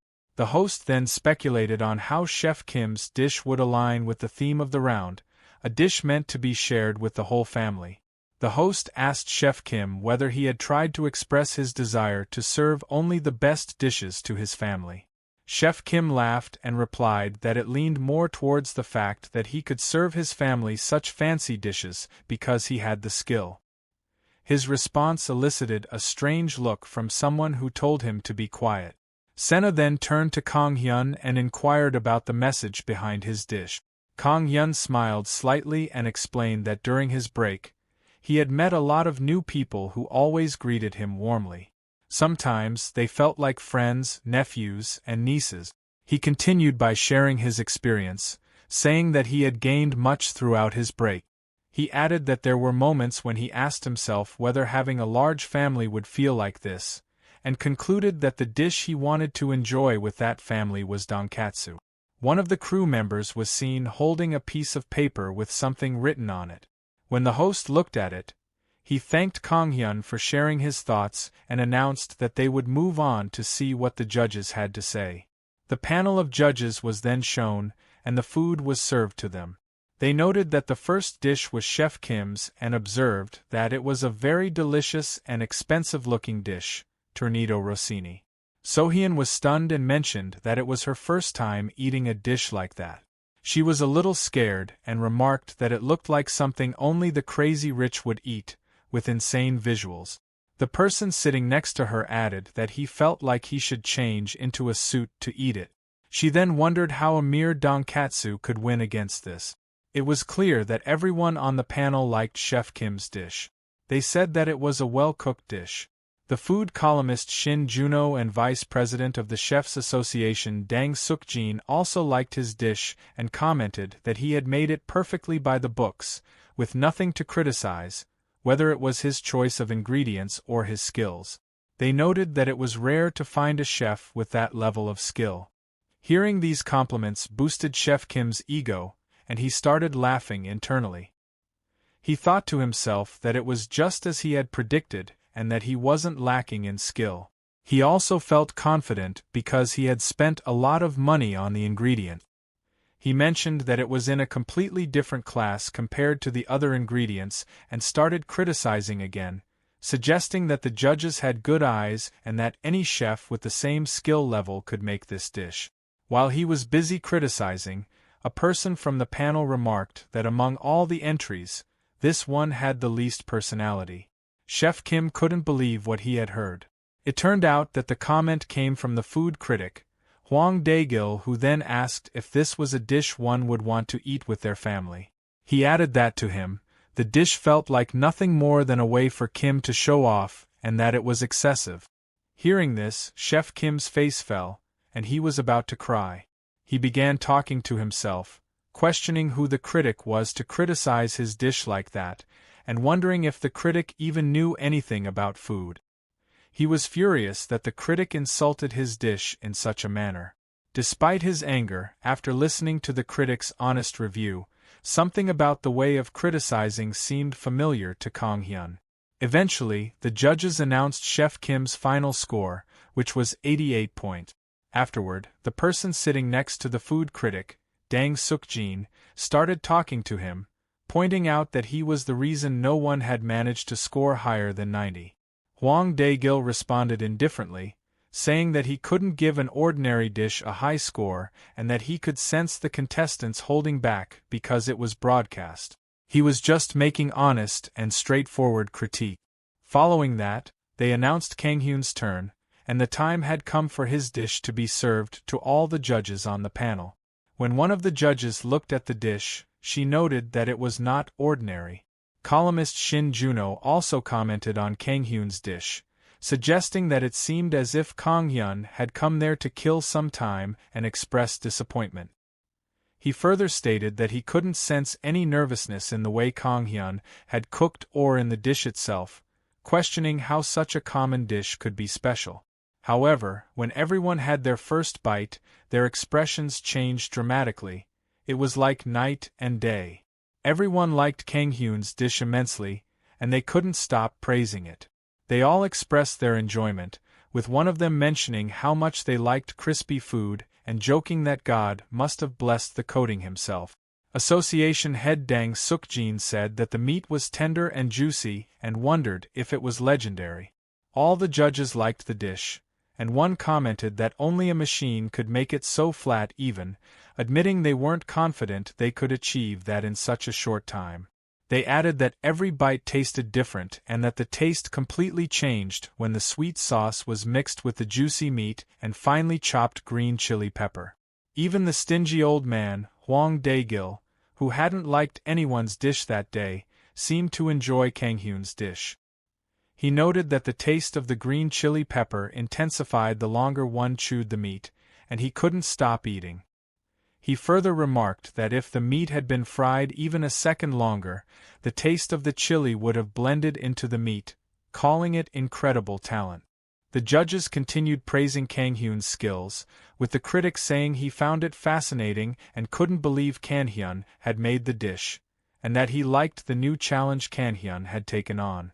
So-hyun commented that she felt more at ease before taking her first bite compared to the other dish, which, while delicious, made her feel underdressed while eating it. She said she would prefer Kang Hyun's dish to comfortably enjoy with her family. Listening to that voice, Kang Hyun found it familiar as well. When it was time for the results, the host came to the stage to announce them. The results showed that Chef Kim scored a total of 88 points, while Kang Hyun's total score was 96 points, making him the winner of the fourth round. With this, the Battle of the Champions ended, and Kang Hyun won the competition with a dominant victory, being the only person who scored more than 90 points. Chef Kim couldn't believe what had happened. He was angry and frustrated. He looked at Kang Hyun with anger and accused him of doing something underhanded, even suggesting that Kang Hyun had pulled some petty trick. Chef Kim was about to make a move, accusing Kang Hyun of rigging the results, and claimed that his dish should not have lost to Kang Hyun's street food. The editing team in the back end told his partner to mute whatever Chef Kim was saying. Ugly Face then accused Kang Hyun of coming there just to provoke him, but Kang Hyun listened carefully, smiled, and replied that it was Ugly Face Bastard who had done that to him. Kang Hyun revealed that he knew it was the Ugly Face who had released that article about him and provoked him to participate in the competition. However, the tables had turned, and Kang Hyun gained a one-sided victory against a rotten, jealous Ugly Face. Kang Hyun knew that it was Chef Kim who had released that article about him and had poked him to participate in the competition. However, the tables had turned and Kang Hyun had gained a one-sided victory against Chef Kim. Upon hearing that revelation, everyone around them was surprised and shocked, looking at them with strange expressions. Ugly Face stammered, confused, asking what article Kang Hyun was talking about and denying any involvement. He insisted he wasn't guilty and called Kang Hyun a stupid bastard for blaming him, questioning how he would even be capable of such a thing and how Kang Hyun knew he was responsible. Kang Hyun, however, replied that Ugly Face had always been like this, always trying to pull him down out of jealousy. He told the man that he used to be bothered by his words, but things had changed.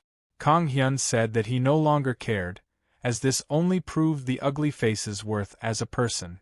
Ugly Face was traumatized and shocked by these words, incredulously repeating the word worth.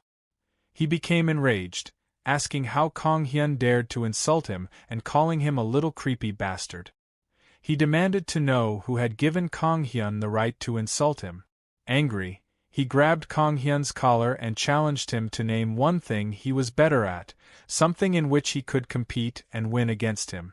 He then insulted Kang Hyun further and threatened that he could ruin Kang Hyun's whole career if he didn't stop acting this way. At that moment, the producer of the show, Glasses, appeared quickly, grabbing the enraged man's hand and trying to stop the quarrel. They told him to stop and asked how far he was planning to take things, pointing out that he had framed an innocent person. Glasses exposed that the article the man had published had stirred up a lot of talk about the show, humiliating him in front of everyone. Ugly Face was shocked and scoffed, calling them dumb and asking if they had any proof or evidence that he was the one behind the article. He urged them to stop accusing the wrong person and stop blaming him. Then Han Jong-woo came forward and confessed that he was guilty, admitting that he had done everything with Chef Kim's help.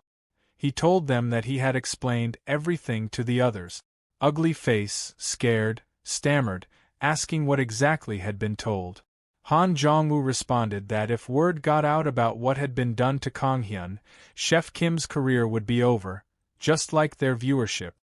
He warned that Chef Kim would never appear on TV again and would lose his position as head chef. Wherever he went, people would speak badly of him. He asked if Chef Kim could handle that and added that a life gained by dragging others down never lasted long. Chef Kim calmed down after hearing that was finally exposed in front of everyone. A few moments later, Kang Hyun and the man with glasses began confronting each other. He apologized to Kang Hyun, saying that he had told both of the guilty men not to come there the following week. Kang Hyun replied that none of it was his fault and thanked him, saying that because of him, he had been given the chance to grow. Kang Hyun looked at his phone screen, and the man with glasses mentioned that Kang Hyun was going back to Pyeongchang, asking if he had ever considered joining a show again. He told Kang Hyun he was always welcome. Kang Hyun, smiling, responded that he didn't think it was the right time yet. The man with glasses understood, remarking that after all the unfortunate events, he wouldn't want to return so soon either. Kang Hyun clarified that it wasn't about those events, but rather that he just really liked his current day-to-day life. Kang Hyun then bid them farewell and traveled back. The man with glasses reflected that he had hoped Kang Hyun would return once his health had improved, but seeing how content he seemed, it was hard to convince him otherwise. The scene shifted to the forest, where a gigachad rabbit was doing plank. Birds came and sat on him, and a black cat appeared and sat in front of him. Despite his frustration, he kept up with his training. The next scene showed Kang Hyun saying to himself that today was the day he would teach the Beastmen the results of his spice research. He expressed that he wanted to teach the most talented first and slowly teach the others, but also conveyed his condolences for the animal that had been sacrificed for food that wasn't even worth calling food. He observed that they had relied on good ingredients rather than cooking skills and now lacked basic culinary knowledge.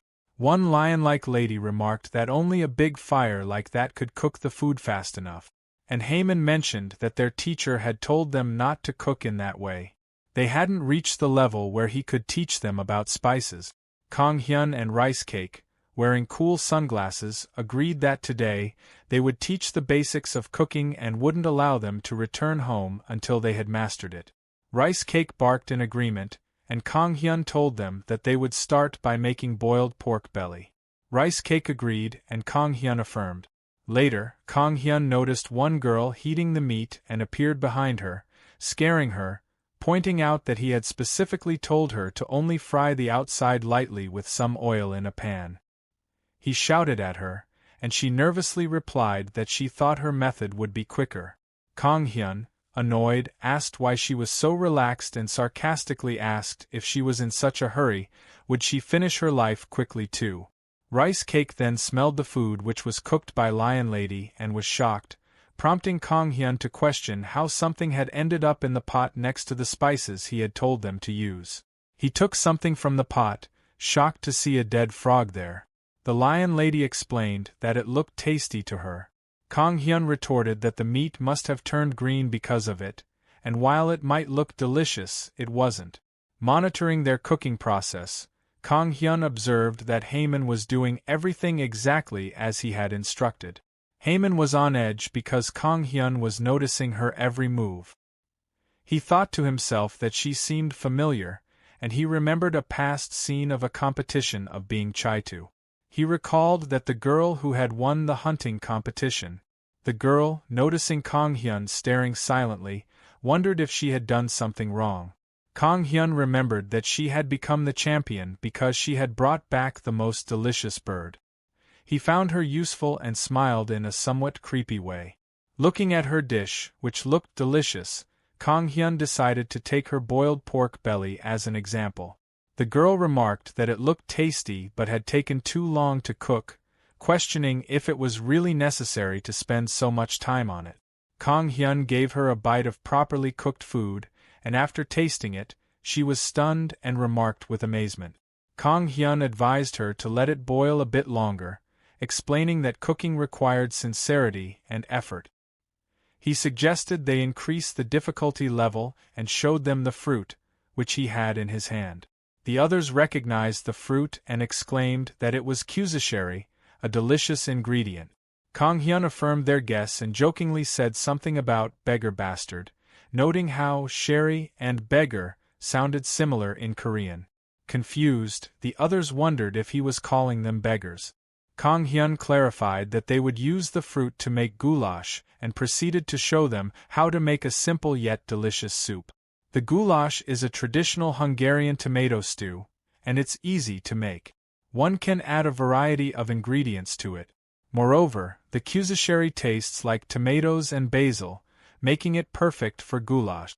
A girl then expressed her confidence in cooking soups, mentioning that they made some with herbs occasionally. Another person added that it must be easier than making boiled pork belly.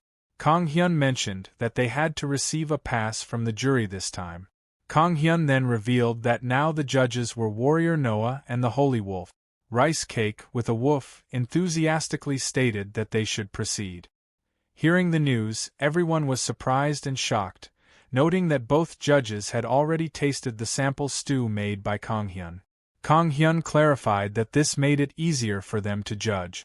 Noah remarked that the taste was worth the effort, and Rice Cake showed his approval by giving a woof. Kang Hyun added that their stew should taste better than the sample and encouraged them to do their best. The group decided to start right away. Once again, everyone was traumatized and frightened of the judges. Kang Hyun began explaining the recipe and ingredients, asking them to watch closely and follow along. He explained that they should first oil the pot, fry the chopped onions like fruit, and once that was done, add the meat along with any other fruits they'd like to include. Kang Hyun continued by explaining the importance of the kuzushari, advising them to sherry it, core it, and cook it with the rest. He instructed them to add the broth from the bones along with finely ground spices and let it boil for a while, stating that the world's regional rendition of goulash would then be ready. Kang Hyun mentioned that while it was a homemade goulash, it was easy to make and tasted delicious. Since Noah liked it, he was confident it would suit the other beastmen's tastes as well. He then asked everyone to submit their soups. The contestants were shocked, with one expressing uncertainty about the Holy Wolf's preferences, and another commenting that since Warrior Noah had a habit of saying things were edible, they should be fine. Warrior Noah examined the dish and appeared depressed, as did the Rice Cake. Rice Cake doesn't want to even touch the bowl. Noah remarked that a true warrior could gauge an opponent's capabilities at first glance, and that this soup wasn't even worth facing. Kang Hyun grabs a spoonful of the first contestant's soup, noting that it looks all right, so asked Rice Cake to at least try it. After tasting it, he was knocked back, making a fierce face, and asked if cooking was a joke to them. This left the contestants deeply depressed, wondering what they had done wrong. The second contestant arrived, fearfully admitting they had copied Kang Hyun's recipe to the best of their abilities. Kang Hyun tasted another contestant's soup, and though he noted they could work with the flavor, he collapsed and fainted after tasting it. The wolf girl, emotionally distressed, wondered if the paralysis poison residue left on her fingernails from the hunt had seeped into the soup. She cried as she looked at Kang Hyun. While fainting, Kang Hyun reminded her to wash her hands before cooking. Noah, observing them, commented that he was too weak and called for the next opponent. Kang Hyun, weakly speaking, acknowledged that there was a reason for the saying that the first try was always a failure. However, he noted that their strongest warrior, Haemin, was still left. When Haemin arrived, Noah grabbed the soup directly and tasted it. Both the girl and Kang Hyun watched him closely as he finished the soup, telling everyone it had been worth facing. While not as good as Kang Hyun's soup, he said he could taste the kuzushari in this one as well. He imagined himself in the forest of kuzushari, relaxing and enjoying the moment, and remarked that while the soup was lacking as an individual dish, it had the potential to become formidable. Later, Kang Hyun declared that Haemin had passed. Haemin was overjoyed and thanked him with gratitude. Everyone tasted her soup, and Kang Hyun congratulated Haemin, stating that she had a talent for it. With a happy face, Haemin replied that it was all thanks to her wonderful teacher. Afterward, the tribe chief entered dramatically and greeted everyone, noting that she had come to check on them and observed they were doing well enough on their own. She looked at Haemin and her soup, asking if Haemin had made it and if she could taste it. Haemin happily allowed her to try the soup. After tasting it, Chef exclaimed that it was amazing, and the whole tribe would be able to enjoy the dish. She turned to Kang Hyun, said it was a great blessing and promised to repay the favor. Kang Hyun humbly responded that there was no need, as it was something he had wanted to do anyway. Chief, however, insisted that while Kang Hyun had done it for them to a certain degree, it didn't change the fact that he had helped them, so they should at least be allowed to thank him. Kang Hyun acknowledged her gratitude, explaining that it had all started with his freedom, but he was glad to have been of help. Later, Kang Hyun entered his kitchen and placed the bag the chief had gifted him, wondering aloud why Cassandra had given him something so smelly despite being thankful. He paused to smell it and mused that perhaps she wasn't thankful, though it might taste good like a durian. Meanwhile, Rice Cake stayed away from the bag due to the smell, and Kang Hyunin asked if Rice Cake wanted it for dinner. Rice Cake denied with a woof. Later, Kang Hyun's house bell rang, and someone outside asked if he was there. Kang Hyun recognized the voice as that of painter Jiwon. Kang Hyun then inquired about the person behind Jiwon, to which Jiwon replied, laughing, that he hadn't come alone and introduced his friend Lee Young-hwan. Kang Hyun was shocked and asked for clarification. Lee Young-hwan, shaking him, remarked he was rather Young-hwan and mentioned that he had heard Kang Hyun was a chef. He jokingly asked if Kang Hyun worked out outside of his job, Kang Hyun calling him a motorcycle gang grandpa. He laughed and added that Kang Hyun was living the life of a young man. Lee Young-hwan then revealed that he used to work out quite a bit as well, showing off his muscles and inviting Kang Hyun to touch them if he wanted. Jiwon, embarrassed, stopped him and asked if he had gone senile, telling him to put his clothes back on. Young-hwan replied, asking if Jiwon had just hit him and teasing him about a painter hitting a civilian. Jiwon apologized, admitting he should have ended their friendship long ago, and asked Kang Hyun if he was surprised by the grandpa suddenly taking off his clothes. Young-hwan explained that this was just how they greeted each other. Jiwon told him to shut up, while Kang Hyun commented that Jiwon's friend was quite unlike him. Once inside, Kang Hyun prepared food for them, taking their orders. He served delicious soup, explaining that the pomodoro was for Jiwon and the arrabbiata was for his friend. Kang Hyun mentioned that he had made the arrabbiata spicier, as requested, and warned them it was very spicy. After tasting it, they expressed their delight, commenting on the pleasant smell. Jiwon encouraged his friend to eat, and Young-hwan remarked that it was incredibly delicious, noting that the sweet and spicy combination was out of this world. He added that while he wasn't a gourmet like Jiwon, he certainly recognized the fiery excellence of the dish. He commented that arrabbiata meant angry in Italian, and it tasted just like something from Italy. Kang Hyun thanked them and encouraged them to enjoy their meal. Young-won then asked Kang Hyun if he could spare a moment. When Kang Hyun agreed, Young-won asked him to pick a weekend in the month after next, specifying the second Saturday of the month. Kang Hyun, slightly puzzled, agreed, and Young-won responded that it was set. Kang Hyun asked what Young-won was planning to do on that day, wondering aloud if it was a retirement day and why Young-won was setting such an important date so casually. Young-won assured him it was fine and enough. Kang Hyun then asked what exactly he was retiring from, and with a surprise thought if Young-won was announcing his retirement from the biker gang. Kang Hyun imagined several scenarios in his mind while Jiwon commented that he knew Kang Hyun wouldn't recognize Young-won, as he was quite famous. He revealed that Jung-won's real name was Lee Young-won, a famous pianist who had won many international competitions. Kang Hyun, who looked shocked, asked if the man was a pianist. He imagined people around also reacted with surprise when they discovered that the biker was the famous pianist, Lee Young-won. One person even asked whether he was the one who played Beethoven's pieces with exhaust note. Kang Hyun, still in shock, repeated that the man was a pianist. Seeing his stunned expression, Jiwon remarked that they should just accept it.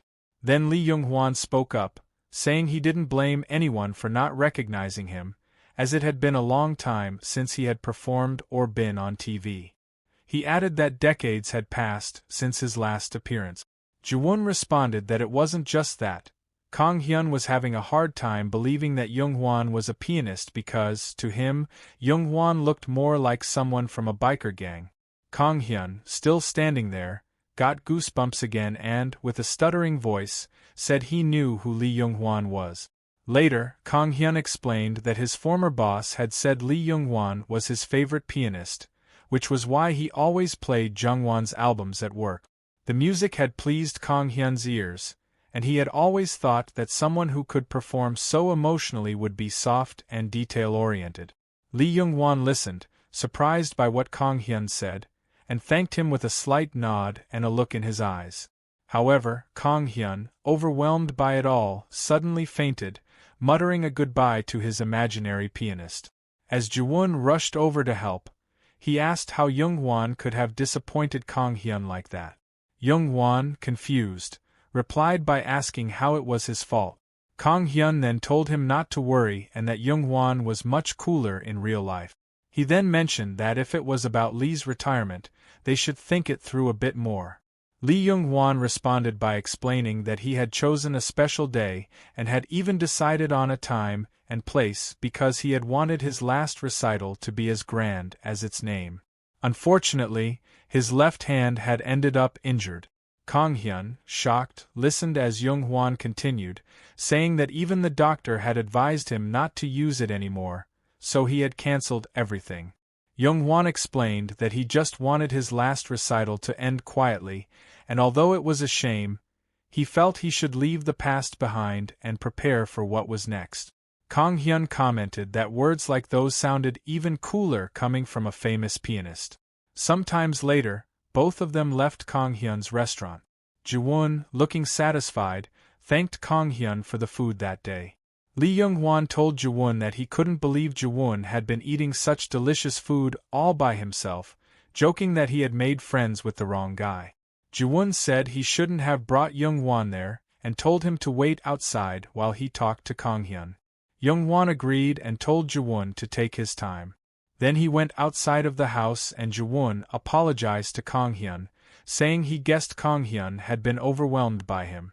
Kang Hyun reassured him, saying that Young-won seemed like an honest and good person, though he lacked elegance when it came to things other than music.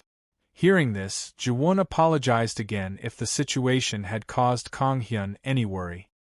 He explained that it hadn't been a serious topic for them, which was why Young-won had brought it up without much thought. Kang Hyun smiled and admitted that, funnily enough, He thought Young-hwan was amazing. He remarked that usually when people struggled or suffered, they gave up. He then paused and reflected on the fact that he had lost his sense of taste that day, feeling as though he had been in a similar situation.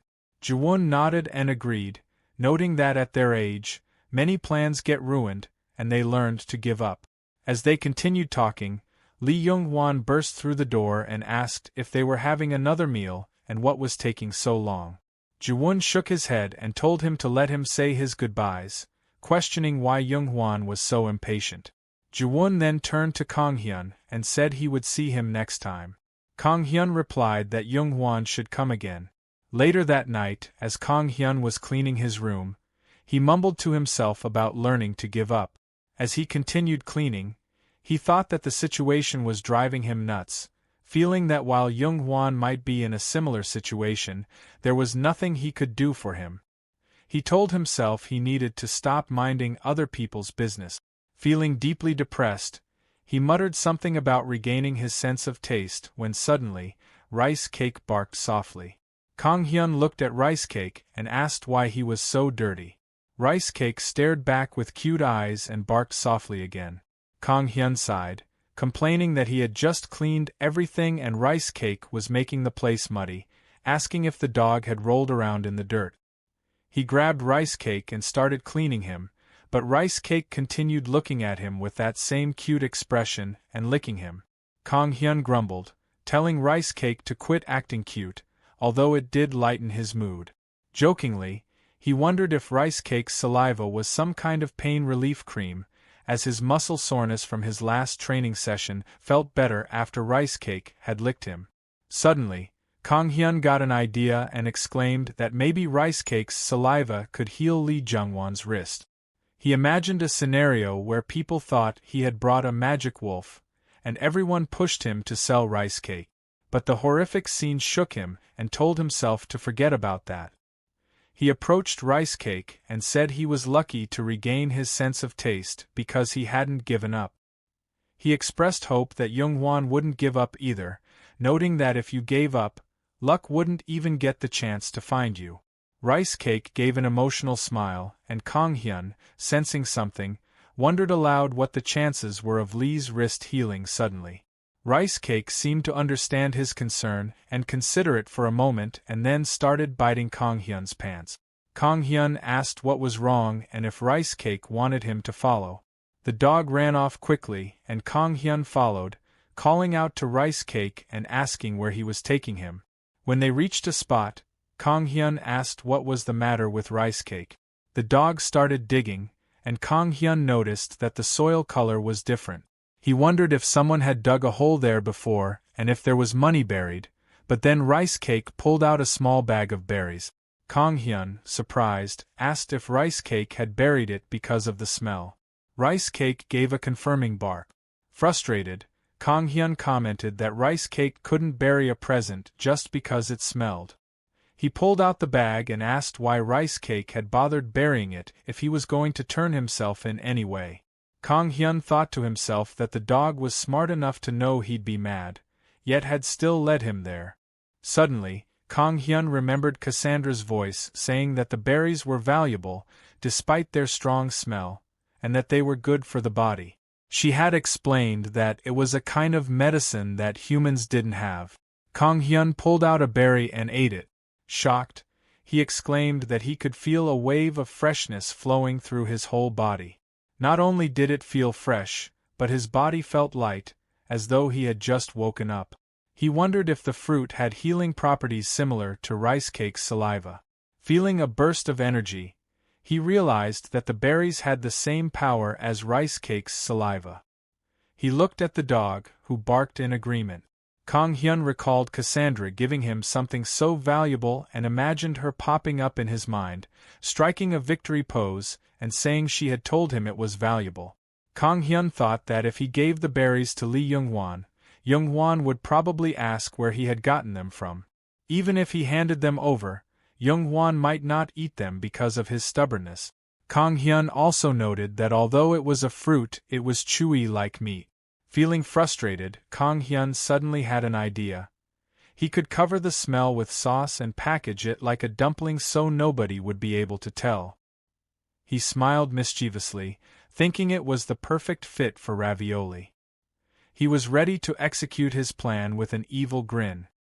He had been holding the smelly fruit in his hand, looking creepily at it, while Rice Cake sat behind him, staring.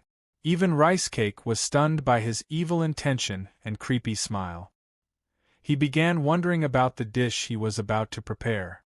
Meanwhile, Young Hwan was walking on the grass when his hand suddenly started shaking. He stopped the shaking, noting to himself that it was becoming a habit. He then noticed someone calling his name. Looking back, he saw that it was none other than Kong Hyun and Rice Cake. Young Hwan wondered how Kong Hyun had found him there. Kong Hyun explained that he had heard Young Hwan was staying at one of Mr. Jaewon's houses. Young Hwan made a strange face and remarked that Kong Hyun must have found him for a reason, asking what that reason was. Kong Hyun, holding a tiffin box, calmly replied and handed it to Lee. Mr. Young Hwan, surprised, Kong Hyun started opening the tiffin box in front of Mr. Young Hwan and asked if he was hungry. When he opened it, he found ravioli that Kong Hyun had specially prepared for him. After a while, they both sat together, and Young Hwan was eating the dish prepared for him. Then they started having a conversation with each other regarding Kong Hyun's new menu. Young Hwan asked Kong Hyun if he wanted him to taste his new menu and remarked that Jaewon would be better suited for the task. After hearing that, Kong Hyun felt a little guilty and replied that he would ask Jaewon later. They continued the conversation, and suddenly Young Hwan inquired if Kong Hyun had come because of what he had said the day before. Kong Hyun, completely shocked, asked what Young Hwan meant while staring at him. Young Hwan, smiling, explained that he had been scolded the previous day and had thought he made Kong Hyun worry. He thanked Kong Hyun for everything he had done for him, but Kong Hyun reassured him not to worry about it. Kong Hyun then asked if he still liked to play the piano. Young Hwan, smiling a little, replied that it was what he loved the most, although he hadn't entirely given up on it. He continued by saying that he had hoped for a nice farewell, but he could no longer achieve that and would end up like a clown if he retired in his current state. He further explained that he believed ending things quietly would be for the best. They looked at the sky for a while and stopped talking. Kong Hyun admitted that he couldn't completely understand what Mr. Young Hwan was going through, but expressed his desire for him to do well in life, adding that he just wanted Young Hwan to have a proper finale. After listening to Kong Hyun's words, Young Hwan was completely shocked and couldn't believe that someone cared for him. He laughed, saying that Kong Hyun's words were filled with youthful optimism, but added that such ideas were difficult for an old man like him to even imagine. Feeling a little uncomfortable, Kong Hyun apologized if he had crossed a line. However, Young Hwan reassured him, saying not to worry, and thanked him, telling him that it was exactly what he had needed to hear the most. Kong Hyun was the only person who had said something like that to him, and hearing those words made Young Hwan completely happy. He thanked Kong Hyun sincerely. While they were talking, Rice Cake appeared suddenly, looking tired. Seeing this, Kong Hyun realized he had forgotten to feed him. After that, he offered more food to Young Hwan, and Young Hwan started eating the meal Kong Hyun had prepared. Upon taking the first bite, Young Hwan was amazed and asked if Kong Hyun had used arrabbiata sauce, knowing Young Hwan liked spicy food. He added that he usually avoided dishes like this because they were too greasy, but the one Kong Hyun had prepared was perfect in texture.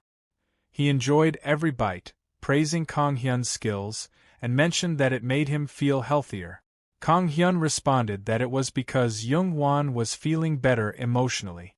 Young Hwan acknowledged that Kong Hyun was right. Suddenly, Kong Hyun brought 5 lunchboxes and said he had accidentally made too many for Young Hwan, suggesting that he should keep them and eat whenever he felt like it. He thanked Kong Hyun for all the lunchboxes, and they both enjoyed their time together. After spending time with Young Hwan, Kong Hyun returned to his kitchen. When he was about to prepare something, there was a knock at his door. He received a letter and wondered who had sent it. Upon opening it, he found 2 piano concert tickets and a letter from Mr. Lee Young-hwan. The letter thanked Kang Hyun for his work and the food he had prepared. It also mentioned that Mr. Young-hwan was undergoing rehab in Seoul. After reading the letter, Kang Hyun felt happy, but he noticed something written on the back. It asked if Kang Hyun knew what da capo meant and explained that it signified going back to the start until the end. Mr. Lee Young-hwan had also thanked him for giving him the finale he had wanted the most. After reading that, Kang Hyun began to wonder if Young-hwan had figured it all out. The scene then shifted to heavy traffic, where Kang Hyun's friend was driving. He suddenly received a text from Kang Hyun inviting him to join a piano concert on Saturday, saying he had an extra ticket. The friend remarked to himself that Kang Hyun had no friends other than him. He realized it was Mr. Lee Jung-won's concert and wondered how Kang Hyun had gotten tickets for such an event. He made a weird face, remembering that he already had plans for Saturday, but added to himself that there was another person who was a fan of Mr. Young-hwan Lee. Then he called someone and asked if they were busy at the moment. The person replied that she was free and inquired why he was calling, further remarking that he hadn't contacted her since being assigned to a celebrity. It was none other than the famous actress friend. Fast forward to the day of the final recital, and Kang Hyun was in the audience, visibly nervous. Something unexpected had happened. He was sure he had texted Jim to come to the recital with him, but instead, Sena was sitting right next to him. She mentioned that she was really sad when she couldn't get a ticket, but luckily, Kang Hyun had an extra one. Apparently, Jim sent Sena in his place without bothering to give Kang Hyun a heads up, which Kang Hyun thought was typical of Jim. Sena chuckled and commented that she never knew Kang Hyun was a fan of the pianist Lee Young-hwan. Kang Hyun, a little flustered, nervously replied that he had only recently discovered Lee Jung-won's music.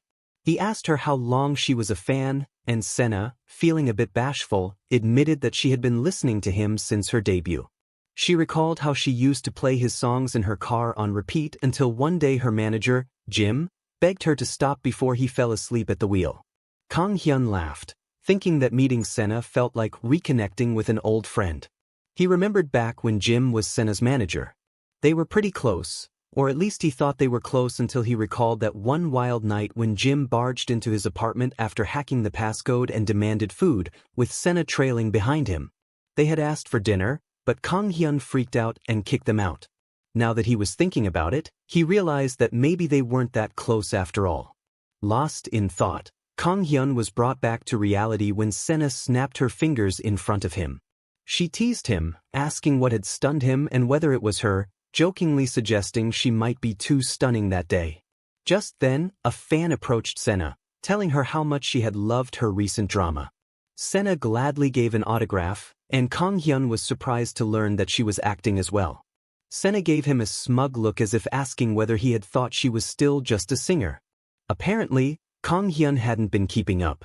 Sena teased him further, remarking that he would know what was going on if he actually watched TV and wondered aloud how he could be so out of the loop. Feeling a bit ignorant, Kang Hyun decided that he should start watching at least 1 hour of TV a day to keep up with the recent trends. Sena added, clearly enjoying the teasing, that it was kind of his charm, pointing out how he didn't seem to care about anything around him. Kang Hyun felt that the comment stung a bit. At that moment, Lee Young-hwan walked onto the stage, and the audience immediately quieted. He didn't look like his usual biker self, appearing more formal and composed as he greeted the crowd. Sena seemed visibly excited but also worried. She hoped that Lee Young-hwan would be okay, as everyone knew about Jung-won's wrist injury. Kang Hyun, seeing an opportunity to impress her, smugly mentioned that he knew something she didn't. Sena raised an eyebrow, curious about what it was. Kang Hyun told her that he had heard Jung-won's wrist was fully healed. Just then, Young-hwan began playing, and the entire audience, including Kang Hyun and Sena, became mesmerized by the performance. Afterward, Kang Hyun went backstage to meet Young-hwan, who eagerly greeted him. Young-hwan asked Kang Hyun whether he had brought his girlfriend with the ticket Young-hwan had given him, grinning as he spoke. Kang Hyun quickly clarified that Sena was just a friend. Sena, hiding behind Kang Hyun, playfully punched him, annoyed that he didn't tell her he knew Young-hwan personally. She complained that she would have brought some albums to get them signed if she had known. Ignoring her, Kang Hyun focused on Younghwan, who asked for his honest opinion about the performance. Kang Hyun praised it, saying it was amazing.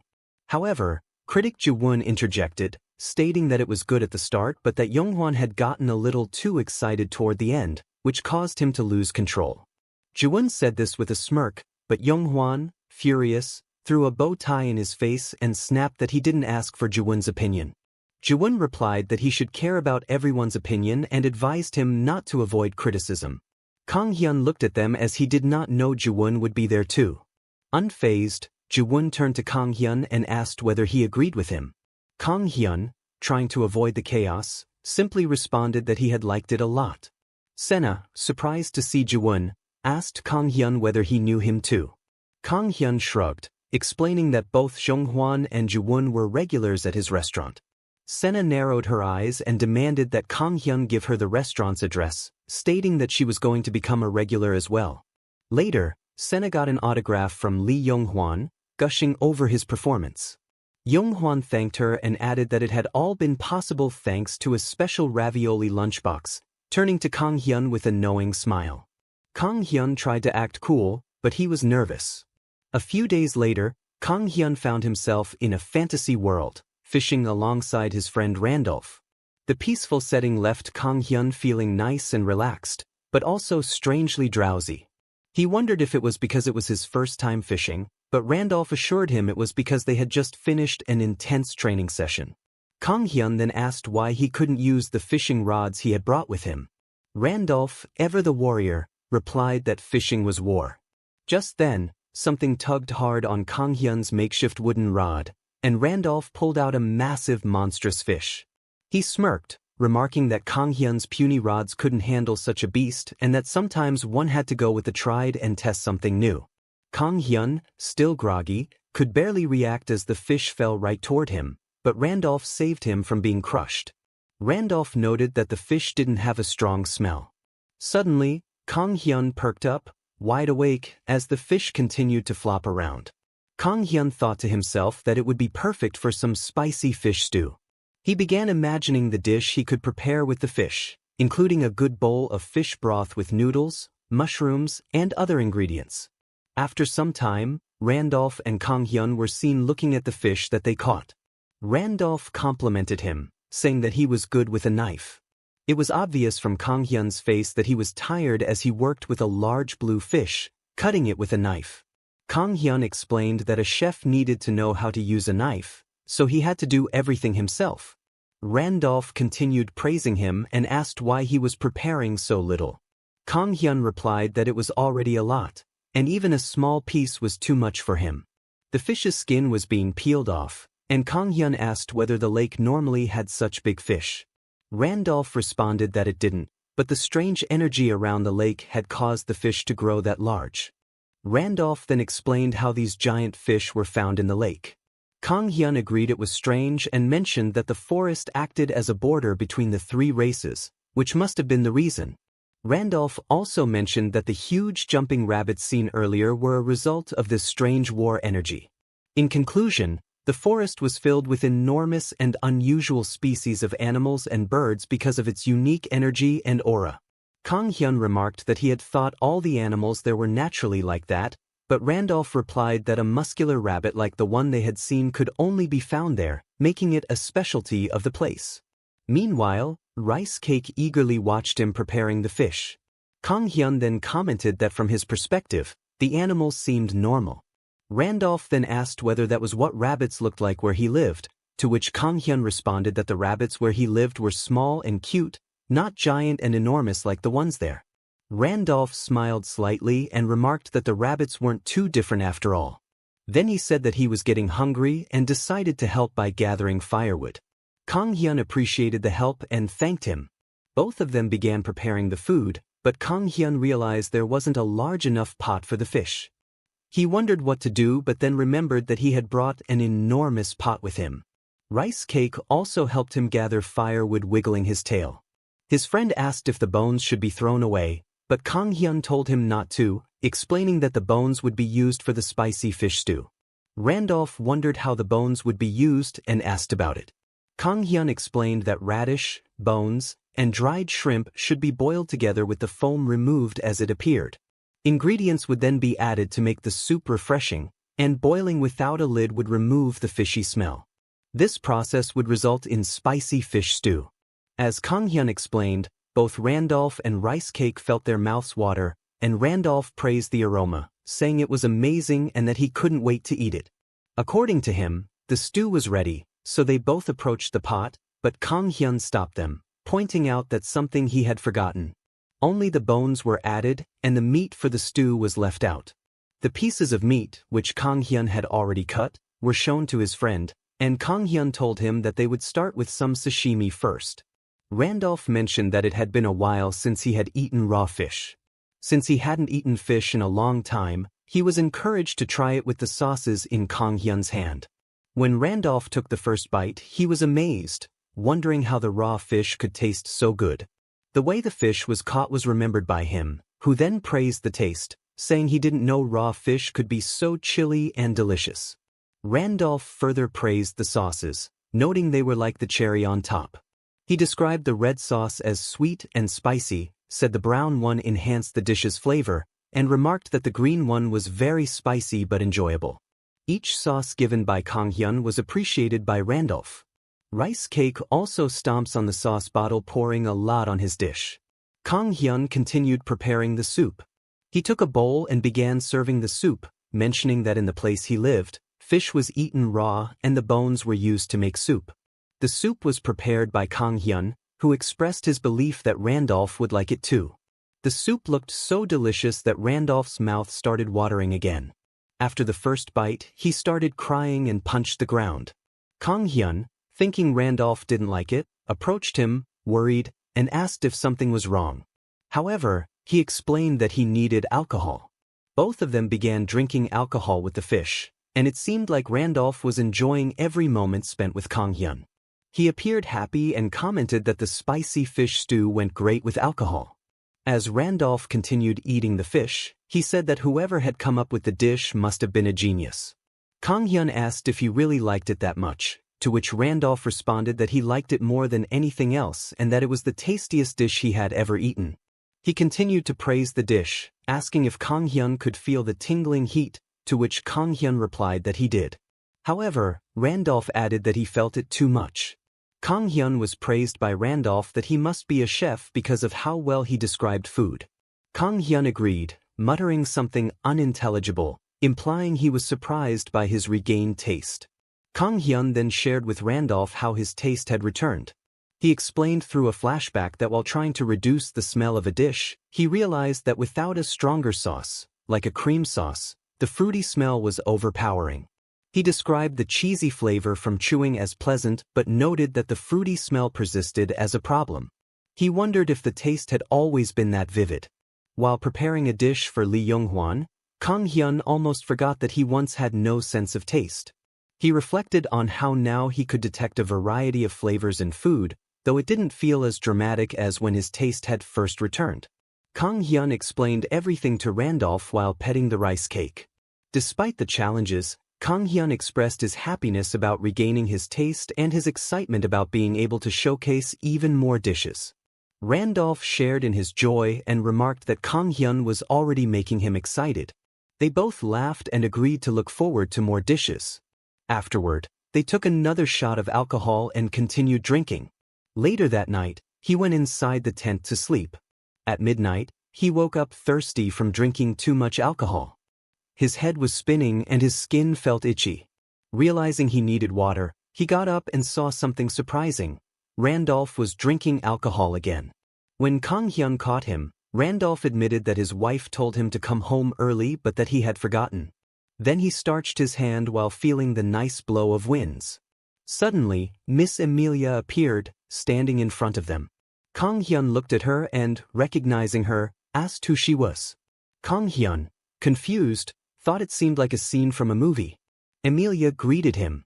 He mentioned that he had wanted to visit her and see her again. She was described as looking very beautiful, and it was noted that everything seemed to be going well. Kang Hyun thanked her for her advice, and she appreciated the moment. They both looked cute, constantly gazing at each other while they talked. Then, Kang Hyun offered to treat her to some food since she was there and told her to wait a moment while he went inside. But when he got up, he fell being tipsy. She replied that she didn't want to try food made by someone who couldn't even stand properly. She also said she had a request. Kang Hyun, confused, asked about the request. She summoned her spirit Sona by calling its name and reminded him that he had said he could see her.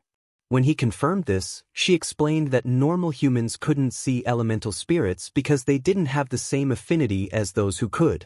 Since he could see the spirit, she concluded that he must be a strange man who randomly appeared in the forest. She speculated that there might be a deeper meaning behind everything and then asked if he would be interested in making a contract with the spirit. Kang Hyun mentioned a spirit. Miss Amelia then explained to Kang Hyun that people often thought the elves monopolized spirits, but in reality, elves were just close to them. She said that anyone, even normal humans, could make a contract with a spirit if they had an affinity for it. She added that Kang Hyun must have a high affinity since he could see Sona, and asked if he wanted to try. Kang Hyun responded, saying he understood what she had explained, but suddenly he felt unwell and was about to vomit. Covering his mouth, he asked Miss Amelia if they could continue the conversation the next day due to his stomach discomfort, to which Miss Amelia agreed. The following morning, Kang Hyun and Miss Amelia stood in an open area within the forest. Kang Hyun apologized for his behavior the previous day, expressing regret for showing her the worst side of himself. Miss Amelia reassured him, saying it was fine and that day drinking was quite common. Kang Hyun informed her that he had given the spirit matter some thought, as spirits stayed with their contractors constantly, just like she and Sona did. He likened it to adopting another pet and explained that he needed time to consider it carefully. Upon hearing this, Rice Cake seemed to feel insecure, worrying that Kang Hyun might prefer the new pet over him. He clung to Kang Hyun's pants with his tiny paws, trying to signal not to proceed with the contract. Kang Hyun looked down at Rice Cake and asked what was wrong. Rice Cake made a pleading expression, apparently seeking attention and trying to express concern about the new contract. Kang Hyun remarked that it seemed Rice Cake wanted a younger brother. It became apparent that there was a communication gap, as Rice Cake's expression suggested he might feel lonely. Miss Amelia encouraged Kang Hyun, saying he would surely find an amazing spirit. Hearing this, Rice Cake playfully kicked Kang Hyun in frustration, displeased with the arrangement, though both Kang Hyun and Miss Amelia ignored his reaction. Miss Amelia then instructed Kang Hyun to change into a summoning outfit. She handed him a leaf-made frock, a floral necklace, and a stick to hold. She commented that the outfit was a perfect fit and explained that these items would help boost his affinity. Kang Hyun questioned the necessity of wearing the outfit, expressing that it left him feeling slightly odd. Miss Amelia assured him that her grandfather had worn the same attire when he made a contract with a great spirit. She then advised Kang Hyun to think about the type of spirit he wanted, but he replied indifferently. Miss Amelia, however, insisted that it wasn't just whatever, as a spirit's characteristics, hobbies, age, and values could vary. She told him not to worry, assuring him the process would be quick. She closed her eyes, made a hand gesture, and chanted a spell. The atmosphere changed around them, and Kang Hyun marveled at the enchanting scene, noticing glowing fireflies descending from the sky and silently wondering if these were the spirits he sought. Suddenly, an orange firefly approached him, encircling him and leaving trails of color. Miss Amelia was delighted, calling it a success and speculating that it might be a high spirit. Kang Hyun's excitement grew as he anticipated meeting his spirit. The colors eventually faded, revealing a small hamster in front of him. Kang Hyun felt let down by the hamster's small size, and the hamster, feeling shy, covered his eyes, declaring to himself that such a handsome person would be his master. In a surprising move, the hamster drilled underground and moved around before resurfacing in front of Rice Cake, who stared at him intently. Miss Amelia was impressed by the hamster's abilities, noting that it could wield two elements, which was rare. Kang Hyun asked her about the two-element ability, and she explained that the hamster could use both earth and fire. At the mention of fire, the hamster attempted to breathe fire but quickly fainted afterward. Rice Cake was jealous and stomps on the hamster, causing it to stop its act. Miss Amelia noted that the young hamster was too inexperienced to handle both elements. Meanwhile, Rice Cake was still uncertain, wondering if he would remain important to Kang Hyun after the hamster joined them. Rice Cake brushed off his worries as the summoned creature was not as cute and furry as he thought. Miss Amelia then suggested that Kang Hyun name the hamster to complete the contract. Holding the fainted tiny hamster in his hands, Kang Hyun thought of various names like Ratatouille, but eventually decided on Tori, adding that Ham would be its last name. Miss Amelia admitted she hadn't expected such a spirit to appear and expressed her hope that Kang Hyun and Tori would form a strong bond. She informed him that she needed to go scout, but Kang Hyun gently held her hand, asking her to stay a while longer. He explained that he couldn't let her leave without offering her some food. He then pulled out a burger from his bag, saying he had prepared extra, anticipating that she might have come without breakfast. Miss Amelia contemplated the burger and decided to try it, acknowledging she hadn't eaten that morning. She wondered aloud if it was a sandwich, examining it curiously. Kang Hyun clarified that it was a simple and filling breakfast item and shared that, as a child, he had eaten a lot of salad bread. Miss Amelia remarked that it was her first time seeing such food and believed it must taste good if Kang Hyun had made it. Meanwhile, Rice Cake was close to Kang Hyun, determined not to leave any space for Tori. Taking her first bite, her face reddened with pleasure as she savored the flavors, amazed at the softness of the bread. She praised the sandwich, marveling at how it melted in her mouth, and asked about the sweet and sour sauce, commenting that the crunchy veggies complemented the flavors perfectly. She also wondered aloud how far human culinary arts had advanced. Kang Hyun, pleased with her reaction, expressed his happiness that she liked it. In her mind, Miss Amelia pondered Kang Hyun's impressive cooking skills, suspecting he might be from somewhere unusual and possibly a mysterious chef. She enjoyed the sandwich so much that she asked if he had another, to which Kang Hyun replied that he had brought plenty and could even pack some for her to take. They both enjoyed the sandwiches contentedly. The scene then shifted to a woman in a dim room, occupied with household tasks. While she worked, her daughter peeked through the door, informing her that she had finished her homework and asking for permission to watch television. Her mother agreed, granting her an hour to watch. The girl excitedly switched on the television, mentioning she would be watching a show called Jujutsu Frirabi Bugstrangester, and sitting right in front of the screen. Her mother cautioned her not to sit too close. While watching, the girl suddenly called out to her mother, who responded, wondering why she was being called. The girl pointed at the TV screen, which displayed Kang Hyun. She asked her mother if the person on the screen was Uncle Chef. Her mother, equally surprised, recognized Kang Hyun on the television. In the next scene, Kang Hyun was at home with Rice Cake and his newly contracted spirit, Tori, the hamster. Rice Cake gently patted Tori, who had been unconscious since using both elements. Tori muttered something before slipping back into unconsciousness. Kang Hyun, holding two bowls, asked Rice Cake if Tori still wasn't feeling well, mentioning that Tori had been like this since arriving in their world. He set down the bowls, explaining that he had cooked some meat in the hope that Tori might eat. Seeing the bowl full of meat, Rice Cake leaped with joy, but Tori remained still, only uttering a soft murmur before crawling toward the plate of meat and putting her entire mouth over it. Kang Hyun told her that she was going to hurt her mouth, but he was happy to see that she was still eating. Tori and Rice Cake started eating the meat, and seeing both of them eating made Kang Hyun happy. He commented that she was just like Rice Cake when it came to food.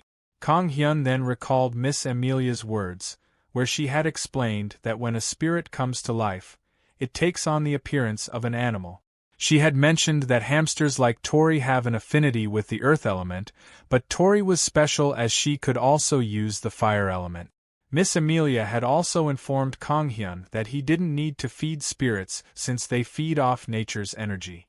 When Kang Hyun had seemed tense and questioned if they didn't eat, Miss Amelia had reassured him that spirits could eat, so he could still feed her. Kang Hyun then thought about nature's energy and considered that perhaps Tori would like some raw food. After eating the meat, it appeared that Tori had regained some of her energy, as she looked a bit more energetic. Kang Hyun remarked to himself that she looked much better now and decided he would give her more raw food from then on. This made Rice Cake feel slightly jealous, as he believed Kang Hyun was worrying more about Tori. He was also pissed at the fact that he also have to eat raw instead of cooked food. All this happened because of Tori. At that moment, Kang Hyun heard a noise coming from his door, and he turned his eyes toward it, inviting the person to come in. He saw a group of kids peeking inside the house and murmuring among themselves that Kang Hyun was there and that someone should talk to him, finding it very interesting. Seeing this, Kang Hyun was a little confused. One of the boys, Sang-gu, called him uncle and entered the house. Kang Hyun asked Sang-gu what was up with him and his friends, to which Sang-gu replied that he couldn't believe Kang Hyun was that kind of person, expressing betrayal and disbelief. The children at the door echoed Sang-gu's feelings, exclaiming that Kang Hyun had lied to them. Kang Hyun, still confused, asked them what he had done, and further asked Sang-gu to explain what was going on. Feeling shy, Sang-gu covered his face with his hands, turned away from Kang Hyun, and exclaimed with joy that Kang Hyun had spoken to him. He then rushed outside the house to his friends, who discussed excitedly amongst themselves that they had never seen a celebrity before and wondered if they should ask for an autograph. Watching this, Kang Hyun was overwhelmed with emotion, remembering his childhood when everyone around him had been bullied for talking to him.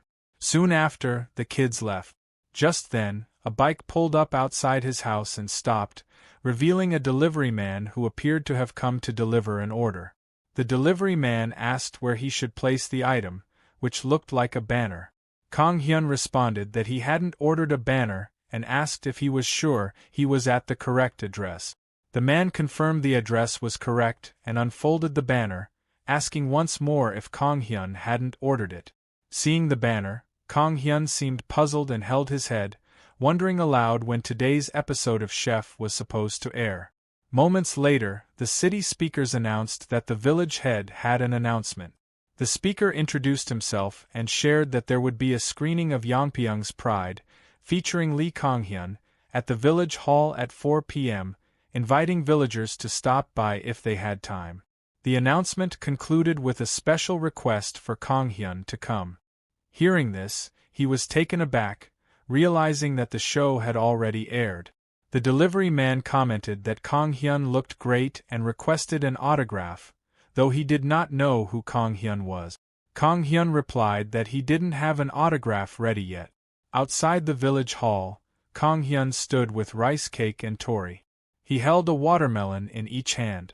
Kang Hyun thought to himself that it was his first time coming here, and it was to see himself on TV. He began to walk inside the hall, noticing that Tori and Rice Cake seemed very excited. It seems both of them had settled their matters. As he opened the door to the village hall, he greeted everyone, and upon entering, he saw an old man, the village chief, holding a poster of him and showing it to the crowd. Kang Hyun asked the chief what he was doing. The chief revealed that he wanted to surprise Kang Hyun and explained that the poster was for everyone to take after the screening. He had made many copies so that everyone could have one. In response, Kang Hyun took all the posters outside and burned them. The chief was a little disappointed as he watched through the window. Kang Hyun re-entered the hall, expressing that he couldn't walk around the village with his poster everywhere. He then sat near a table, and an elderly lady sitting beside him commented that this wasn't the first time he had done something like that. The lady, Grandma Park, greeted Kang Hyun, who responded to her. She reassured him that there was nothing to be embarrassed about and added that the chief was simply proud of him. Kang Hyun thanked her but explained that people tend to dislike chefs who appear on TV and mentioned that he had decided not to care about it. He expressed his gratitude. Grandma Park praised Kang Hyun, stating that if he was good at his job and had time for other pursuits, he was doing amazing, adding that no one had said they hated him.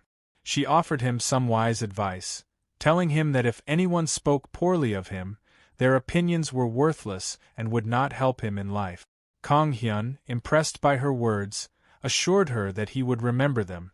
A lady then entered the hall, carrying a large basket, and announced that she had brought some samjitang. The villagers expressed happiness and excitement, and someone remarked that it was a special day, as one of their own was on television. Another agreed. The lady placed a big bowl in front of Kang Hyun, offering him the biggest portion. Kang Hyun looked at the bowl, thinking to himself that it had been a while since he had eaten someone else's cooking. The bowl was filled with chicken and soup, and its aroma was incredibly refreshing. He took a spoonful of soup and rice and put it in his mouth. As he ate, he was overjoyed and appreciated the cook's skill, noting the broth's purity and refreshing taste, how much care had gone into adding herbs and cooking for a long time, and how even the rice shared the flavor. He concluded that no one could make such a dish without sincerity.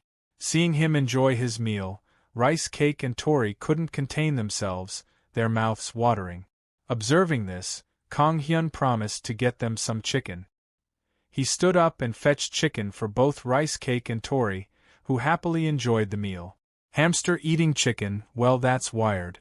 Meanwhile, the village chief announced for everyone to gather as they were about to start the screening. Everyone gathered in front of the television. The speaker from today's chef welcomed the audience, and everyone watched the screen eagerly, waiting for Kang Hyun to appear. The screen showed Kang Hyun, and the speaker introduced him, marveling at his skill at only 14 years old. The screen displayed Kang Hyun cooking with intense focus, and the speaker praised his cooking as an art, calling it beautiful. The speaker proclaimed that everyone should feel proud as the Republic of Korea had Lee Kang Hyun. Both the judges and the audience in the show were awestruck, and the speaker declared it a historic moment that would shake the world. Hearing this, all the villagers were moved to tears, clapping and shouting with joy, celebrating that Korea had Lee Kang Hyun.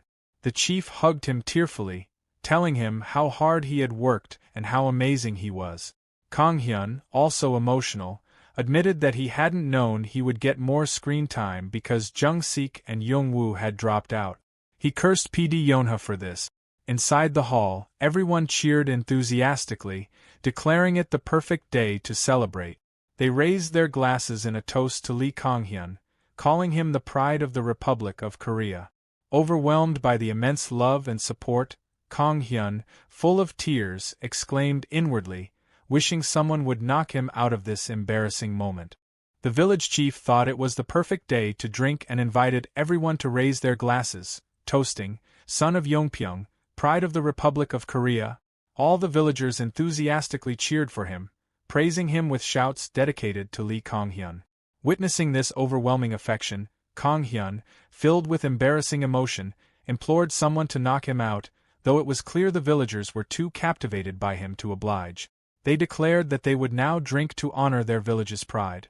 Kang Hyun wished fervently that this newfound attention was merely a dream and that he would wake up the next day to find it all gone. However, a week later, the adoration continued unabated. The village chief referred to him solely as the pride of Yongpyong, and asked him how he was doing. Children nicknamed him the God of Chefs, and even his friend Jim frequently texted to ask if he was enjoying his celebrity status. Frustrated and overwhelmed, Kang Hyun turned to Tori and asked if she was skilled at digging. When Tori, confused, inquired why he was asking, Kang Hyun sighed and explained that she could dig a hole big enough for him to hide, or she could just bury him. It would be preferable to enduring his ongoing embarrassment. To escape his stardom, Kang Hyun traveled to a fantasy world for training with Noah. After an intense session, Noah commended him for his effort that day. Kang Hyun, however, shrugged, attributing his resilience to the emptiness in his mind, noting that after the peak of embarrassment back home, nothing could faze him, not even running on all fours. Observing his nonchalance, Noah expressed concern, asking if Kang Hyun was okay. Kang Hyun reassured him with a grin, admitting that he felt much better in the fantasy world. Meanwhile, Rice Cake and Tori are in a fierce battle competing at who could dig the ground faster. Rice Cake was determined not to lose to Tori. Kang Hyun noted that Tori seemed to be doing better as well. Noah questioned who Tori was, so Kang Hyun casually introduced her as a spirit he had recently formed a contract with, explaining that she was small and beside Rice Cake. He asked Noah if he was also unable to see the spirit. When Noah learned that an elf had helped Kang Hyun form the contract, he picked up a stone from the ground. Perplexed, Kang Hyun asked what he was doing and why is he grabbing a stone. Without replying, Noah suddenly threw a stone with great force at a nearby tree. Kang Hyun shouts at him, trying to stop him. A huge hole was created in the tree. Emilia, sitting on the tree, glared at him and called him a savage. Noah, visibly angry, retorted that he had told her not to bother Kang Hyun, who was a friend of the Beastmen. He demanded to know what Emilia was planning, to which she replied coolly, criticizing the Beastmen for their violent tendencies. Noah grew even angrier at her remark, while Kang Hyun hurriedly tried to diffuse the tension. He wondered if there was a backstory between them. After Kang Hyun intervened, he questioned Noah about how the two could even understand each other, pointing out that Noah hadn't understood Randolph previously. Emilia came down and smugly explained that, as a ranger, she needed to know at least 3 languages for navigating the forest, and added that she was also fluent in ancient languages. Noah, smirking, insinuated that it was because she had been alive during ancient times, and he informed Kang Hyun that the elf lived 10 times longer than he had. It was a jab that struck a nerve. Kang Hyun, bewildered, asked how could she live 10 times more than him. Emilia became angry, and the confrontation escalated further. Feeling like a mediator in a wrestling match, Kang Hyun reminded them that interracial fighting was forbidden and pleaded for peaceful communication. Just then, Randolph arrived for training and stopped, bewildered by the scene of Kang Hyun trying to pacify an elf and a beastman. Meanwhile, Rice Cake and Tori appeared to be betting on the outcome of the fight. Finally, Kang Hyun managed to calm everyone down, said they were all his saviors, and pleaded with them not to fight. He suggested proper introductions. Kang Hyun suggested to Randolph that he would translate, but Randolph brought a translation artifact necklace and insisted that he need not help anymore. Randolph introduced himself as the Knight Captain of Robentus. Emilia stated that she was an elf ranger, and Noah simply mentioned his name. As the atmosphere turned awkward, Kang Hyun had an idea to break the tension. He asked if everyone was okay with spicy food, and proposed cooking a spicy dish from his hometown, confident that good food and drinks could mend any rift. Kang Hyun grilled some meat, added spices, and prepared his special kimchi stew.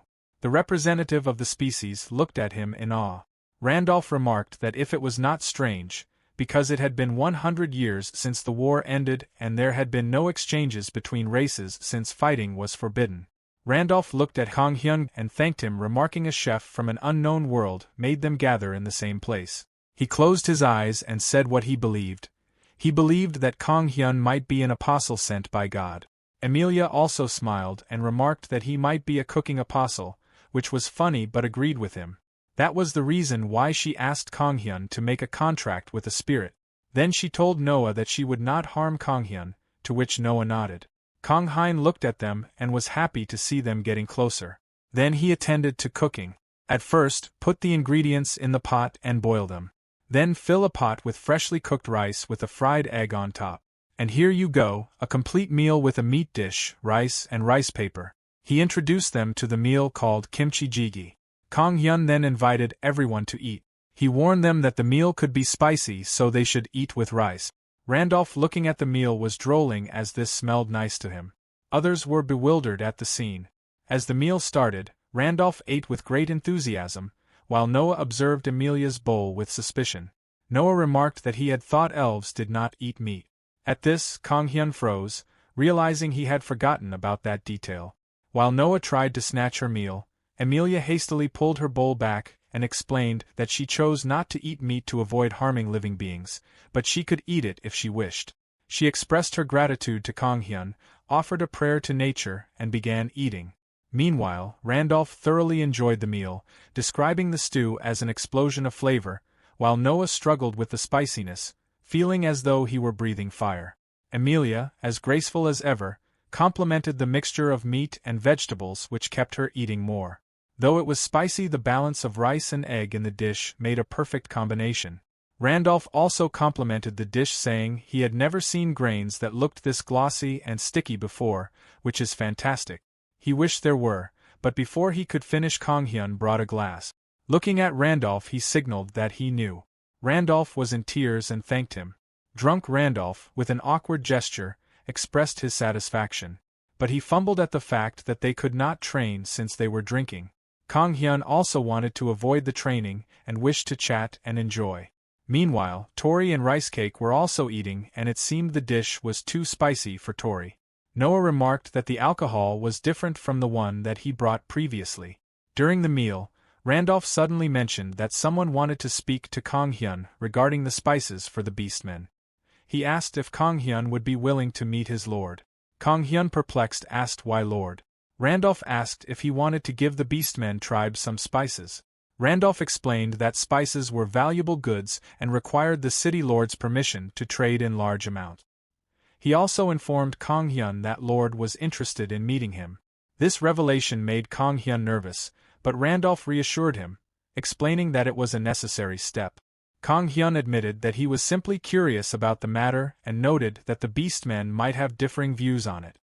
He elaborated that he intended to teach the beastmen how to make dishes using spices, though the region had a limited supply.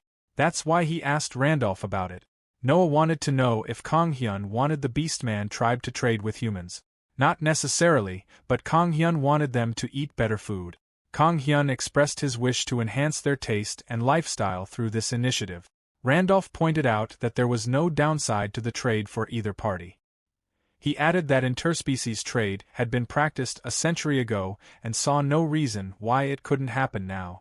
The beastman agreed with Kang-hyun but emphasized that the final decision rested with the tribe chief. Reflecting on the past, Noah believed that she would agree too.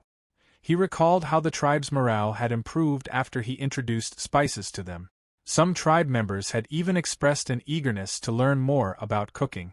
The beastmen thanked Kang-hyun for changing their perceptions of humans, attributing the shift entirely to his efforts. He assured Kang-hyun that their chief would consider his proposal favorably. Randolph celebrated the beastmen's supportive words and turned to Ms. Ranger for her thoughts. She explained that most of her elf tribe had been involved in the war directly, making her situation different.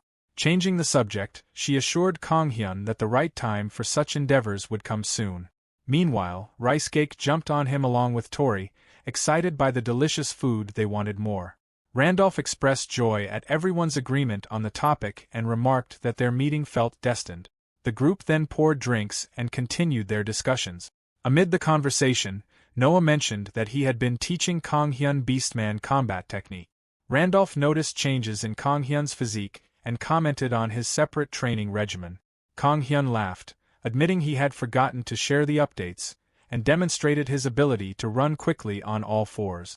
As he crouched to show his running style, he wondered why he had 4 hands. He was drunk. Randolph and the beastman joked that Kang-hyun no longer needed 2 teachers. Randolph challenged the beastmen to a duel, agreeing that the loser would forfeit. He throws his gloves as a gesture. Noah, breaking the soju bottle, eagerly accepted, and the two began playfully taunting each other, much to the amusement of the elf and Kang-hyun, who watched from a distance. Both of them started arm wrestling. Ms. Ranger remarked to Kang-hyun that they seemed weak, shocking him. She offered to teach him archery, but he clarified that learning archery might be excessive, and he won't have time to cook. Then she offered him to teach dagger technique, but he admitted that he had no use for dagger combat technique. She added that they were not an easy, drunken group to handle. Meanwhile, Rice Cake and the spirits peacefully fell asleep after enjoying the meal. But her spirit was trembling as Rice Cake grabbed the bird's spirit. As the day ended and a new one began, Kang-hyun returned to Earth. A banner was hung in the pride of Kang-hyun. In the kitchen, he attempted to light the gas stove. The fire wouldn't start due to a problem with the gas. He considered calling someone to fix it, realizing they wouldn't arrive until the next day. He felt disheartened, worrying about the day's sales, and reflected on how there had been no guests for the past 3 days. Still, he held out hope that someone might come. This week, Kang-hyun's profit was still 0. As soon as he mentioned this, the house bell rang. Kang-hyun jumped with joy, believing he had jinxed it. The next moment, he saw a man and a girl standing at the door. He was surprised to see them. They are Sujin and his husband with their newborn child. The girl greeted Kang Hyun and remarked that it had been a long time since they last met. She then inquired about Kang Hyun's health. Upon seeing the baby, Kang Hyun asked if it was alright to keep the baby outside. She assured him that it was fine for a short while. She further explained that she had wanted the baby to meet him but she had fallen asleep on the way. Sujin informed him that the baby's name was Haeun. Seeing the baby up close, Kang Hyun was overjoyed and started wondering how someone could be so small and cute. Her husband encouraged Kang Hyun to touch the baby. The three adults admired the baby for her looks and innocence. Kang Hyun then expressed his concern that he might break her if he held her. The man reassured him to be gentle, and that there would be no issue. Kang Hyun hesitated but admitted he only wanted to pinch the baby's cheek. He wiped his hand and then lovingly, he approached her and softly whispered her name, Haeun, before gently poking her cheek. Upon touching them, he was filled with happiness and thought again about how cute and soft her cheeks were. Witnessing this, Rice Cake and Tori grew jealous and pounced on him, upset that he was showing affection to someone else. Tori began to flash. He asked to show her cuteness. Kang Hyun calmed them down by saying they were soft too. Meanwhile, Sujin explained that they had come for Haeun to meet him and added that she wished to have a nice meal. She asked Kang Hyun if he could prepare something for them. Kang Hyun invited them to sit down, promising to make a meal quickly. Heading to the kitchen, he remembered with disappointment that the stove was not working. Determined, he decided to use the camping stove. Seeing his struggle, Tori, the spirit, called out to him and gestured that she could help. Kang Hyun recalled that Tori had fire powers and entrusted the task to her before continuing his other preparations. He began cleaning the abalone, removing the guts and teeth, and blending the intestines with rice wine. He then instructed Tori to melt butter in a pan and fry onions and minced garlic.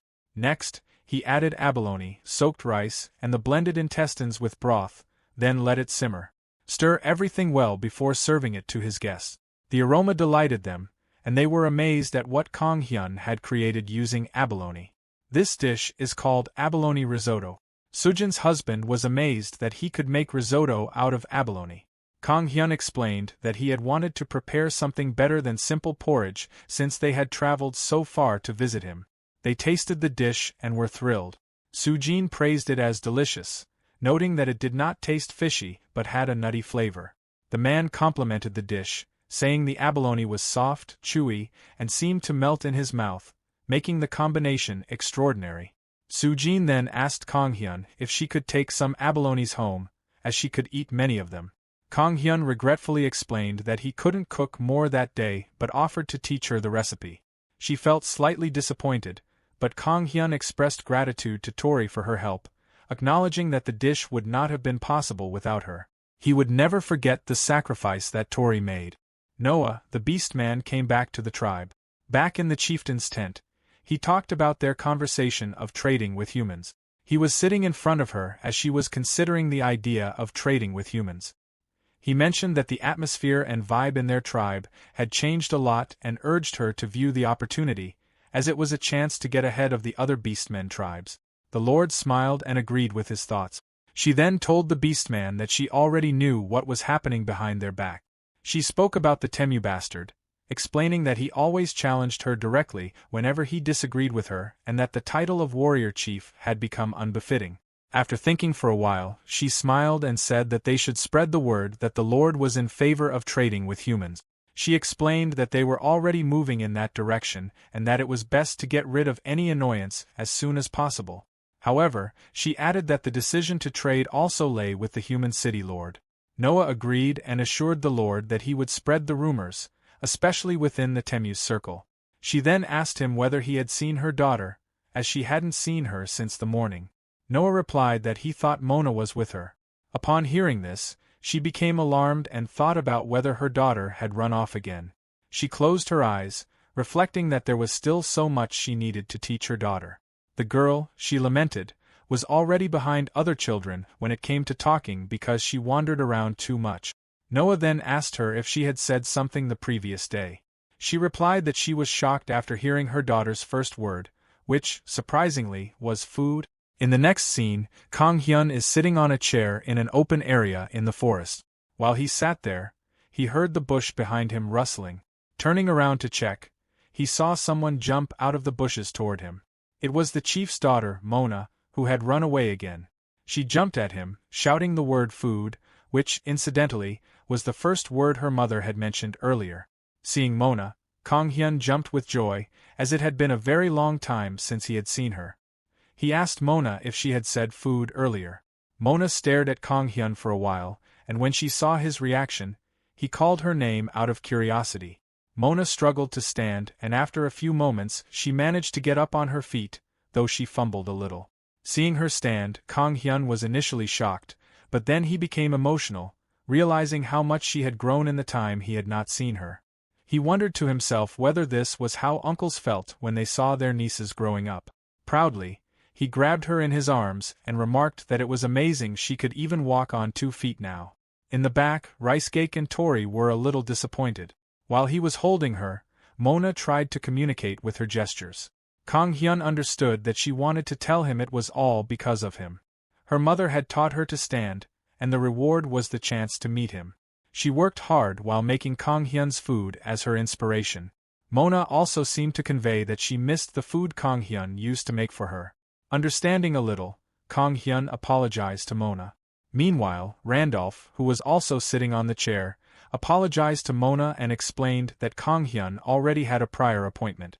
Kang Hyun apologized again and asked her to leave. Hearing this, Mona was shocked. She started crying loudly. Her cries were so loud that the birds in the trees flew away. She grabbed Kang Hyun's legs, refusing to let him go. Kang Hyun asked her to calm down, as she was even pulling on his pants. Rice-cake gave her a smug look. Seeing the scene, Randolph commented to Kang Hyun that it was quite bothersome. Mona was determined to follow both of them, but since she was a beast man, they could not take her into the human village. Kang Hyun then pulled out the whistle that the beastmen had given him. He wondered who would have thought he would need to use it in a situation like this. As soon as he blew the whistle, Noah appeared in front of him and asked who was troubling him. However, upon seeing Mona crying and grabbing Kang Hyun's legs, Noah was shocked.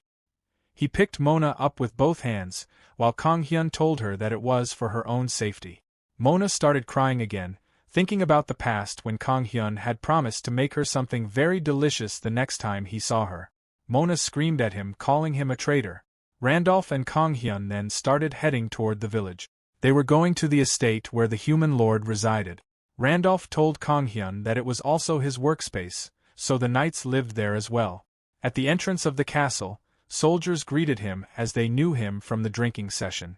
When they reached the estate, Kang Hyun marveled at its beauty and size. He wondered what kind of person the lord would be and thought that the lord might be someone insightful and egoistic. In the next scene, the lord, Giovanni Dorman Robentus, was sitting right in front of them. Kang Hyun was surprised, as the lord appeared far friendlier than he had expected. Introducing himself to the lord, Kang Hyun listened as the lord explained that he wanted to meet him for a while because of the many rumors about him. The lord noted that Kang Hyun was a human protected by a holy wolf and also the beloved student of Knight Captain Randolph. The lord then glanced at Kang Hyun and asked if it was true that he had defeated the entire Robentus Knight Order on his own. Kang Hyun disagreed, dismissing it as fake news. As Kang Hyun thought about the rumors, Randolph remarked that the rumors about him being an excellent chef had not yet spread. The lord then mentioned that he had heard about Kang Hyun's cooking skills in detail from both Randolph and Sir Roman. Apparently, the two had bragged about Kang Hyun so much that even the head chef had started considering Kang Hyun as his rival. Hearing this, Randolph thought for a moment and questioned if it wasn't a very high goal for the head chef, considering Kang Hyun as his rival. He then mentioned to Kang Hyun that he would be happy to have a dish made by him if he ever got a chance. Lord invited both of them to have lunch together, commenting that their chefs were not too bad. Kang Hyun then wondered about the Lord. He thought that the Lord was a very good person and had the power to make others feel comfortable around him. In the next scene, all three were sitting around the dining table, waiting for their lunch to be served. Kang Hyun shared his idea of trading with the beast with the Lord. The Lord appreciated Kang Hyun for his knowledge of cooking and asked where he had learned all of it. Kang Hyun replied that he had learned a lot from school. Upon hearing the term school, the Lord expressed curiosity and wondered aloud if cooking schools even existed in that place. He then mentioned that he had studied in the capital city for a while, too, and proceeded to ask Kang Hyun about his hometown. Kang Hyun replied that his hometown was a bit far away. The Lord, curious about how Kang Hyun managed to come there every week, remarked that there must have been a well-developed transport system in place. However, the Lord also noted that it was his first time seeing the kind of clothes Kang Hyun was wearing. The style seemed unfamiliar to him, and there was no country in his mind where he could place those clothes. But before he could ask any more, Randolph intervened. After some thought, the Lord realized he was asking too many questions. He apologized to Kang Hyun for being a little rude, explaining that it was simply his curiosity. He then reassured Kang Hyun that, as a student of Randolph, he seemed very trustworthy, and now it would only be his future actions that mattered the most. At that moment, there was a knock on the door as the food was about to be served. The waiters, ladies from the estate, entered the room to serve the meal. The lunch in the Lord's estate looked very delicious. After a while, Kang Hyun felt a little strange. He had the impression that someone was staring at him from behind. When he turned around, he saw that it was the head chef of the estate. They both stared into each other's eyes, and Kang Hyun wondered to himself about the lasers that seemed to be shooting from the chef's gaze. Kang Hyun questioned internally why the chef was staring at him with such laser-focused eyes. Unknown to him, the head chef wasn't simply gazing into thin air but was admiring the boy who was famously nicknamed the boy who seduces people with unheard dishes. The head chef had longed to meet this future culinary prodigy and hoped to show him what it meant to hold the big leagues in one's hands. Under the head chef's stern gaze, Kang Hyun began to feel uncomfortable. He shakily whispered his gratitude for the food. The head chef, though quiet, was brimming with excitement. He believed that once Kang Hyun tasted the food, the boy would finally understand the vast difference in their skill levels. The head chef smiled mischievously and wished him to enjoy the meal, though the expression made Kang Hyun briefly paranoid, wondering if the food might be poisoned. Kang Hyun shook off the thought and decided to focus on the meal. After all, he reasoned that the food served at the Lord's estate must be prepared by the best chef in the fief, which explained why it looked so visually stunning. Curious to explore the dishes, Kang Hyun began with a spoonful of creamy white potato soup. As he tasted it, he noticed a deeper richness than in regular soup, as if it had been made with goat milk. The texture was smooth and light, however, he thought it lacked the boldness and strength he preferred. Maybe because he was used to strong flavors, he felt the soup was bland. Moving on to the sausages, Kang Hyun found himself very impressed. The meat was juicy with a strong flavor that stood out. It was perfectly seasoned in every bite and had an ideal texture. Rice Cake and Tori also received food, though Rice Cake had to share it with Tori since nobody could see her. Sad life. The head chef, unable to resist a bit of arrogance, asked Kang Hyun mockingly whether the food was to his taste. Although outwardly calm, the chef was smug, assuming that Kang Hyun lacked the experience or palate to offer proper criticism. To the head chef's surprise, Kang Hyun suddenly lit up with delight and enthusiastically exclaimed that the food was excellent. He went on to praise the chef, saying the steak was cooked perfectly, the sausages were juicy yet light in texture, and the soup's flavors combined beautifully for a well-rounded dish. The head chef, caught off guard by the genuine praise, responded casually with a thank you, though internally he was bursting with pride. He thought that even the boy, who was known for his extraordinary palate, had acknowledged the greatness of his food. As Kang Hyun continued to enjoy the meal, the head chef's smug smirk softened into a satisfied grin. For the moment it seemed that Kang Hyun's talent for creating unheard-of dishes would coexist peacefully with the head chef's mastery of classical culinary excellence. Amidst all the excitement, Randolph suddenly pushed Kang Hyun forward, urging him to bring out all the food. He prepared to share with everyone, and an eager Kang Hyun agreed enthusiastically, saying that he should bring it out now since everyone was already eating. Kang Hyun opened his box and brought potato pancakes to the meeting. He asked them all to taste a little bit. Lord was visibly excited and thrilled at the opportunity of finally tasting the cooking of the man who had gained fame because of his mysterious culinary creations. When the head chef saw the potato pancakes, he furrowed his brow in confusion and thought to himself what in the world the food was supposed to be.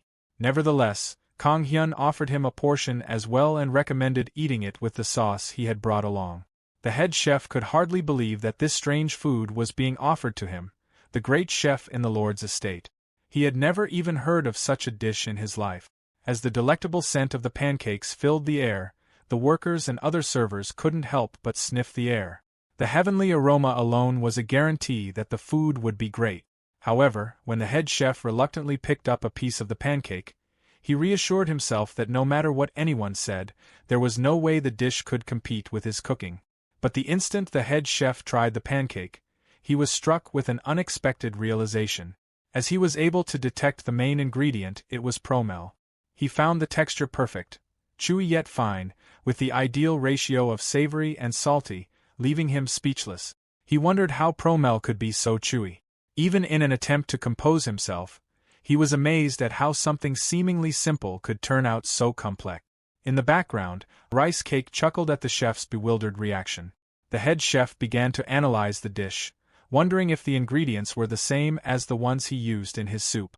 Yet, despite the apparent similarity in the base ingredients, the depth and execution of Kang Hyun's cooking far surpassed his understanding. As the head chef finished eating, his pride hit the floor, and he began hallucinating. In his mind, he imagined Kang Hyun standing atop a towering wall of talent, mockingly asking whether he could make something like that.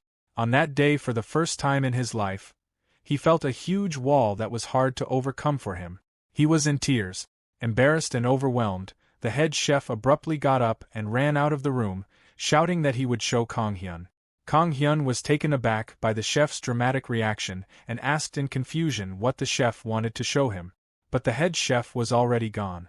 The city lord, who had been observing the whole scene, chuckled in amusement. He commented with a knowing smile that the existence of a rival would undoubtedly inspire personal growth. In the end, he believed the competition would only make their food even tastier.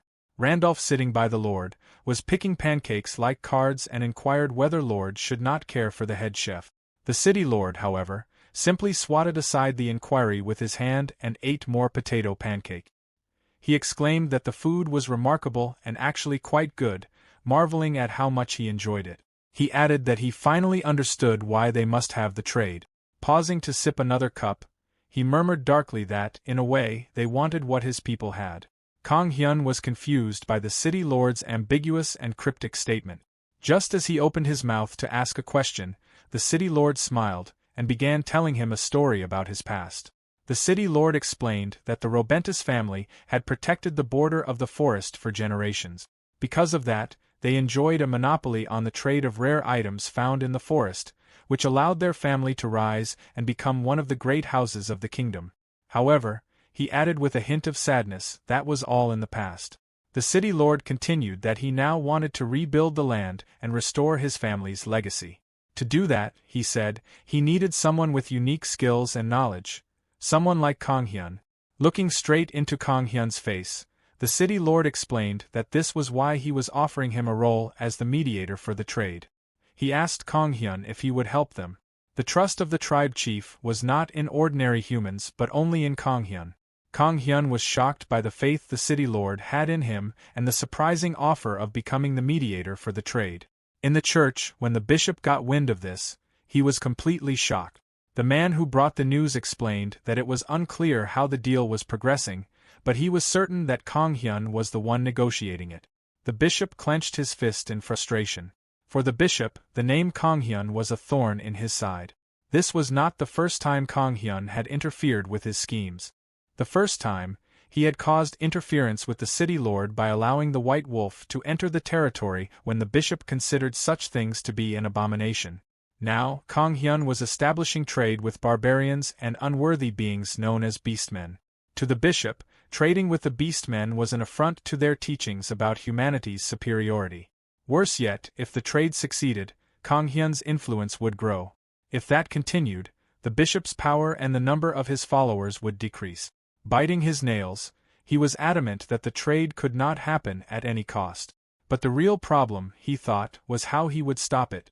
The follower in front of him was sweating in fear. Then he got an idea. He told his men that they were not going to stop Kang Hyun directly and ordered them to find out where the meeting was going to happen. The man was surprised, but the bishop explained his evil plan. If he knew the site and time of the meeting, he would crash it. This way, Kang Hyun would lose the trust of both parties in one move. Satisfied with his scheme, the bishop smiled wickedly and muttered that the opportunity must have been sent to him by God himself. Then, the church bells tolled in their turn, and the bishop resumed his holy demeanor. The time had come for meeting the congregation for the evening mass. As the bishop entered the chapel, the gathered followers erupted into smiles and whispers of joy. They were oblivious to his schemes and wrongdoing, seeing only the pious figure who guided them. The bishop raised his hand, signaling for silence, and addressed the congregation with a warm but commanding tone, telling them to be silent and still in the house of God. He added that such a place was meant to be treated with great respect. Looking down during his sermon at a small girl named Michelle, who was clutching a doll close to her heart, he remembered her face and commented that if she brought the doll friend along for Mass again. The little girl beamed with excitement and nodded, confirming that it was indeed her favorite doll. Feigning interest, the bishop chuckled lightly and remarked that it was a cute puppy, attempting to mock the child's enthusiasm. However, Michelle quickly corrected him, explaining that it was not a puppy, but a strong white holy wolf. Her voice filled with pride as she added that the white wolf was a holy creature that chased away bad luck, which was why white wolf dolls were so popular in town. At the mention of the white wolf, the bishop's smile faltered. Irritated, he took the doll from the girl's hands and held it disdainfully by the neck. He stated coldly that these stories about white wolves were nothing but baseless superstitions. Michelle's bright smile withered, her happiness destroyed by the bishop's dismissive tone. The room held its breath, the tension building as the bishop glared at the doll, his distaste for the white wolf clear to anyone who saw him. The bishop held up the doll in disgust and declared that a toy of such nature was not only inappropriate but shouldn't even exist in the first place. Without another word, he took the doll with him, ignoring the little girl's cries. Michelle was heartbroken and begged for her doll back, tears streaming down her face. However, the bishop did not move a limb. He fumed, thinking to himself why these simple-minded folk revered this creature so. In his eyes, the white wolf was a representation of a challenge against his teaching. The bishop clenched the doll to his chest, silently vowing that they would learn soon and that this blind infatuation for the white wolf would end that day. Only the white wolf would die from the reverence they bestowed over this land. Only he was worthy of faith in this territory. Meanwhile, in the estate, Tori was having the last piece of pancake, keeping an eye on the rice cake, which was also eyeing the last piece. After lunch, in a room, Kang Hyun, sitting next to Tori, was so absorbed in his thoughts that he did not even notice. He was going over and over in his mind the words of the city lord, who had told him that he would be the mediator. Even though the position of mediator seemed not too challenging, Kang Hyun couldn't stop himself from feeling tense. He wistfully thought that if only the city lord had made him in charge of the food instead, it would have been much easier. Kang Hyun distractedly looked at the rice cake, which sprawled out in a somewhat sulky way. With interest, he bent closer and asked what was wrong. The rice cake did not reply, but Kang Hyun saw where its gaze was directed, and he laughed when he realized what it was telling him. He teased the rice cake, asking if he was looking for potato pancakes, and looking at Tori added that there were none left, as everyone had already finished them. However, the rice cake remained unmoved, still dissatisfied. This gave Kang Hyun an idea.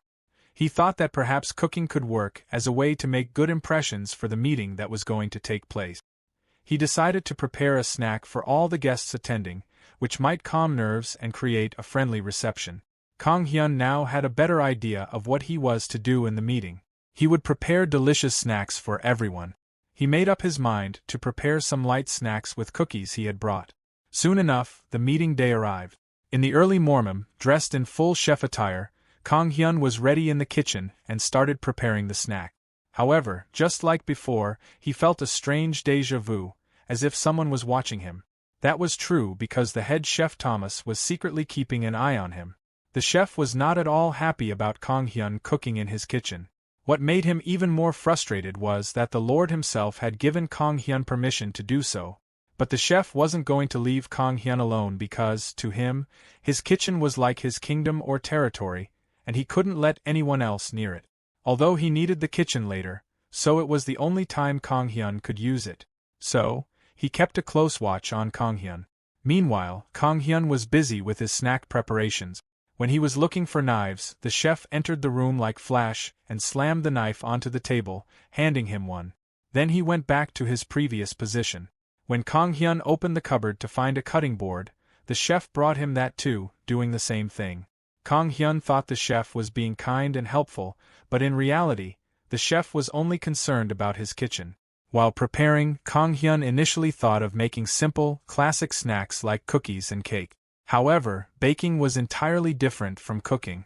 Since Kang Hyun wasn't confident in baking, he decided to stick to dishes he was good at. With that thought, he got to work on his dish. At first he finely chopped tomatoes, and then fried shrimp in butter. Next, he added cream on the base. The chef, on the other hand, was puzzled, wondering what on earth Kang Hyun was making. Then Kang Hyun presented his dish to the chef and asked if the chef could try it. He told him it was salmon cream bruschetta. The chef reluctantly agreed to taste it, saying he would only take a small bite. However, the vibrant and colorful fish made the chef a bit excited because he had never seen anything like it in this area before. Taking the entire bruschetta in one bite, the chef thought he would figure out what it was after tasting it. After all, there wasn't a single ingredient in the world he wasn't familiar with. But the moment he tasted the salmon, he felt like he had ascended to heaven. He had no idea that such a fish even existed in the world, one that tasted so soft and oily.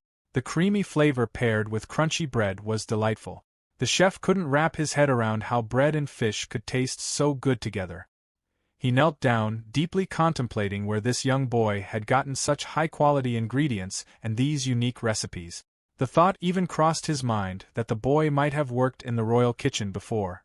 When Kang Hyun asked the chef if he liked the dish, the chef quickly hid his face and bolted out of the room, too embarrassed to admit that someone had made a dish better than his. With the head chef running away while crying like that, Kang Hyun was worried. He had no idea whether the dish was appreciated or not. He thought to himself that he would serve the bruschetta to rice cake next, but rice cake was still fast asleep. Nevertheless, Kang Hyun decided to head to rice cake, thinking that if rice cake liked this dish, then surely everyone in the world would love it too. He carefully arranged the bruschettas on the dinner table and went to bring rice cake. Meanwhile, someone sneaked into the room. His silhouette was visible on the dish. This person was Bishop. He muttered to himself about how foolish Kang Hyun was to leave his food out in the open. It was the bishop. This was exactly the opportunity he had been waiting for. He began sprinkling a special spice all over the bruschettas, intending to ruin the meeting by giving everyone an upset stomach. His ultimate goal was to destroy the Lord's trust in Kang Hyun so badly that he'd never trust him again, and no one, not even the gods, would come to his rescue. As Bishop was tampering with the food, he mused about his oath. To him, those are just legends of the past. There is no way God exists, right? He asked himself. Then he caught sight of a particularly appetizing tomato bruschetta. It looked so delicious that Bishop thought to himself that people said Kang Hyun was an amazing chef, so he should try it too. He picked up one that was not corrupted. The moment he took a bite, Bishop felt like this was transported to him from heaven. It was as if someone from paradise had personally invited him there. For the first time in his life, it felt like he heard the voice of heaven. Just then, he heard Kang Hyun's voice coming from outside as he returned with rice cake. Panicking, Bishop quickly fled the crime scene. Kang Hyun seated the still drowsy rice cake on a chair and apologized for disturbing its sleep. Picking up the tomato bruschetta, he moved toward rice cake, knowing full well it wouldn't eat the salmon one since he didn't like salmon. Kang Hyun could only rely on rice cake's feedback now. But before he could do anything, rice cake devoured all the tomato bruschettas as if it hadn't eaten in days. Kang Hyun was left stunned but noticed the salmon bruschettas were still intact. He told rice cake that it had already finished everything else and should get down from the table. However, rice cake spun around and gave Kang Hyun a stern look before suddenly tossing all the remaining dishes to the floor. He stomped on all the remaining dishes that were corrupted by the bishop. Kang Hyun clutched his head in frustration and angrily told rice cake that he wasn't getting dinner tonight. But the truth was, rice cake had sacrificed itself by destroying the tampered bruschettas, saving Kang Hyun from disaster. Rice Cake felt the betrayal as he helped, but instead of getting a reward got punishment.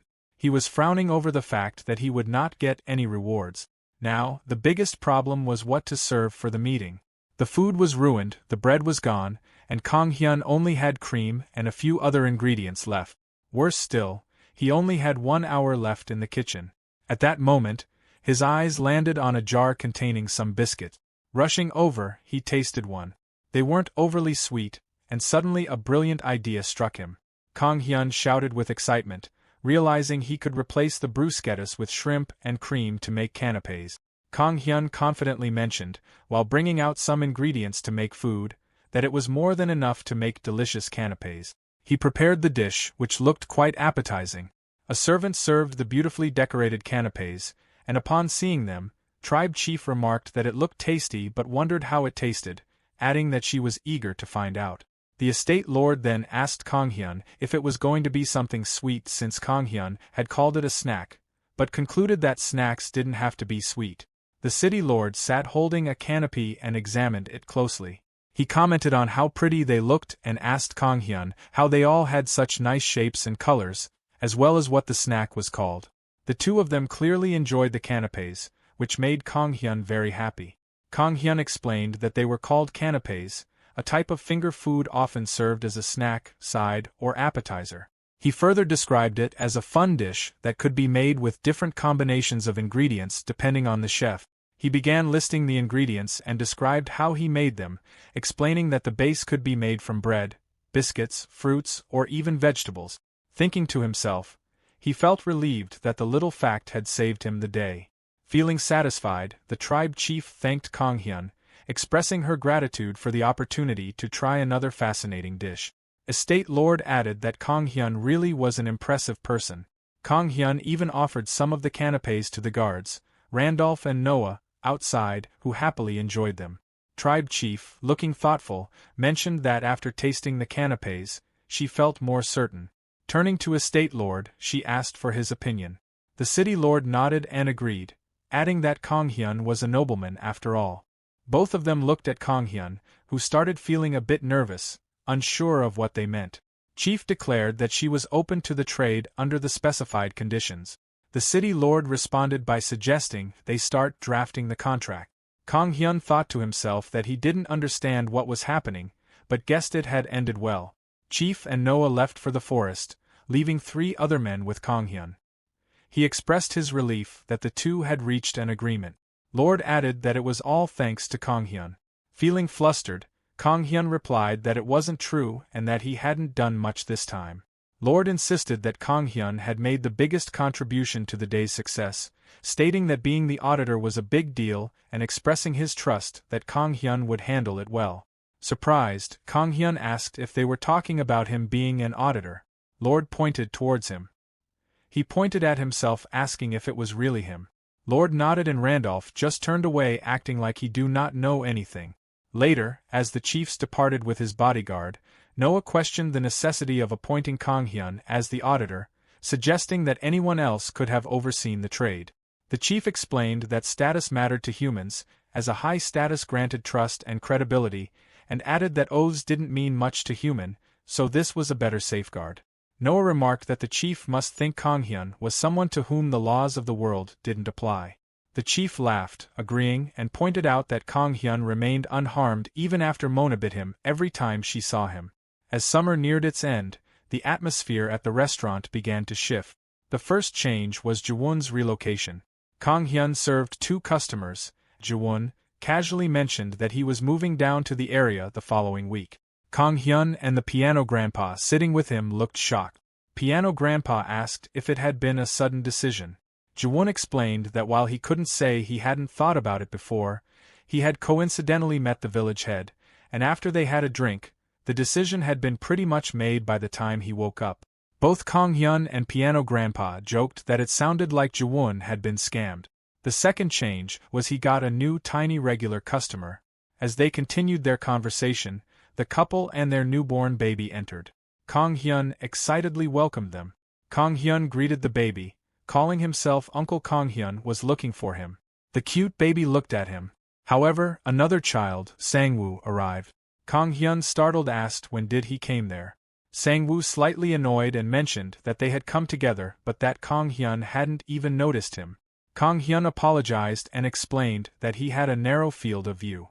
Sang-woo shrugged and said it was fine, adding that he wasn't as cute as Haeun and concluding that it was just part of growing up and the struggles of the firstborn.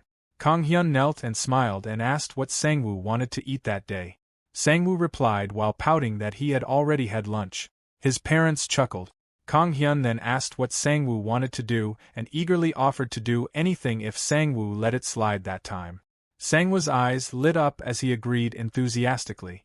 Kang Hyun beamed, and the narrator added that the third change was how Kang Hyun had become immune to sudden surprises. Sang-woo exclaimed that they should go to the lake in the valley. Though surprised, Kang Hyun agreed. At the lake, everyone enjoyed themselves. Sang-woo laughed, comparing Kang Hyun to a genie. Kang Hyun's tired friend Jim joked about making a wish. He told Kang to get a driver's license. Later, Kang Hyun, exhausted from journey, apologized. He replied that he was planning to hire someone to drive them but a driver's license was needed for that too. Jim commented on how fancy his thought was for a short trip. Meanwhile, kids went to play in the water while grown-ups were preparing for camping. Kang Hyun laughed and suggested that if Jim was tired, he could rest at the cafe at the bottom of the mountain. Rice Cake also gave Jim a smug look. Jim eyed him suspiciously and asked what Kang Hyun was really trying to say. He then teleport into the lake and commend to enjoy while it lasts. Seeing this, Sang-woo cheered, calling him Sigma. Myeong mistook a watermelon for a ball and wanted to play volleyball with it, causing her mom to laugh. She explained it was watermelon. Ultimers brought beer, soju and rice wine for their enjoyment. Looking at them and feeling joyful, Kang Hyun declared that it was time for him to have fun too. Sang-woo and Blondie made an evil plan. They throws out Jim, who was peacefully enjoying him time into the water. Both of them was laughing at this. But then Jim retaliated with a water cannon, attacking them. The boys run away like their life was in danger. Kang Hyun was playing with Myeong but got caught in the splash. Jim laughed and challenged him to come at him. Sang-woo grabbed Myeong trying to save her. Their game continued while Rice Cake and Tori was enjoying their time far from their reach. Old-timers and Myeong's mom looked at them worried and excited. After a while, tired from playing, they relaxed by the shore.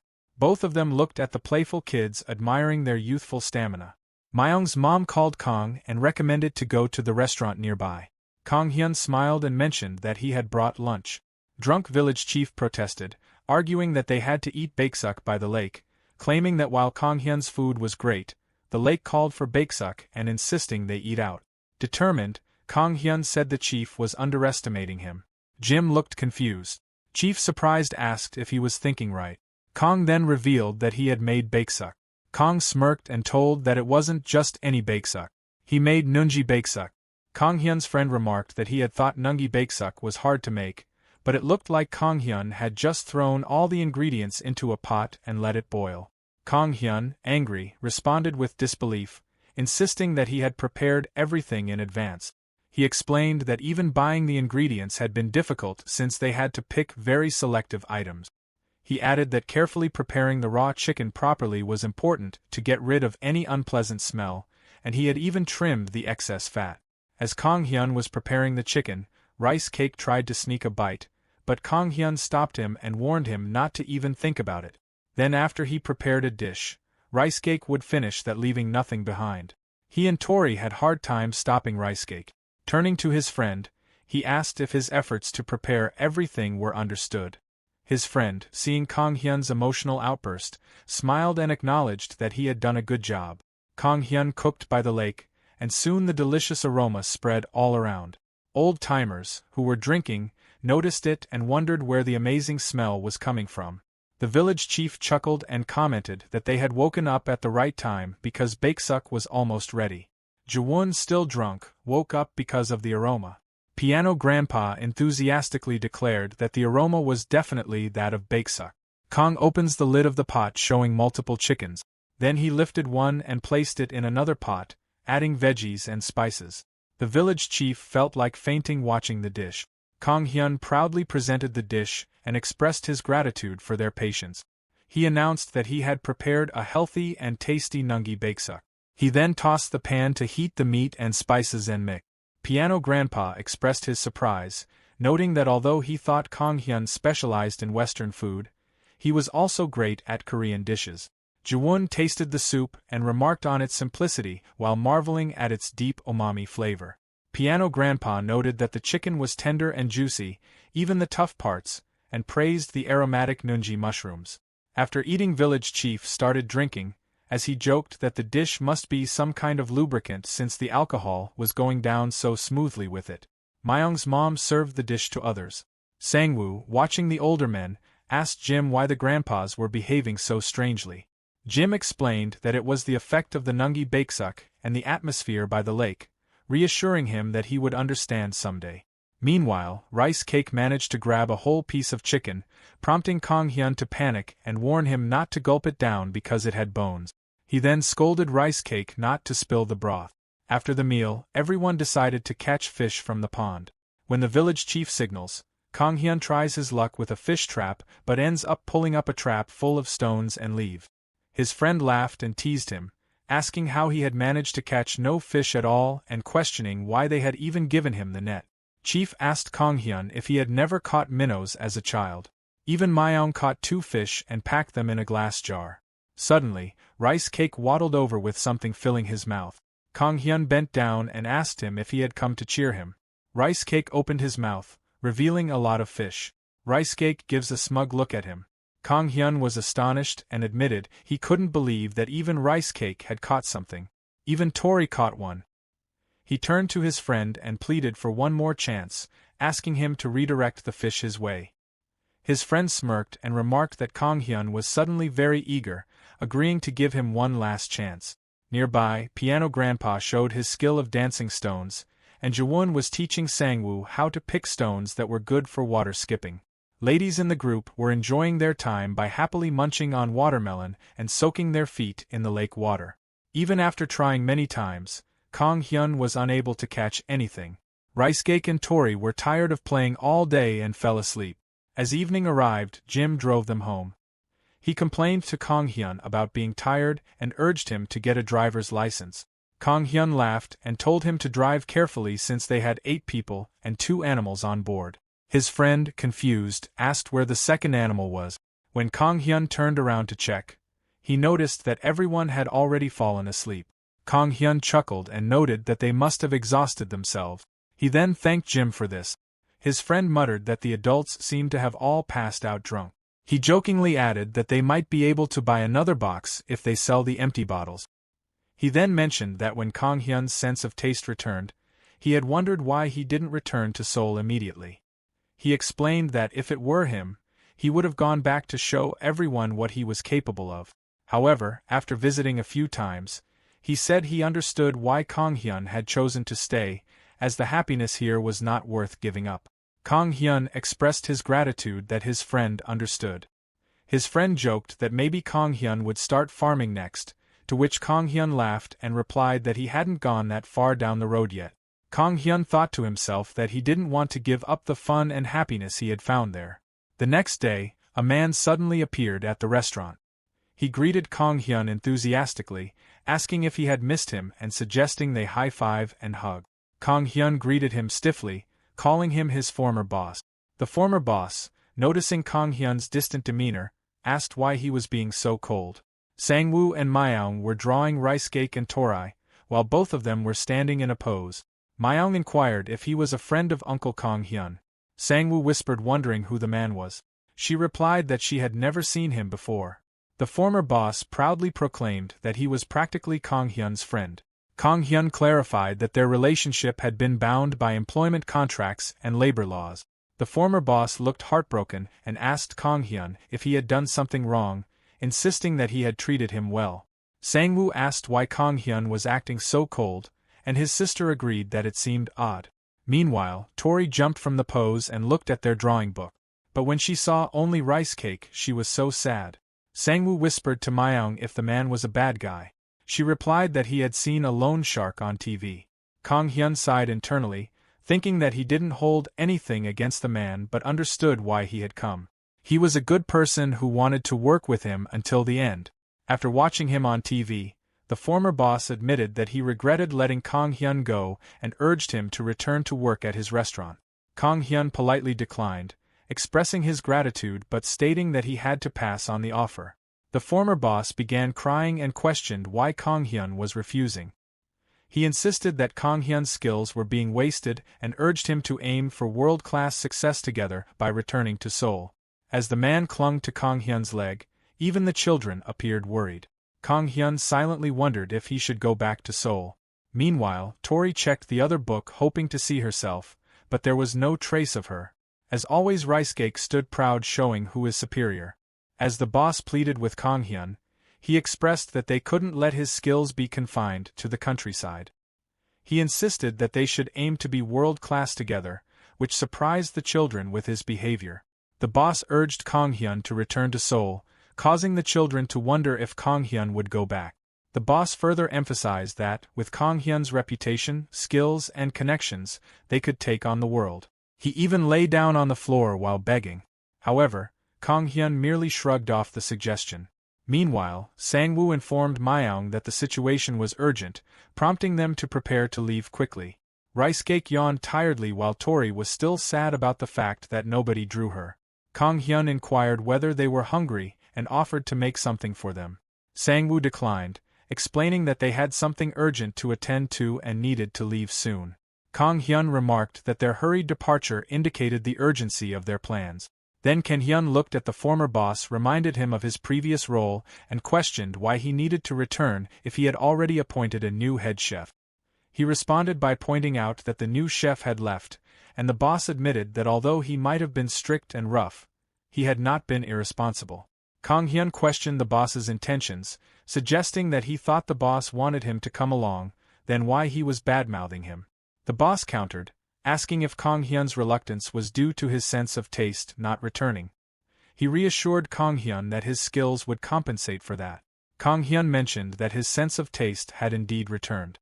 The boss then questioned why, if that were the case, Kang Hyun was still unwilling to come back. He offered an attractive salary and explained that such conditions were rare.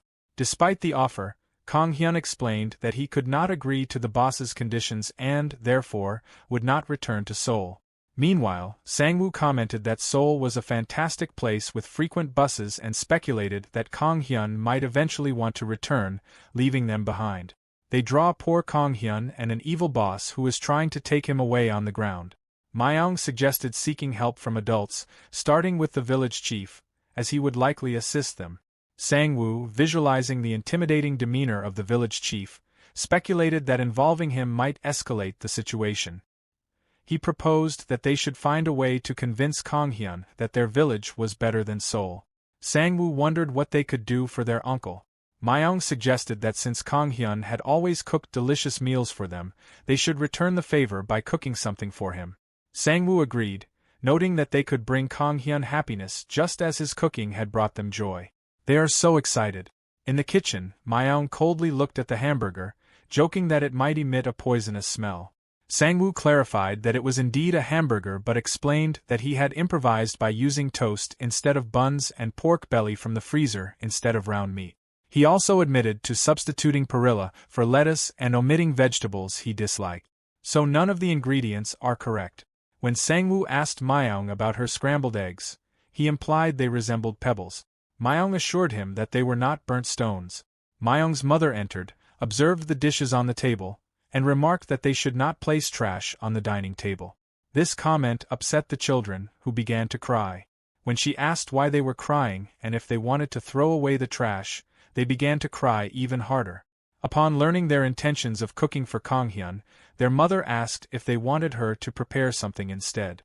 Myeong declined, explaining that they wanted to make something on their own to bring joy to Kang Hyun through their efforts. Sang-woo stated that they intended to cook dishes like Kang Hyun's. Their mother encouraged them, offering to assist from the side if needed and assuring them it was okay to ask for help since it was their first attempt. She explained that Uncle Kang Hyun is skilled at cooking because he has a lot of experience. She asked if they were now willing to accept her help. Myeong and Sang-woo agreed, and when she inquired about their sudden interest in cooking for Kang Hyun, they explained their reasons. Elsewhere, the former boss contemplated what conditions Kang Hyun might have been referring to. He considered that Kang Hyun already had a house and fame and wondered if Kang Hyun merely wanted a quiet life, avoiding interaction with strangers. In the first place, he never liked interacting with strangers. In the past, when he offered him a team dinner, Kang Hyun always avoided it. He even used to fight with customers. As the boss reflected, some older villagers approached him, asking if he was a tourist. They asked him for a drink. The boss clarified that he was not a tourist but had come to visit a friend. When the village chief inquired if the boss was a young chef, the boss confirmed and asked how they knew about him. The village chief pointed out that their village had few young people, making it easy to deduce his identity.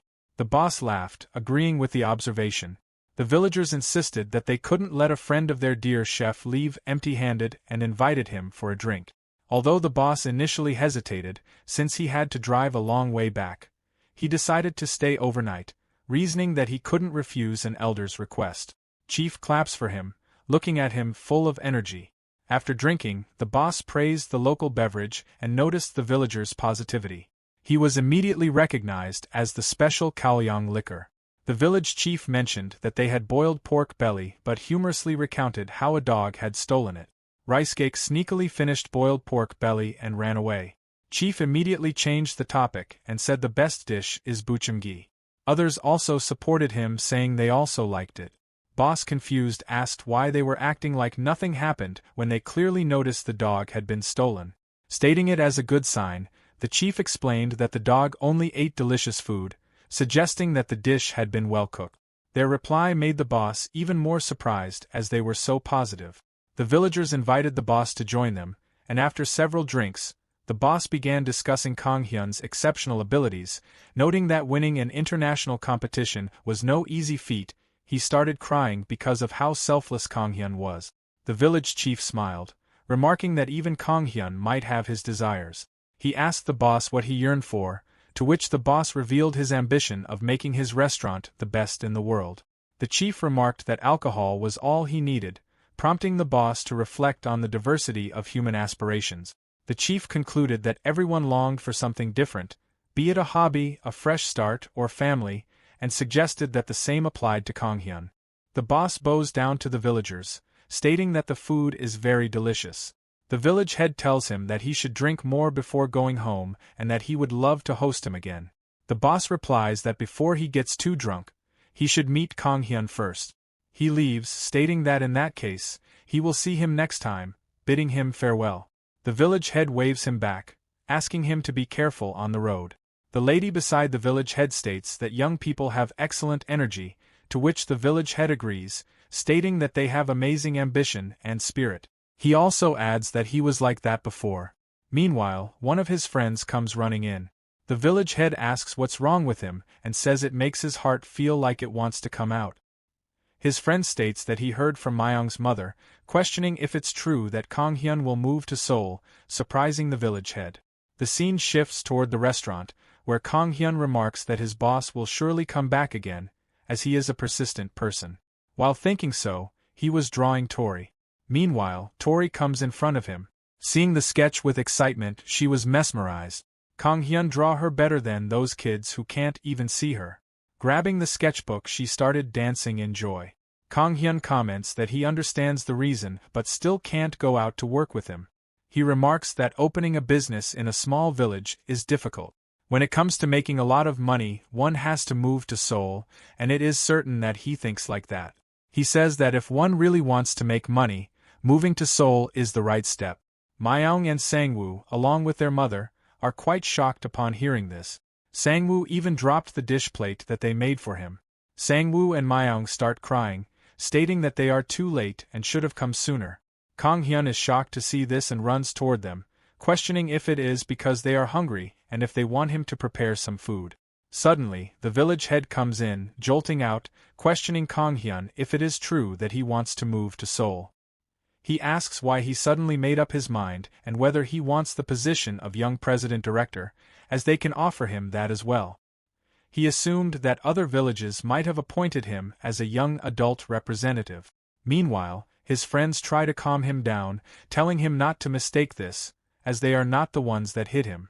The village head scolds Kang Hyun, asking how he could not tell them that he was moving to Seoul, for which Kang Hyun, utterly confused, denies it, stating that no one said he wanted to go to Seoul. Sang-woo and Myeong plead with Kang Hyun that if he's leaving, he can't forget them and ask him to visit often. Myeong begged him to play with them for the last time. Kang Hyun scrunches his hair, saying that from the beginning, he never said he wanted to go to Seoul, for which Sang-woo states that he and Myeong made something for him. Kang Hyun questions what they have brought, for which Sang-woo states that they want to give something to him, offering him some fried rice. They had a lot of fun at the theme park thanks to him, and not only that they also got to eat a lot of delicious food. Sang-woo shivers as they thank Kang Hyun. They did this so that Kang Hyun wouldn't go, and they worked hard to make it. Myeong and Sang-woo break down crying as they express that they don't want to separate and plead with Kang Hyun not to go, as they want to spend more time together, asking if he can't just stay there. Kang Hyun crouches down as he tastes the rice. Taking a bite, shivers move through his mouth as he realizes that it is salty and greasy and there are some burns in it, but he can't discourage them. He finishes the whole dish, and the children looked at him in awe. He pats them with a smile, thanking them and stating that it's so good. He asks if they think he wants to go to Seoul, but he reveals that he has no plans to leave because this is his home, and where else would he go? He smiles saying that he likes this village, making the village head quite emotional. The others laugh, stating that now Kang Hyun considers this place his home and that he likes them so much that he can't go anywhere, making Kang Hyun embarrassed and think that he had gone overboard. Suddenly, the boss claps, saying that Kang Hyun is awesome and that he understands what he means because Kang Hyun has found people who are so precious that money cannot buy them. However, his desire to work with him is also really genuine. Both kids took a defensive position against the devil who tried to take their precious chef away.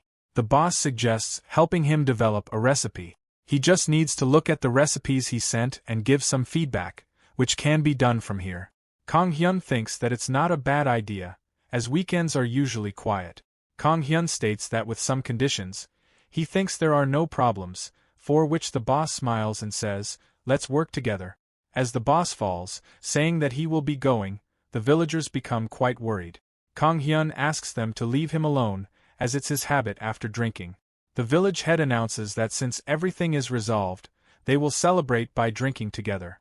Myeong's mom asked if they wanted some juice. Kang Hyun tells them to order anything they want, adding that the person who was lying on the ground will pay. The village head states that they will party until they drop. The scene shifts toward the forest, where Kang Hyun remarks that these recipes are standard and nothing special. He states that there is no way his boss asked him to look at them seriously. However, as he sees the food boiling, he calls for rice cake, saying that the food is cooked and asking them to stop hunting and come back. As rice cake comes back, Kang Hyun is confused as to why he returned so soon. Seeing a scar, Kang Hyun asks if it has a wound on its eye, questioning if it has gone to a dangerous place. Rice cake just replied calmly with a woof. As he searches for an ointment, Kang Hyun notices that rice cake is quite calm today and asks where Tori is. Suddenly, a sound comes from behind, and Kang Hyun sees rice cake with Tori in utter disbelief. Rice cake dropped the prey that he had hunted, feeling betrayed. Tori was also quite shocked. Kang Hyun turns his head to see a lookalike. He gets lost in another dimension while rice cake shows hostility toward the lookalike, but it minds its business and eats the food. Kang Hyun is left baffled as he stares at the two rice cakes, or rather, the two wolves, in front of him. After examining them for a while, he notices the lookalike is slightly larger and bulkier than rice cake. Scratching his head, he wonders if this new wolf is a relative of rice cake, perhaps a sibling.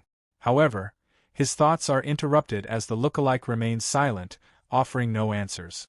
Sighing, Kang Hyun decides to apply some ointment to the scar on the lookalike's body. As he does, he mutters that if it's an old scar, the ointment won't help much. He adds that it must have been a painful injury to leave such a large mark. Meanwhile, rice cake growls furiously at the lookalike over the food. The growling becomes so intense that the lookalike finally snaps. With a swift motion, it places a paw on rice cake's face, its sharp claws emerging as a clear warning. Within moments, rice cake is subdued, completely overpowered by the lookalike. Kang Hyun watches in disbelief, stating that he has never seen rice cake surrender so quickly.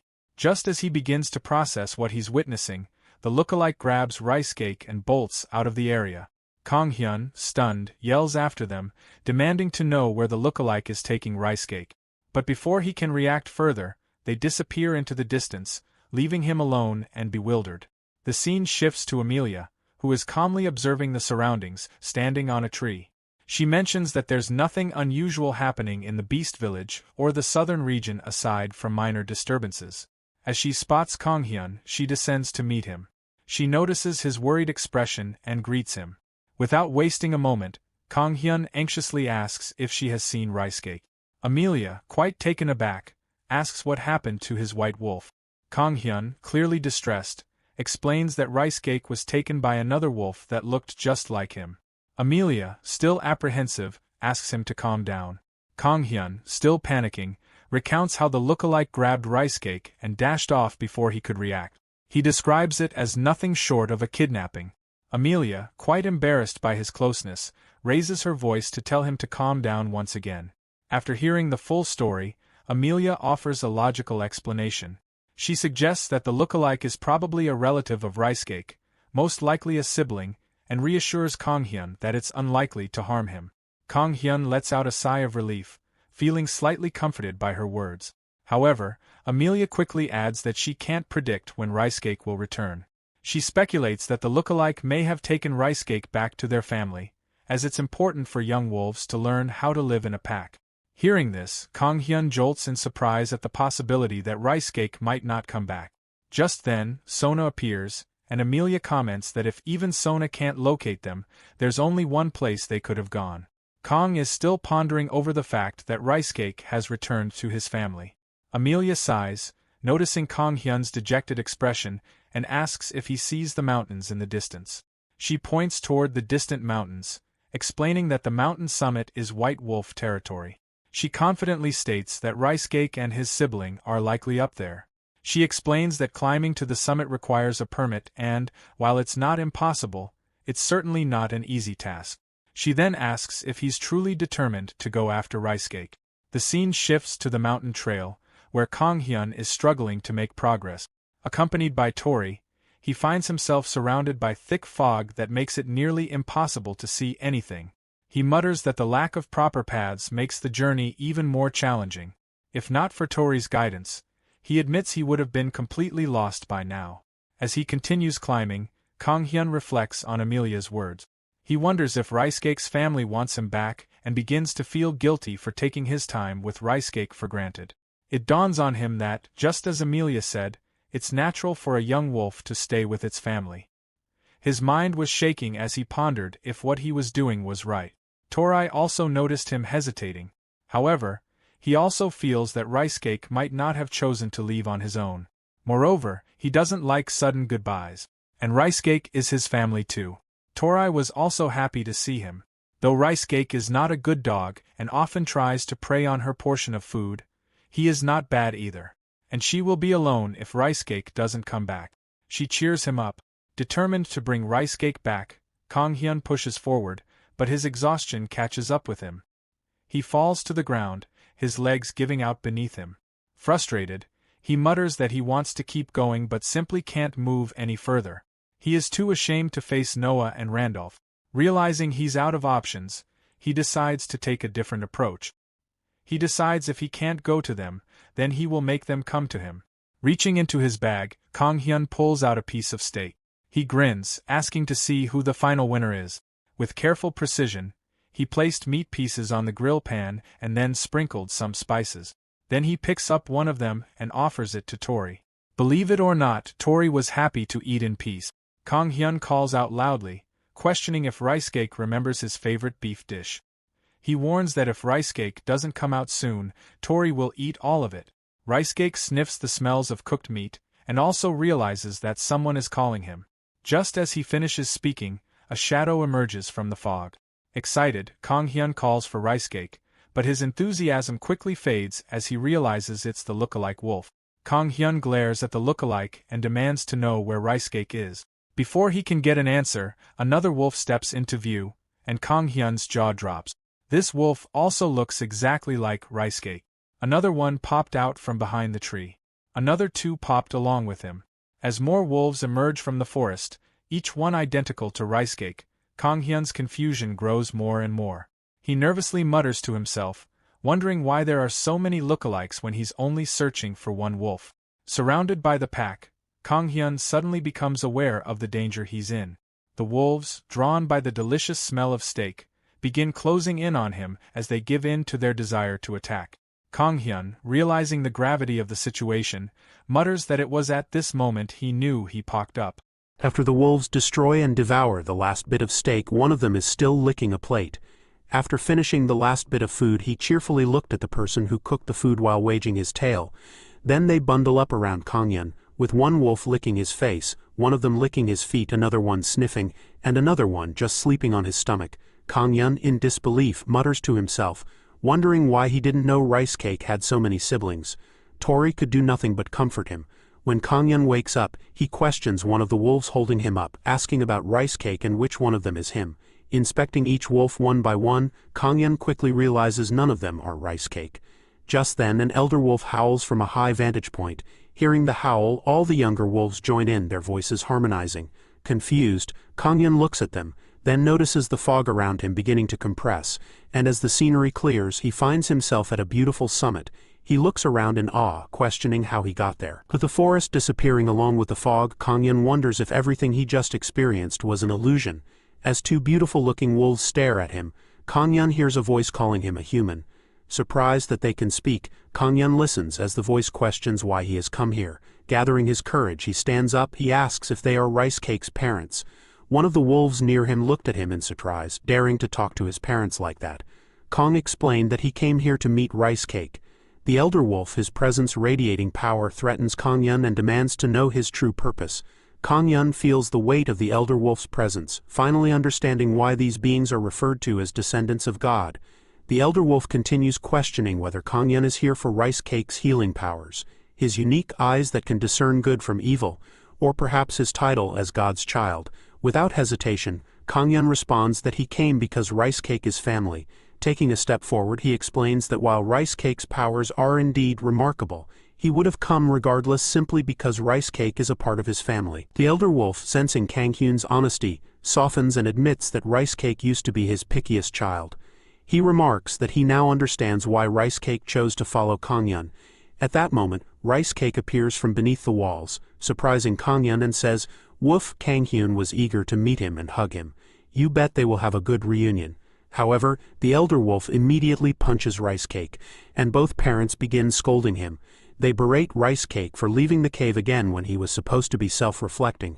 They remind him that he never listens to them, and that they had explicitly told him the time hadn't come for him to leave the mountain.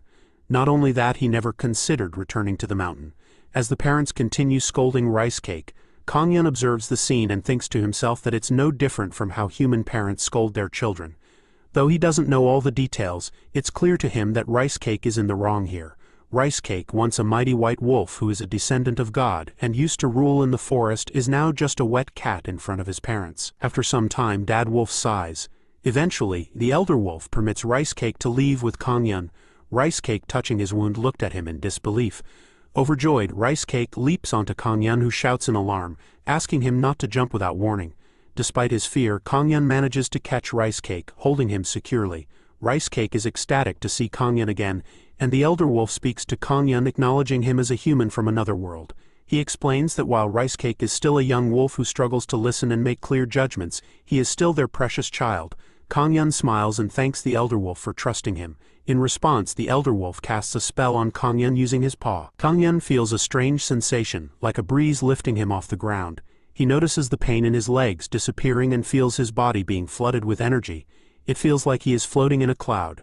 As he processes this, a wolf mark appears on his forehead. Startled, Kang Hyun questions what has happened to his body.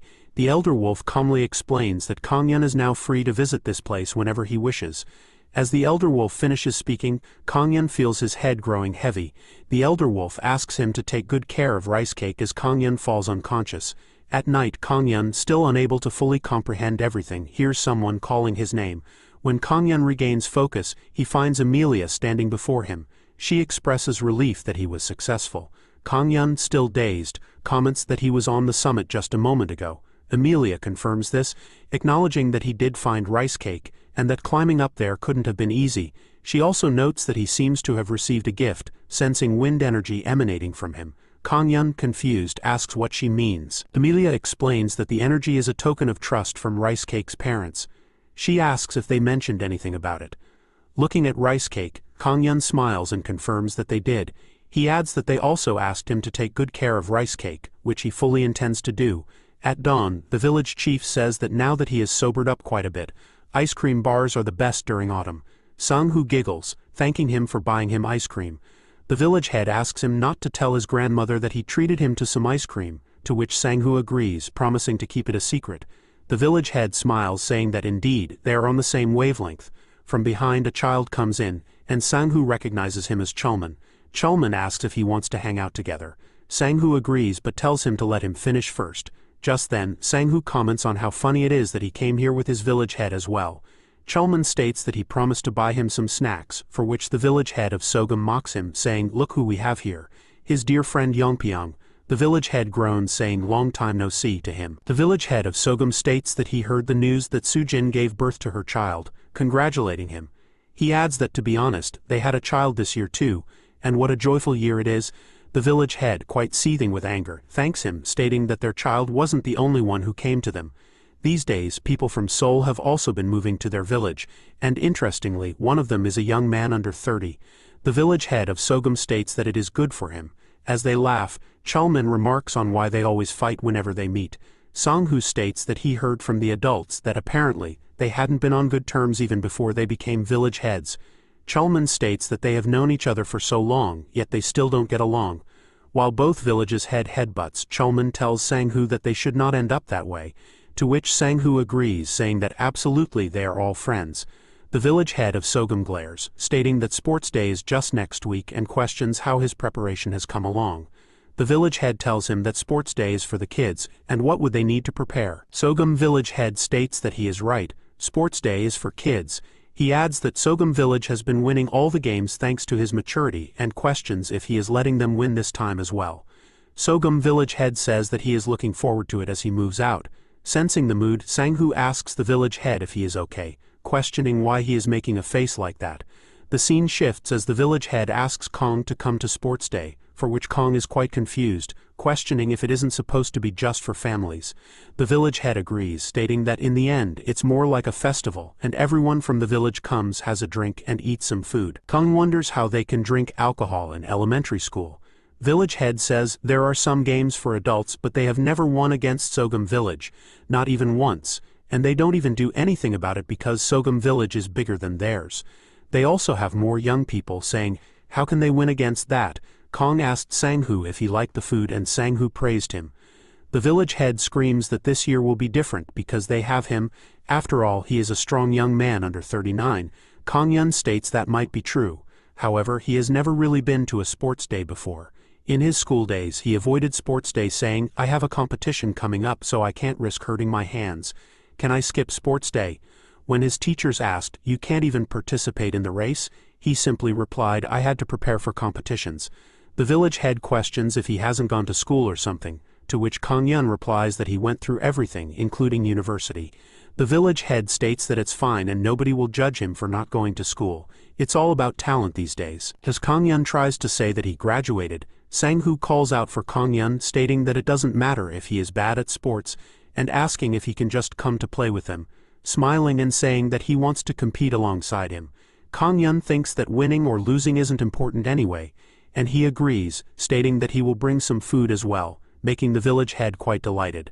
The village head assures Kang-yeon not to worry about the games as he will train him.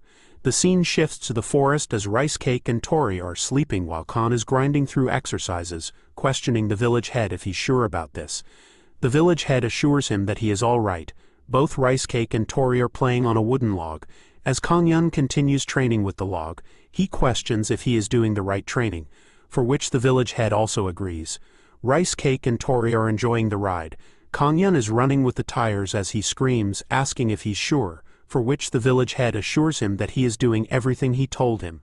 He wonders if he should go with the idea of training in waterfalls. Grandma Park at the side asks, what's all this commotion about? Village head states that their young chef promised to participate in sports day, so he is helping him train. Grandma Park questions, last year it was Minho, and this year it is the chef. She states that he won't find any strength in that frail body, and that he is going to drop soon, for which the village head states that he knows he had the same thought. But he questions, why is he so good? After the intense training, the scene shifts toward Kang Hyun's home as he groans that his life has been so full of training recently, and he got used to it, so he automatically follows along. Kang Hyun thinks that though he feels like the village head said it half-jokingly, he questions what if he took it too seriously. Kang Hyun notices that his body feels so good, questioning how to put it. He notes that his body became healthier after meeting Rice Cake's parents. Meanwhile, Rice Cake was acting all high and mighty, and Tori was not someone to back off. Kang Hyun thinks that all the training just helped him grow stronger, and that he should thank Randolph and Noah later. Rice Cake looks at him pitying for him. Kang Hyun thinks anyway, since it's for the kids, it should be perfect for them. As he decides that he can find the ingredients, he thinks that it's his first time making something like this, and that it sounds fun. He decides to make character lunchboxes. All this time he was looking through the internet. The next day, it is announced that the students of Growth Elementary School to gather at the center of the field, and they will be grateful if the remaining villagers could wait in the area beneath the tents. Kang Hyun states that they are drinking alcohol, and the games haven't even started, while the village head waves at Kang Hyun to come over. Minho welcomes him with his friend, stating that he just come here as the games were about to start. He has hitched his saddle rather unbridled. Kang Hyun states that it took him longer to prepare the lunchboxes than he expected. It is announced that before they start, the headmaster will give a short speech. He addresses the students of Growth Elementary School and their parents, thanking them for joining them today for the Grow Liveliness Sports Day. He confirms that their sports day will be a huge success, blessed with good weather and the presence of their beautiful students. He questions, what is the most important thing in today's sports day? It is safe. He blabs on and on about the safety part, making the students doze off during this boring speech. Mi-young wonders how can he sleep in that position. The village head assures Kang Hyun that their village now has 2 aces, and they have a chance of winning. While Minho states that he got a glimpse of Sogum Village's tent on his way here, and it seemed like they had a high schooler with them. The village head is shocked and questioning. Sogum brought along their freshly born toddler. Minho states that he also saw a bunch of people in their 30s and 40s. The village head, quite depressed, states that he expected as much, and that is why they trained for today. For years they have had to accept their bitter losses to Sogum. However, they will make history today, and he promises to bring Sogum Village down. As the headmaster commences the games, they begin. The village head states that for 4 years, they have had to accept their bitter losses to Sogum. However, today they will make history. He declares that he promises to bring down Sogum Village as the headmaster announces the beginning of the games. It is announced that the children's puppet dance performance will start now. Kang Hyun comments that it's nice that it's a puppet dance. He recalls learning it when he was young, and finds it interesting that they still practice it today. From behind, the village head and his companions climb upon Kang Hyun, questioning what he is doing there, and reminding him that they need to get ready to take pictures. He remarks that the children look incredibly cute in their handbooks. Seeing the children in handbooks, Kang Hyun, quite mesmerized, thinks to himself that they truly are adorable. As the announcement begins and the music starts playing, the ladies discuss taking a video. Sang-hoo's grandma expresses that she intended to record a video instead of taking pictures, prompting Mi-young's mom to guide her on how to press the correct button. Minho cheers for Sang-hoo. Meanwhile, Chalman finds himself fixated on Mi-young as he gets ready to climb upon her. However, when Mi-young glances toward Chalman, Chalman becomes flustered and quickly turns his head away. His father teases Chalman, asking if he finds her pretty, causing Chalman to vehemently deny it, insisting that she is not. Kang Hyun, observing the interaction, wonders if this means Chalman likes Mi-young. Hey, look at you, still single. I am tired of repeating this line again and again. Sang-hoo's uncle approaches Kang Hyun and asks if his camera has run out of battery. Kang Hyun checks and reassures him that he might have just pressed the wrong button. It's working fine now. Uncle then asks Kang Hyun to record some videos of Sang-hoo for him, mentioning that he will use the brand new phone that his son bought for him. Kang Hyun records a video of Sang-hoo smiling. Kang Hyun reminisces about his childhood, recalling the days when he participated in sports events during elementary school. His parents would film him using camcorders back then. He wonders if they felt the same way he does now, watching Sang-hoo perform. After finishing their performance, everyone bows to the audience. Uncle wonders when he took 600 photos. After the performance, Sang-hoo excitedly runs towards his grandmother. Sang-hoo asks his grandmother and Uncle Kang-yun how he thinks his performance went. His grandmother praises him, telling him he did well. Kang-yun adds that he tried his best to capture the perfect video. Excitedly, Sang-hoo exclaims that they will have ball games and relays next. Kang-yun gently tells him to calm down, assuring him that he will be cheering him on, making Sang-hoo even more delighted. Chaman calls out to Sang-hoo, reminding him that they need to go and change. As they leave, the next announcement is made, declaring that the students' sports competitions and contact events are about to begin. Sang-hoo's grandmother, watching him, comments that it has been a long time since she has seen him this excited for sports day. She recalls how he acted as if it didn't matter to him, but deep down she knew he was affected by the absence of his parents. No child remains unbothered when their parents aren't there to cheer them on. Ever since he heard that Kang-yun was coming, he has been glowing with joy. She turns to Kang-yun and expresses her heartfelt gratitude. Kang-yun smiles humbly, stating that it was nothing, and that he should be the one thanking them for inviting him. The scene shifts to the racecourse where the event is about to begin again. As the whistle blows, Mi-young walks to the designated area and picks up a letter. As she reads it, she realizes it's addressed to someone she respects. She contemplates her choice, considering selecting one of the village heads, but seeing them overly excited, she becomes conflicted.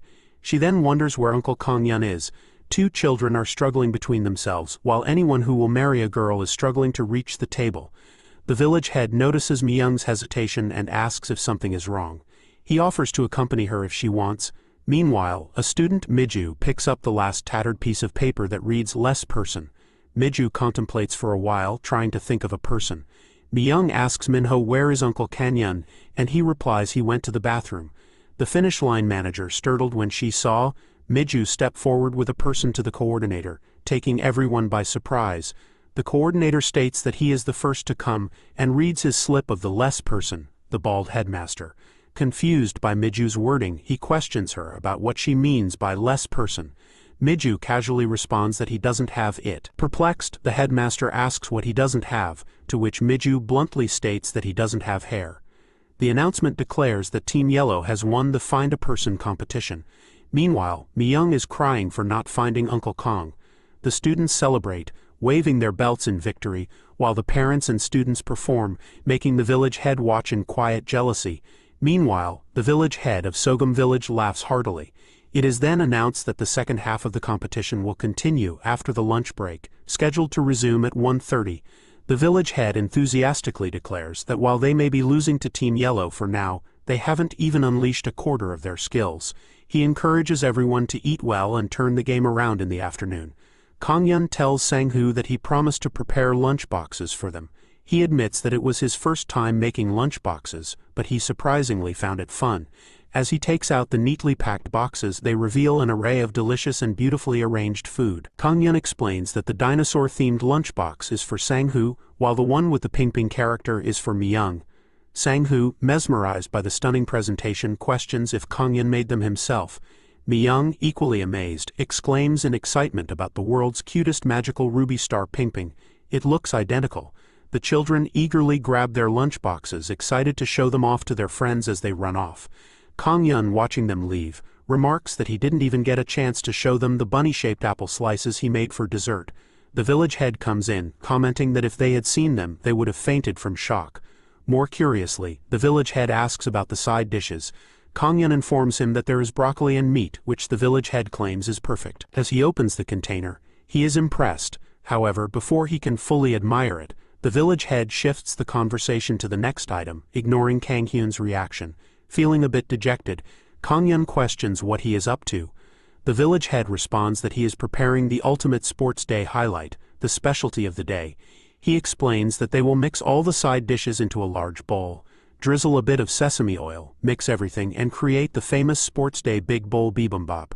Kang-yun hesitates, wondering if any of his side dishes are even suitable for bibimbap. He worries about the flavors clashing. The village head confidently hands him a spoon, assuring him that it won't taste bad if mixed correctly. Still uncertain, Kang-yun takes a spoonful and hesitantly takes a bite. He uses a small spoon, thinking he should not eat directly from the big spoon. To his surprise, after a moment of tasting, Kang-yun giggles and admits that it's delicious. As he looks around, he notices the delighted faces of everyone enjoying the meal. He reflects on how each ingredient had been seasoned separately, without considering how they would blend, yet somehow, the combination results in an unexpectedly delicious dish. As everyone digs in, the village head proudly declares that everything has been tossed into the mix, and now all that's left to do is grab a spoon and enjoy. Meanwhile, Sanghu's friends are stunned by his beautifully prepared lunchbox, while the rest of the family enjoys the tasty bibimbap together. The entire group cherishes their time, relishing both the meal and the warmth of the moment. As everyone enjoys a blissful time at the picnic watching people giggle and chatter, the head of the Sogum village takes a peek at the crowd with a mocking tone. He remarks that it's no wonder they lose every year. He confidently states that they will easily take the win again this year. He turns to Do-hyun for confirmation, but Do-hyun hesitates before eventually affirming it. However, he frowns inwardly as he touches his covered knee, lost in thought for a moment. The scene shifts toward the event grounds, where the announcer calls for all parents participating in the first game of the afternoon, the obstacle race, to gather in the middle of the field. Kang-yeon listens carefully, and notes that the announcement specifically mentions parents, confirming that the race is exclusively for them. Confused, he turns to the village head and asks about the participants. In response, the village head points directly at him, realizing that he is somehow part of the race. Kang-yeon stands on the track, dazed and unsure of how he ended up there. He questions the village head about why he is participating since this is a race for parents, to which the village head explains that Sanghu's parents couldn't attend due to their busy schedules. So Kang-yeon will be taking their place. Still trying to process the situation, Kang-yeon asks about Sanghu's grandmother. She stutters, admitting that she was supposed to participate, but then suddenly clutches her back dramatically, feigning pain. Her exaggerated act makes it obvious that she is trying to avoid running. Left with no other choice, Kang-yeon sighs and agrees to participate, knowing it's his first time doing anything like this. Reassuring himself that all he has to do is jump over obstacles, he gets into position. Meanwhile, Sanghu, Mi-young and Chalman cheer him on enthusiastically. Determined not to embarrass himself, Kang-yeon dashes forward, thinking that if this is all there is to it, then the challenge shouldn't be too difficult. To his surprise, he clears the first few obstacles effortlessly, causing the children watching to gasp in awe. As he continues running, Kang-yeon notes that the next challenge is a balance beam. The moment he steps onto it, memories of his past training flood his mind. Every time he missteps, he recalls the brutal lessons Randolph put him through, forcing him to walk a tightrope over a cliff. Compared to that, this is practically child's play. Remembering those hellish times, he tears up slightly, thinking about how much safer this is. Poor Kang-yeon. With renewed confidence, he speeds through and clears all obstacles, including jumping through high obstacles. Biscuit run. Sanghu, Mi-young and Chalman watch in amazement, impressed by how effortlessly he moves. As he sprints toward the finish line, instinct takes over, and he momentarily drops down onto all fours, as if he were in combat mode. Just before crossing the line, he barely stops himself, forcing himself to stand upright and walk casually instead. The announcer's voice booms through the speakers, declaring that first place in the obstacle race goes to Lee Kang-yeon from Team Pink.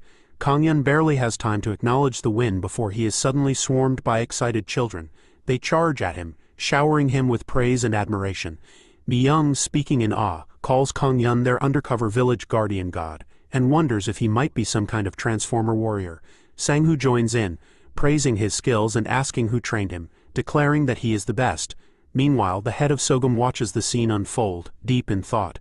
A worried expression crosses his face as he wonders whether the Yongpyong village has been hiding a secret weapon all this time. However, he quickly dismisses the thought, shaking his head. The next competition isn't about individual strength, it's a team event. The next game is boss of team competitions, tug of war. The announcer calls out that Sogum village will take the left side, representing the south, while Yongpyong will stand on the right. As Kang-yeon observes the opposing team, he notices that they have well-developed muscles and look physically strong. Despite this, the Yongpyong village head doesn't seem concerned. He dismisses the idea that strength alone determines the winner, emphasizing that teamwork is the real key to victory. He encourages the team to showcase Yongpyong's spirit of cooperation. Kang-yeon, however, remains skeptical, thinking that it won't be easy to win with just him and Minho on the team. Just as he contemplates this, he hears a strange but familiar sound behind him. Turning around, Kang-yeon sees the village head directing Rice Cake to take the back position in the tug-of-war lineup. A cold shiver runs down Kang-hyun's spine at the thought. He quickly turns to the village head looking both worried and terrified. Frantically, he insists that Rice Cake should stay at home, arguing that he can't possibly participate in a tug-of-war match. The village head dismisses his concerns outright, proclaiming that Rice Cake is a resident of Yangpong just like everyone else. He declares with enthusiasm, "All for one and one for all." Before Kongyun can protest further, Rice Cake bites down on the rope ready to pull. Panic surges through Kongyun as he desperately prays that Rice Cake doesn't do anything drastic. If he pulls too hard, this game will become completely one-sided. The whistle blows, signaling the start of the match. In an instant, with a single mighty tug from Rice Cake, the entire Sogum team is yanked off their feet and sent flying through the air. The head of the Sogum village crashes to the ground with a loud thud, completely defeated. A stunned silence falls over the field. The head of the Sogum village lets out a strangled cry, struggling to comprehend the absurdity of what just happened. Yangpong village chief cheered for the village. Meanwhile, Kongyun, acting quickly, snatches up Rice Cake and hides him behind his back, trying to downplay the incident. Back at the event area, the village head of Sogum turns to Do-hyun, telling him that the only game left is the relay race. He expresses his trust in him, to which Do-hyun nods reassuringly. While Kongyun scolds Rice Cake, telling him to stay put, the others call for him to join them for the next event. Kongyun sighs, realizing that the message is clear but unaware of what will happen. As it's time for the final challenge, the announcer calls for all runners in the village relay race to gather in the middle of the field. As Kongyun walks toward the starting area, he overhears Do-hyun quietly muttering to himself, repeating that he can do this and everything will be fine. The oddness of it sticks with Kongyun, but before he can question it, the race begins. The villagers erupt into cheers as the runners take their positions. Meanwhile, the village heads continue their silent battle of wits, determined to claim victory for their respective teams. As the final runners get ready, Kongyun and Do-hyun step up to their starting positions. Do-hyun is the first to take off, running at an impressive speed. Kongyun watches him in admiration, acknowledging just how fast he is. Just as Kongyun runs off with the baton, something in his peripheral vision catches his attention. His eyes widen in horror as he spots Rice Cake running toward the track, carrying a baton in his mouth. Kongyun screams in disbelief, demanding to know why Rice Cake is there and, more importantly, where he even got the baton. Before he can react, Rice Cake takes off like a bullet, sprinting toward the finish line at full speed. Kongyun is left shouting helplessly in the background. A man was puking, drinking too much. He tried to complain that the dog took his stick, but his friend told him to go easy on drinking. Do-hyun, trying his best to stay focused, is overtaken not only by Rice Cake but also by Tori, who teases him. Do-hyun stumbles in shock, his surprise causing him to trip over his own feet and fall to the ground. Kongyun panics and rushes toward him, calling out to check if he's all right. Meanwhile, Rice Cake runs straight through the finish line, winning the race in record time. The announcer, though visibly confused, follows the rules and declares the winner.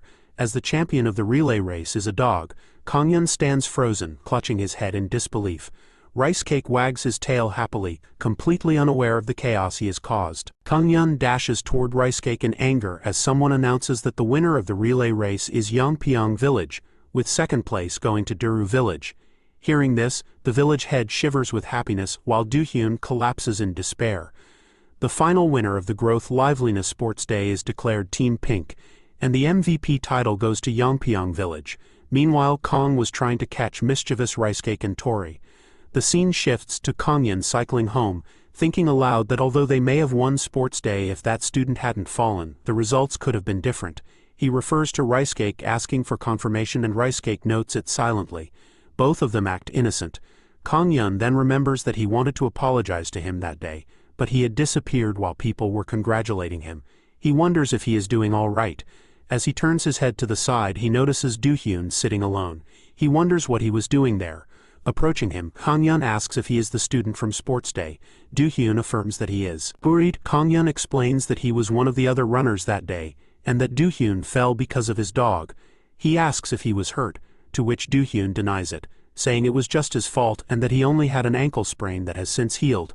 Kongyun flinches at the realization that Do-hyun was actually hurt. Rice Cake notices Kang's mood, and to not make him angry and miss out on dinner, he jumps down and moves toward Do-hyun, patting his knee affectionately. Do-hyun was happy to see him. Kongyun apologizes, admitting that he was too careless as Rice Cake's owner. Do-hyun reassures him that it's okay, and then suddenly asks if he is Chef Lee Kongyun. He is surprised and asks if he knows him. Do-hyun nods, explaining that they used to watch Today's Best Chef at the village community center. He remembers him coming back for a special episode. Kang-hyun groans in embarrassment, realizing that Do-hyun has seen the videos he wishes he could delete the most. Do-hyun, however, is impressed, commenting that he competed against someone so famous. Kang-hyun, feeling even more embarrassed, changes the subject, saying that personally he thinks Do-hyun is the amazing one. He recalls seeing him run during sports day and mentions how fast he was. He then asks if Do-hyun regularly participates in sports. Do-hyun confirms that he is part of the school's track and field team. Kang-hyun cheers, saying that it all makes sense now. It's no wonder he was so fast. Do-hyun thanks him but then hesitates before admitting that he's unsure whether he should continue with track and field. Confused, Kang-hyun asks if there's something else he wants to do. Do-hyun shakes his head and explains that he suffered a serious injury last year. Although he is fully recovered due to rehab, he is not as fast as he used to be.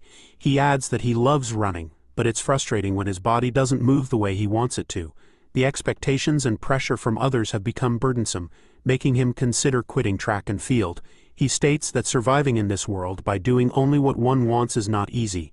Before Kang-hyun can respond, Do-hyun's stomach growls. Embarrassed, Do-hyun apologizes, saying that it's lunchtime and that he has already taken up too much of Kang-hyun's time. He reassures him that he is fine and asks Kang-hyun not to worry. Kang-hyun thanks him and then smiles, suggesting that since fate has brought them together today, how about joining him for lunch at his restaurant? The scene shifts to Kang-hyun's restaurant where Do-hyun, now seated, feels nervous. He wonders if it's really okay for him to accept a free meal. Just then, an alluring aroma wafts toward him, making his stomach rumble even more. He is captivated by the delicious smell as Kang-hyun enters, apologizing for the delay.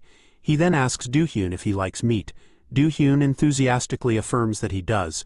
Kang-hyun, relieved, says that he thought as much, considering Do-hyun is an athlete.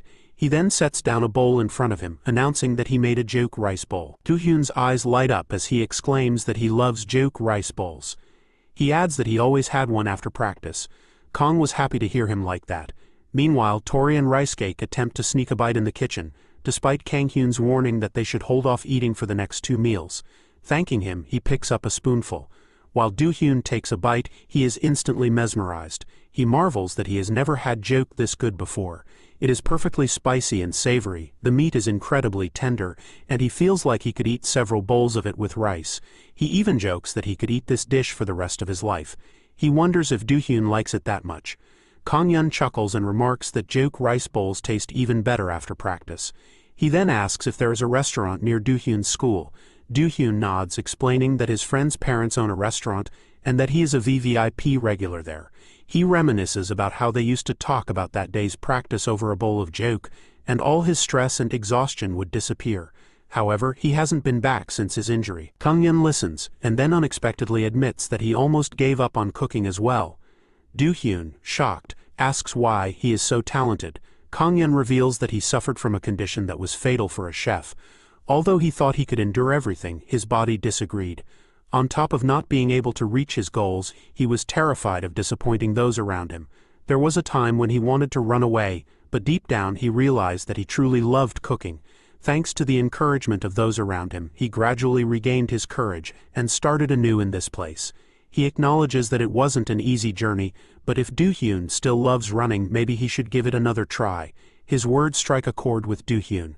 Kang-hyun gently reminds him that running away from problems will only make them return later. After finishing lunch, Do-hyun bids farewell and leaves. Watching him go, Kang-hyun wonders if he had been too nosy, but he understands Do-hyun's struggles.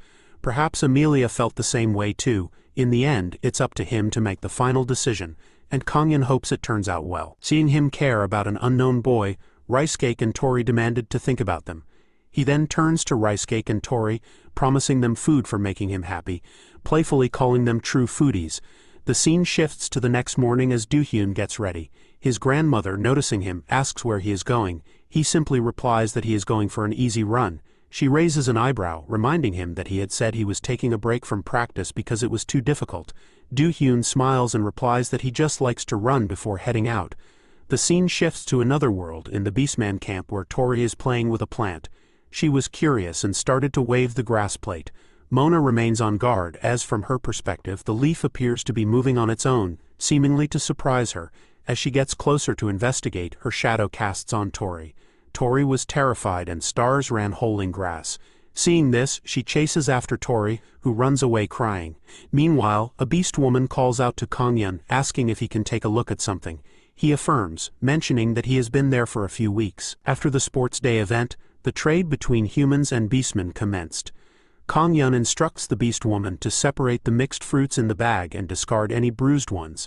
Having taken on the role of overseeing the trade, he recalls that he had noticed during sports day that he felt stronger. He wonders if this change occurred after meeting Ricecake's parents. Speculating further, he considers the possibility that it is connected to the token of trust Amelia had mentioned. A beastman approaches, offering to carry the bags if they are too heavy. This makes Kanghyun question whether his strength increase is just his imagination, considering the large number of bags the beastman can effortlessly carry. As he takes a glance at the village, he comments on the reduced number of people present compared to last time. Cassandra, the village chief, confirms that there are indeed fewer people and explains that they managed to suppress the rebels. Kanghyun expresses confusion regarding the rebels, questioning the seriousness of the topic. Cassandra reminds him of the warrior Temu, stating that he was their leader. Recalling their encounter, Kanghyun remembers Temu as a scary-looking beastman. Cassandra explains that they also defeated the other tribes that had allied with Temu. She was playing with Mona while talking to Kong. She continues, however, a minor issue remains. Temu is still on the run. She advises Kanghyun to remain cautious, as Temu, being desperate, might not care about oaths or honor. Despite this, she dismisses the concern, noting that Kanghyun's bodyguards would not allow anything to happen to him.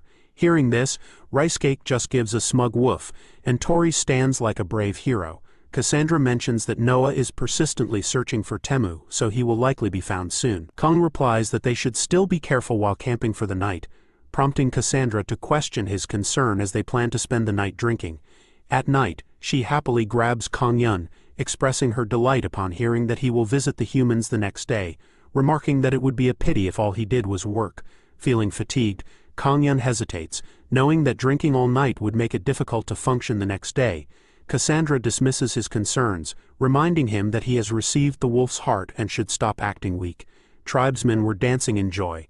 Kanghyun is perplexed by the term, prompting Cassandra to clarify that it refers to the blessing he received from the Holy White Wolf's pack leader.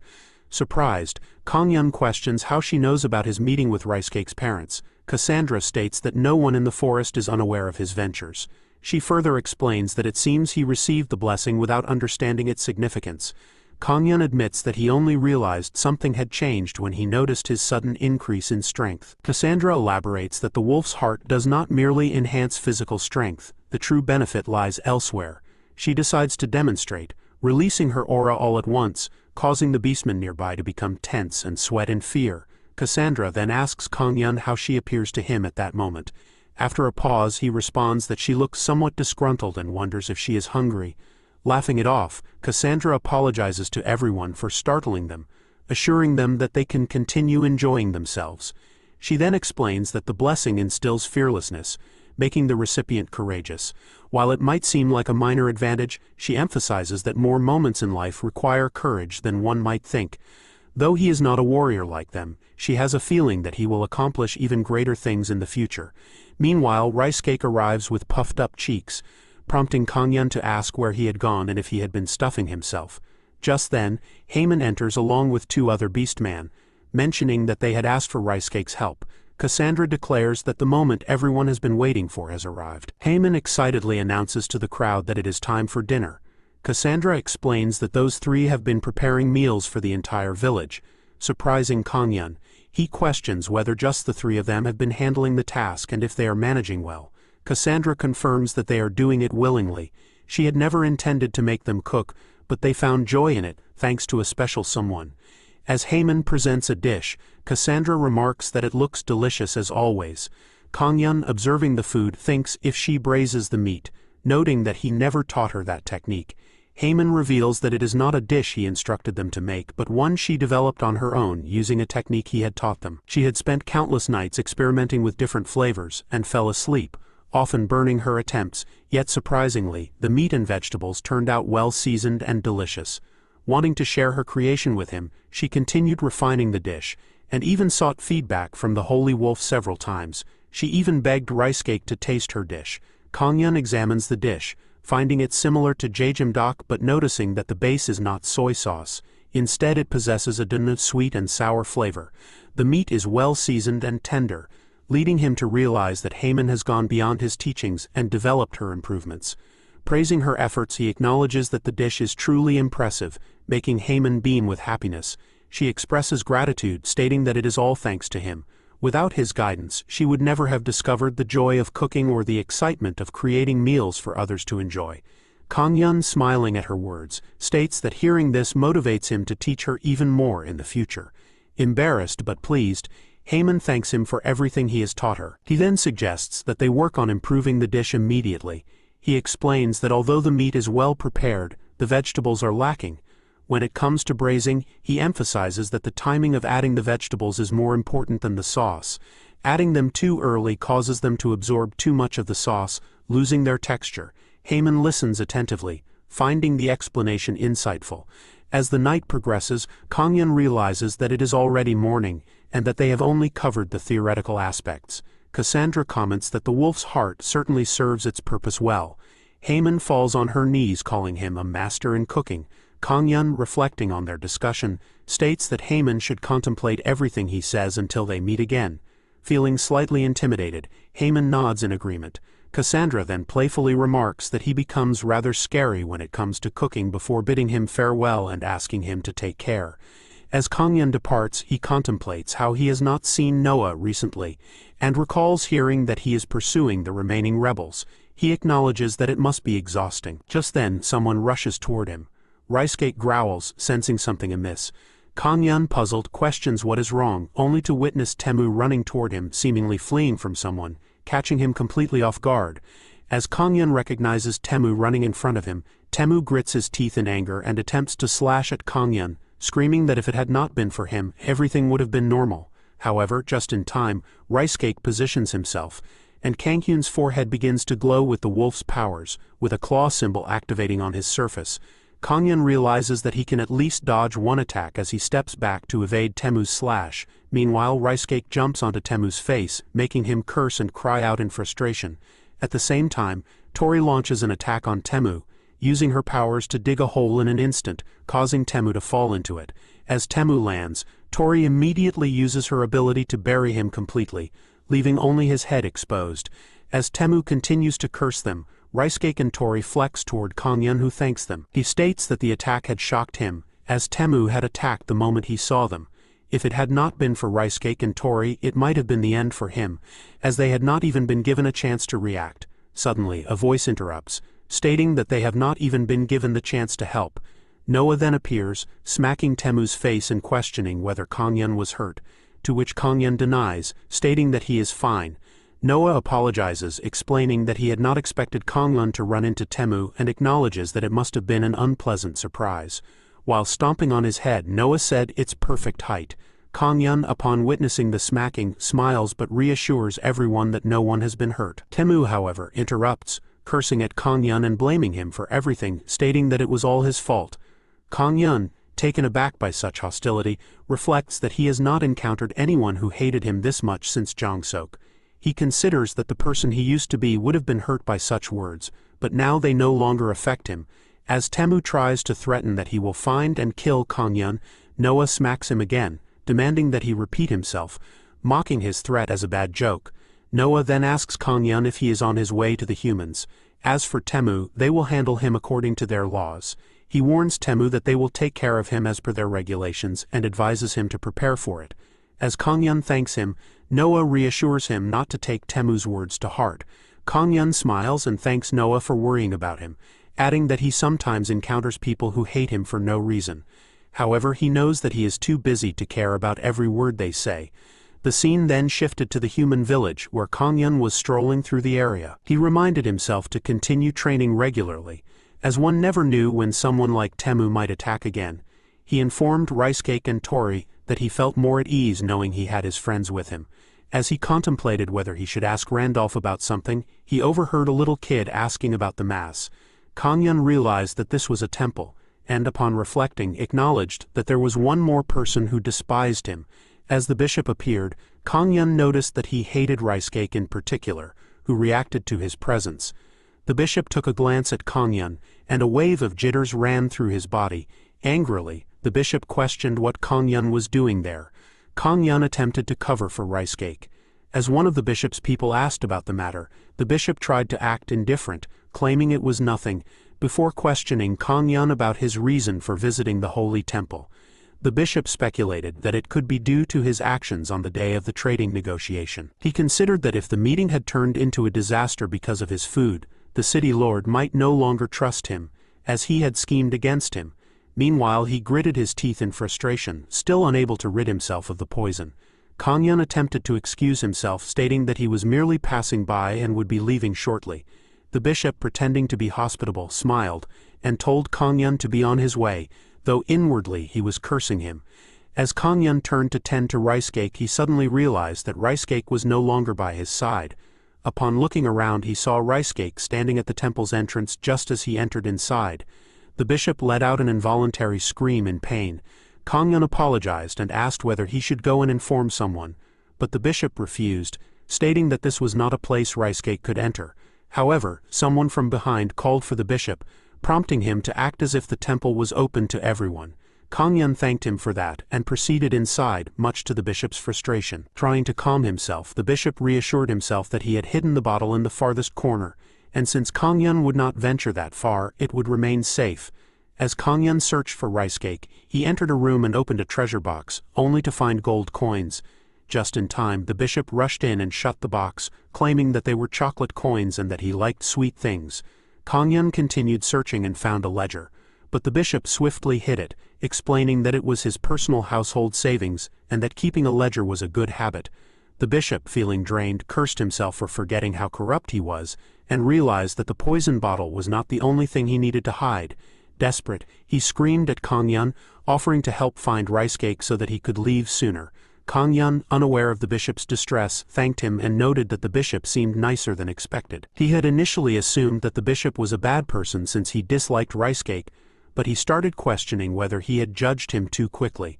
As Kongyun glanced at a doll resembling rice cake, he recalled that it had been popular in the village. Feeling delighted, he reconsidered his perception of the bishop, thinking that if the bishop had gone as far as purchasing a doll of rice cake, then he must actually like him. Kongyun, in a misguided attempt to be polite, inadvertently apologized, concluding that the bishop must be a good person after all. However, the bishop, completely overwhelmed, shouted for them to leave immediately. Just then, Kongyun heard rice cake's familiar sound, and turned to see him emerging from a shelf. Kongyun, sighing, remarked that rice cake truly enjoyed causing trouble. As he picked rice cake up, he noticed that he had flattened Tori and questioned what it was that he was holding. Kongyun soon deduced that rice cake was holding a bottle of powder. The bishop, freezing in place, panicked as Kongyun casually inquired about it. To the bishop, it was obvious, it was a bottle filled with poison. In that split second, the bishop considered all the possible outcomes. If the contents of the bottle were identified, he would have been arrested by Kongyun, and the city lord would have threatened him, stating that their relationship with the beastman was stable for now. But that could change if he let this incident slide. The bishop envisioned his execution by burning, with the people cursing him and claiming he deserved to die as he cried out in agony. As Kongyun snapped the bishop back to reality, the bishop, wasting no time, grabbed the bottle from rice cake and gulped it down, insisting that it was his diabetes medication in an attempt to shock Kongyun. Kongyun tried to argue that even if it were medication, consuming that much at once could not be good for him. However, the bishop denied any concern, asserting that this was the least he could do to ensure his survival.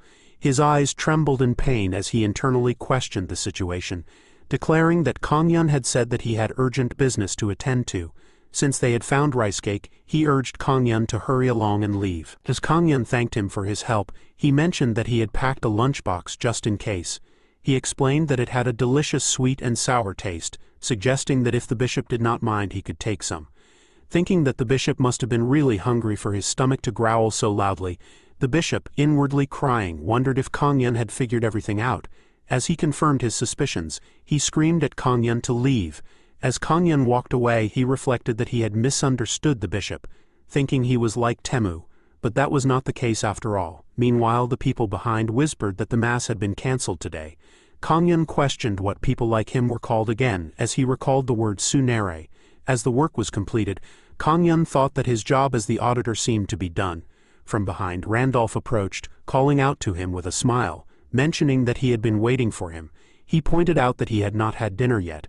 Kang Yun affirmed that he was just about to eat, to which Randolph responded that he would introduce him to a good restaurant. When Kang Yun asked if Randolph had a recommendation, Randolph stated that there was a tavern run by an elderly couple that served good food. Hearing about it, Kang Yun became curious, wondering what a tavern in this world would be like. Upon reaching the tavern, Randolph slammed the door open, announcing their arrival. Kang Yun observed the large number of people inside, noting that it was quite full and looked like a scene straight out of a medieval movie. As Randolph scanned the room, he spotted his soldiers and asked if they were there as well. The soldiers greeted him enthusiastically. When Randolph asked if they had come to drink together, the soldiers affirmed, stating that they had to enjoy a drink during their time off. When asked who he had come with, Randolph stated that he was with Kang Yun, mentioning that they had already met him back at his home. As Kang Yun greeted them, stating that it had been a while, the soldiers recognized him as the Boilermaker and the Alcohol Master. With gleaming eyes, they invited him to join them, mentioning that they had some free space and asked if he had brought any alcohol. Randolph, slightly exasperated, remarked that they should at least try to hide their alcoholic tendencies. Kang Yun accepted the offer, to which the soldiers responded approvingly, ordering stir-fried meat for him as well. When Kang Yun questioned it, one of the soldiers asked if it was his first time there, explaining that the signature dish was stir-fried meat, which paired perfectly with alcohol. Another soldier added that they all came specifically for that dish.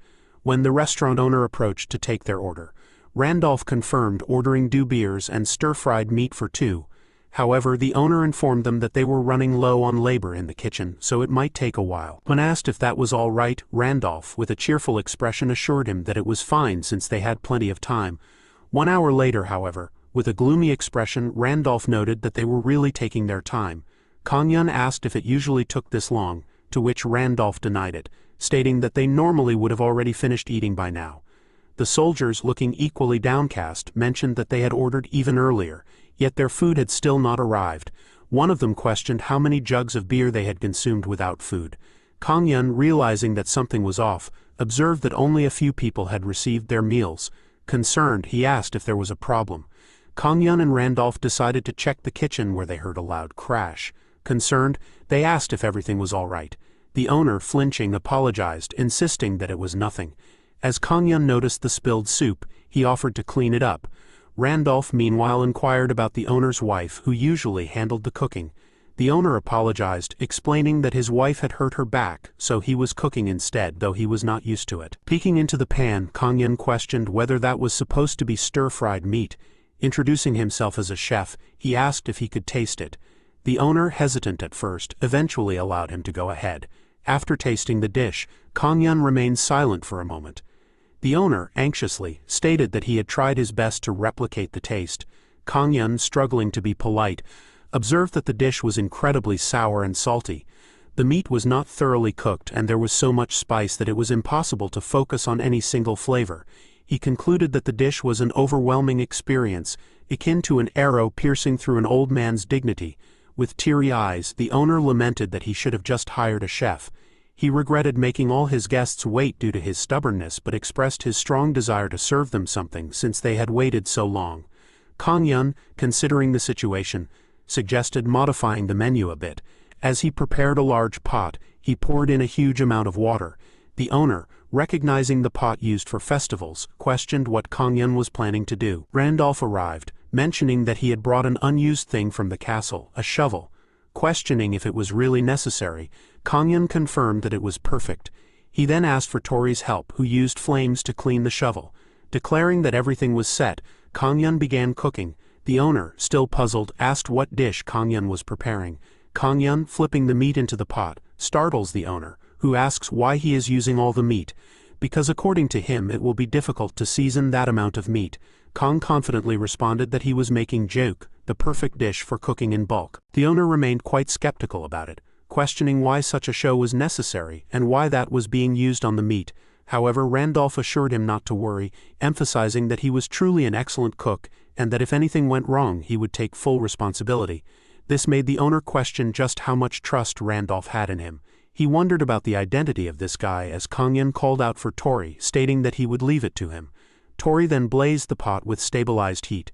Kang Yun carefully handled the meat, making both Randolph and the owner gaze at the sight in astonishment, remarking on what an incredible feat it was. With gloomy eyes, Kang Yun stated that if he had served as a military cook, he would have been able to do this effortlessly. As he brought in some spices, he confidently stated that they should finish this in one go, counting on Tori as he mixed everything up with great enthusiasm. Declaring that this was the final step, gradually the mixture blended together, making the restaurant owner gaze in awe. Meanwhile, inside the tavern, the soldiers were shivering from exhaustion, stating that they had fulfilled their duty and should move somewhere else. Another soldier affirmed that they still needed to eat, as he couldn't continue without some snacks. He asked his friend about it, but the friend questioned why he was asking a guy who had already passed out. The other soldier affirmed that the man had crashed immediately, without snacks, and they decided to just pick him up and leave the place. Just then, Kang Yun arrived at table 6, announcing that their stir-fried meat was ready. The soldiers were delighted, exclaiming that it had finally arrived. They questioned why Kang Yun was the one serving, but another soldier dismissed it, saying it didn't matter as long as they got their food. As they took their first bite, a burst of flavor ignited within them, making them exclaim that it was absolutely delicious. One of them screamed that this was completely different from the stir-fried meat he usually ate. Though the sauce was red and spicy, it was so good that he couldn't stop eating. Another soldier remarked that while it was somewhat similar to regular stir-fried meat, its taste was far more addictive. He then questioned whether they should order more booze, as this was the perfect drinking food. Their friend Sam agreed, prompting another soldier to remark that Sam was a true drinking and snack enthusiast who had miraculously come back to life. Meanwhile, Randolph called out for the boss, ordering 4 more servings of meat. Sam, taken aback, tried to tell him that he was planning to order drinks since they had no idea when the next dish would arrive. However, the restaurant owner promptly brought another plate, shocking Sam, who remarked on how fast the service was. He questioned when they had started moving so quickly. His friend observed that it wasn't just them. The other tables were also receiving their food at an incredible pace. This led his friend to suggest that they eat quickly and order more. However, Kang Yun reassured them that there was no need to rush, smiling as he stated that they had prepared plenty for multiple refills without any issue. One of the soldiers, overwhelmed by the flavor, stated that the dish was delicious, spicy, and simply incredible. Kang Yun then handed them vegetable leaves, advising them to try eating the meat wrapped in vegetables to balance the spiciness. The soldier, skeptically, remarked that wrapping food before eating was an unusual method, but he decided to give it a try. Just as he was about to take a bite, Kang Yun swiftly pushed the wrap into his mouth, ensuring he ate it in one bite. The soldier cried out in joy, exclaiming that the spice wasn't just balanced, it was perfectly harmonized. He added that the freshness and crunch of the vegetables complemented the meat flawlessly, making it a match made in heaven. He gulped it down, declaring that he could easily finish everything by himself. His friend, however, protested, questioning whether he planned to eat it all alone and demanding a share. Meanwhile, one of the customers asked the restaurant owner whether his wife had stepped in to work some magic given how exceptional today's dish was. However, the owner denied it, explaining that they had the help of an incredible guest. Without that chef, today's food wouldn't have even made it out of the kitchen, pointing towards Kang Yun.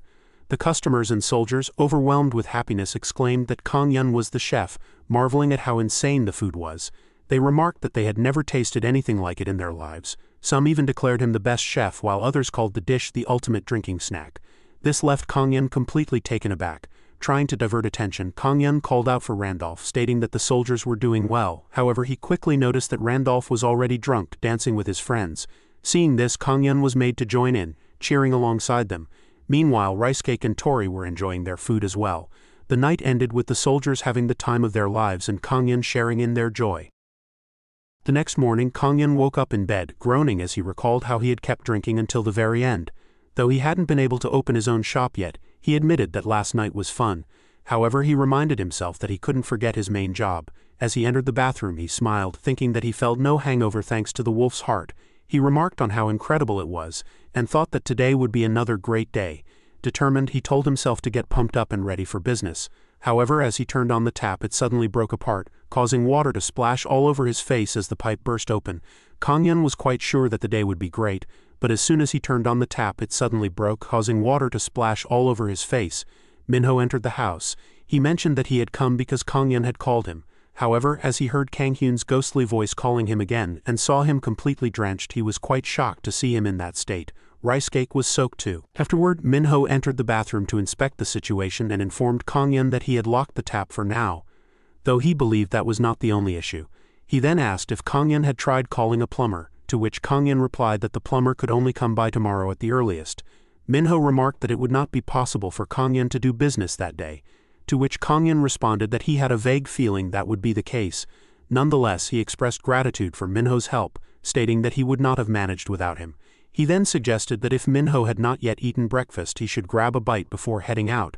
However, Minho, while thanking him for the offer, declined, explaining that he had a lot of work to do, especially since it was harvest season, making it his busiest time. Kang-yeon insisted that he should at least have a meal, but Minho explained that he needed to finish up quickly so he could spend some time with Han. He mentioned how she was growing so fast each day, and since these moments would never return, he wanted to cherish them while he could. Taking a brief pause, Kang-yeon suggested that if Minho was too busy, he could probably use an extra pair of hands. Minho hesitated for a moment before acknowledging that he supposed he could. Kang-yeon then flexed his arms and jokingly mentioned that sometimes people found themselves forced into taking a leave, asking if Minho would like him to help in the fields.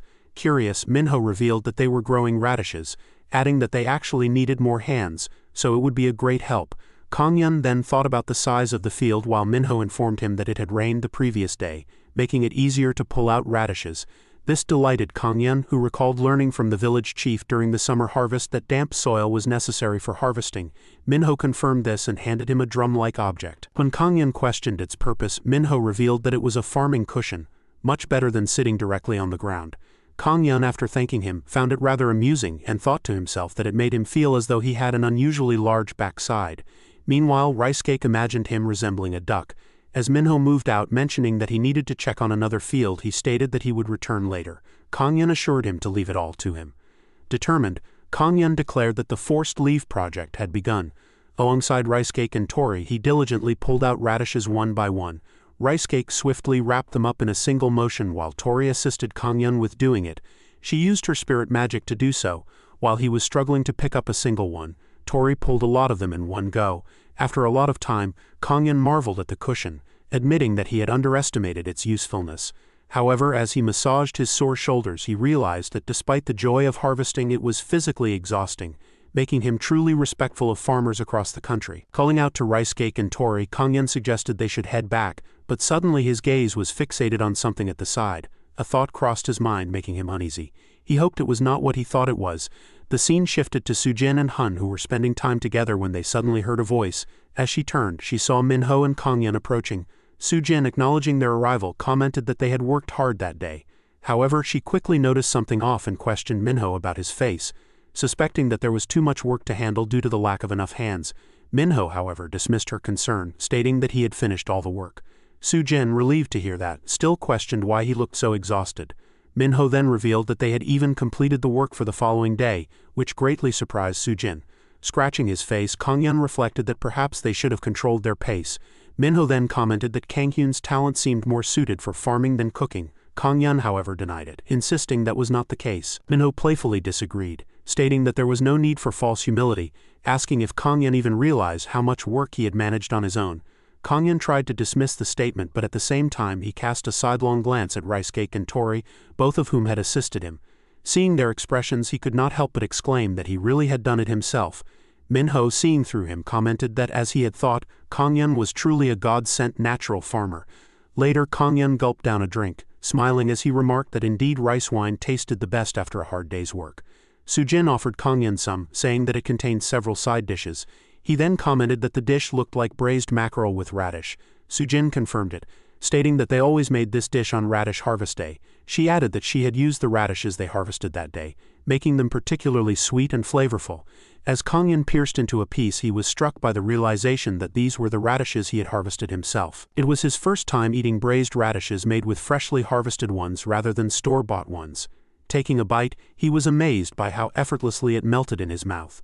The seasoning had seeped into the radish perfectly, and the combination of seasonal mackerel and radish made for an exquisite taste. The mere thought that he was eating something he had harvested himself made it even more enjoyable. Meanwhile, Sujin called out to Minho, urging him to eat as well. However, he was completely absorbed in playing with Han, marveling at her presence. He found himself wondering who she resembled to be so pretty, questioning if she took after her mother. Kang-yeon watched him with amusement, appreciating how completely enthralled he was with his daughter. Sujin then commented that Minho was such a doting father. Minho admitted that no matter how exhausting the day is, just looking at his daughter gave him renewed strength. Kanghyun remarked that he could tell just by looking at his face how much he enjoyed it. Seeing Minho's joy made helping him feel worth it. Kanghyun then mentioned that he would come to help whenever he had free time from now on. Minho then asked if he had decided to help out because of what he had said that morning. Kanghyun admitted that he was part of it, but he was also grateful for everything Minho had done for him, including fixing the water pipe. He acknowledged that Minho and the village chief had helped him adjust to life in the village, and he wanted to return the favor in any way he could. Hearing this, Minho turned his face away. Sujin, noticing, teasingly asked if he was crying again. She remarked that ever since Hun was born he had become much more emotional.